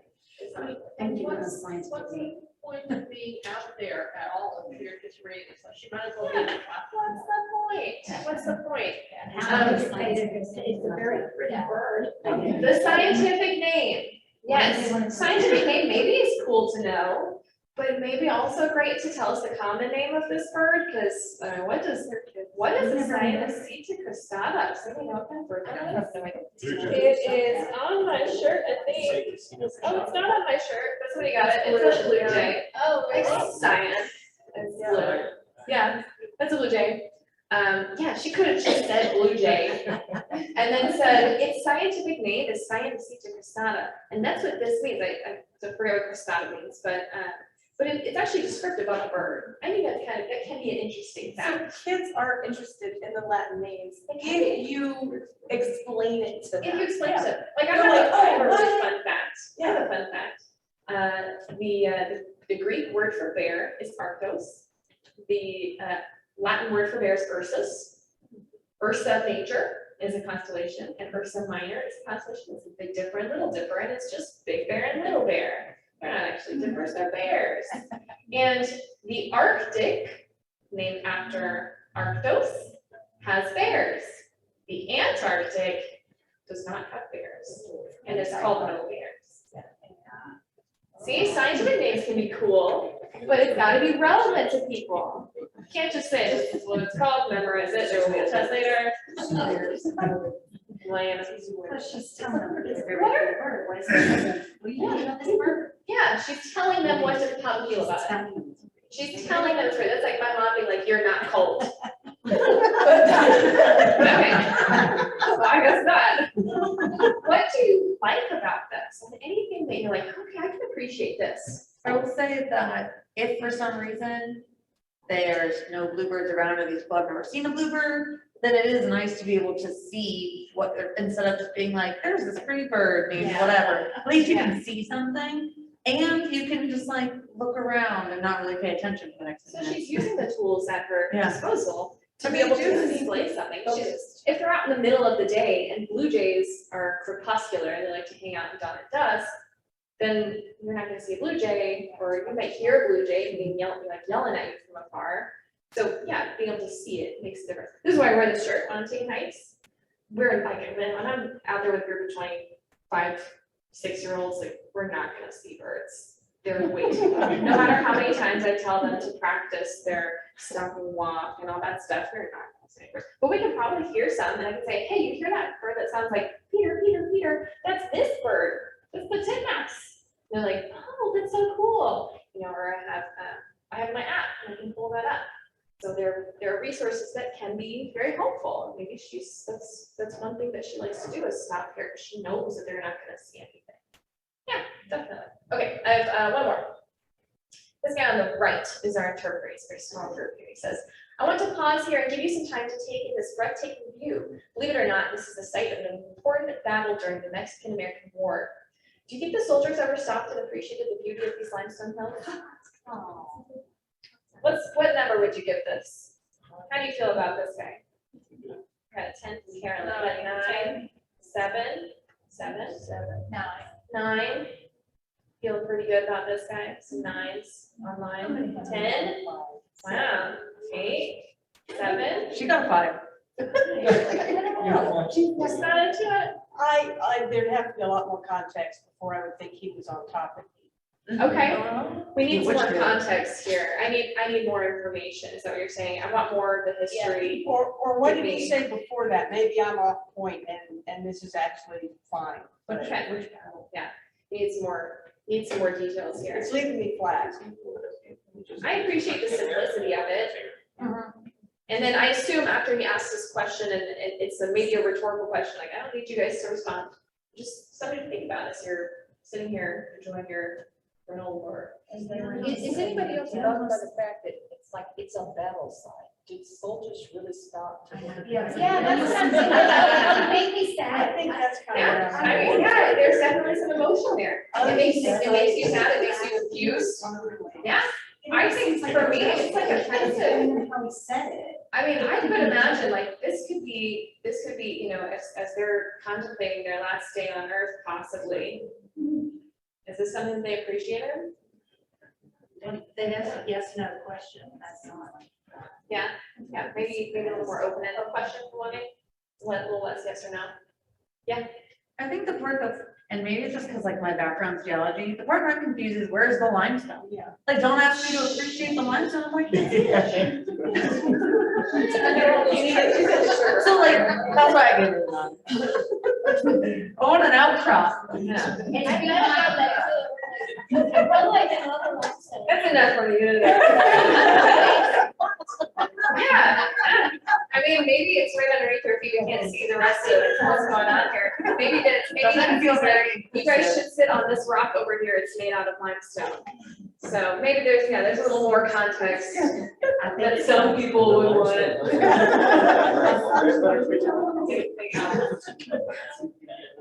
Anything else, Bobby? Did we get everything? Good deal. All right. That's it for me. Thank you guys. So one other thing, I brought some books here, and just to drive the point home, information versus interpretation. So does anybody know what book this is before I close it and show you the text? Textbook, yeah. Yeah, it's a textbook. This thing is dense. Have any of you guys read all of that? I'm very impressed. I have not. Pass the test. Yeah, to pass the test, but like I There's a just read the things that I needed to read. And honestly, just read the things I needed to read and then skipped over the rest. No offense to Michelle and Mary Pearl. This is not interpretation. It has some good things in it, but there's a lot of stuff that I will forget because it is information. I have some books here, and I think you guys might enjoy this. This is kind of a different style. So yeah, there are pictures, so they're easier to read. But it's demonstrating something. This one is a goldenrods and asters. There's information here about acorns and how Native Americans used to use the acorns to create flour. What's the book? The book is The Curious Naturalist. I'm gonna leave them here, come check them out. Curious Naturalist. I don't know if it's in print anymore. It's something that a teacher gave me.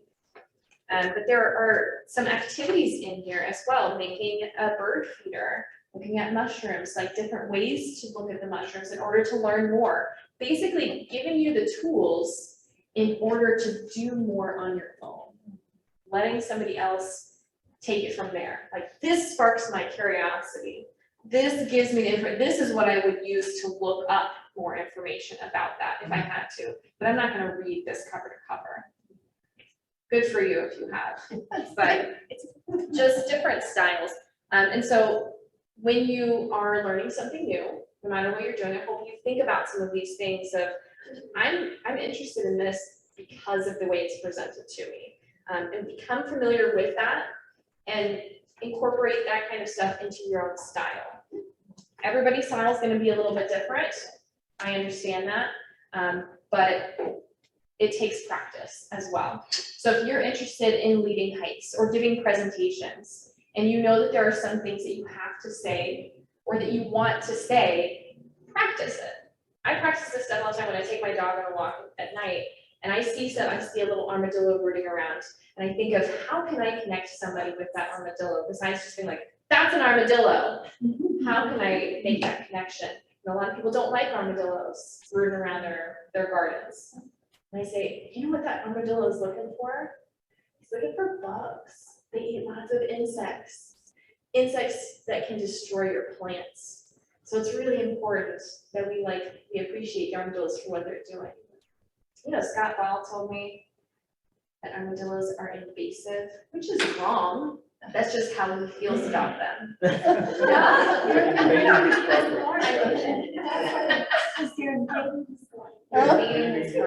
invading his personal space. Another example that I have for you guys, and I'll leave it, I see your hand there. Another example I have is, this is a big thing for me, is dead stuff. And I'm not talking necessarily about animals, but like trees. I walk kids past it, I'm walking them up to a dead tree and going, I love this tree, this is my favorite tree in the whole forest. Who can tell me what kind of tree it is? And they're like, oh, pine tree, oak tree, and they make a bunch of guesses. Dead one. It's my favorite kind of tree. So many things depend on this dead tree. It is, sometimes we call it a snag, and sometimes they're really tall. A lot of birds like to hang out up there because there are no leaves, so they can survey things below them. You can find a lot of predatory birds up there. They are great homes for owls, bats, and insects. All of our FBI friends, our fungi, bacteria, and invertebrates use that as food and turn it into part of the soil. It turns it into humus. Do you know the same thing happens if a tree dies at your house? Or even when you cut the lawn, the grass clippings that you leave on your lawn, same stuff happens, and it provides nutrients to your soil.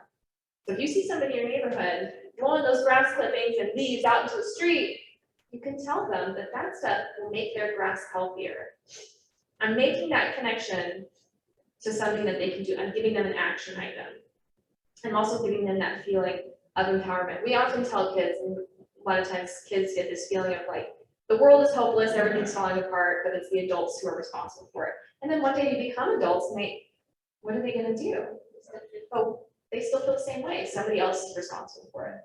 But by giving people action items and telling them, you can do this, you are part of this, even if you are not an interpreter, you're not guiding this hike right now, but you are important. You are responsible for your actions, and I'm helping you make those actions possible so that we can all be happier, we can all live in this world better, all leave it better than we found it, right? So again, connect them to the feelings. All right, that's it.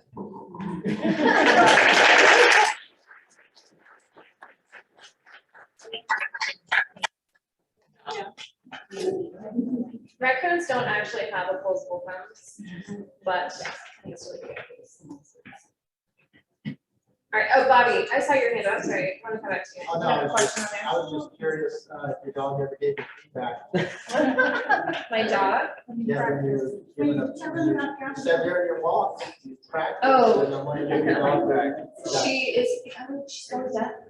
Oh, that's even better. Yeah, well, it's better until you're like, Layla, come here, and she's like, I can't hear you. Yeah, oh, this morning, I'm just sharing that, okay, so I'll go from tired, so whatever. This morning, I told Carolyn this, I let my dog out, and I went inside to go get ready, and I hear her barking like crazy, and I come outside, and there was nose-to-nose on the other side of the fence, a coyote. I was like, no way. Of course, like with wildlife, I'd be like, get out of here. But I find they're coming up to my horse's trough because there's no water. So I get deer, I got foxes, I got all sorts of stuff coming over my horse's trough. No water. I already included. But he was confused. It looked maybe like it was young or something, and just checking things out. He did not look like malicious, like he wanted to attack my dog. He was just like, what is this little yucky thing? I should put him in for Schnauzer. Oh, what is this? And why is it yelling at me? Anyway. Okay, thank you guys. Thank you guys for today. I have these books. Oh, thank you. I have these books if y'all are interested in checking those out.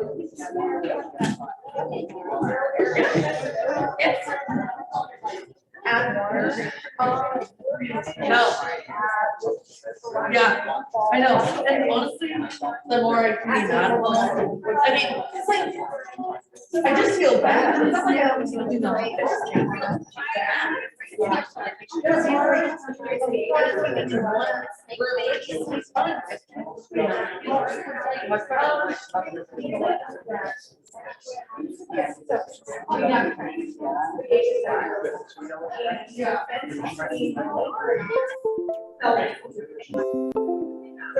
And I know that garlic cities, I love those records, they're so curious, they're like sweet little fans. I love those.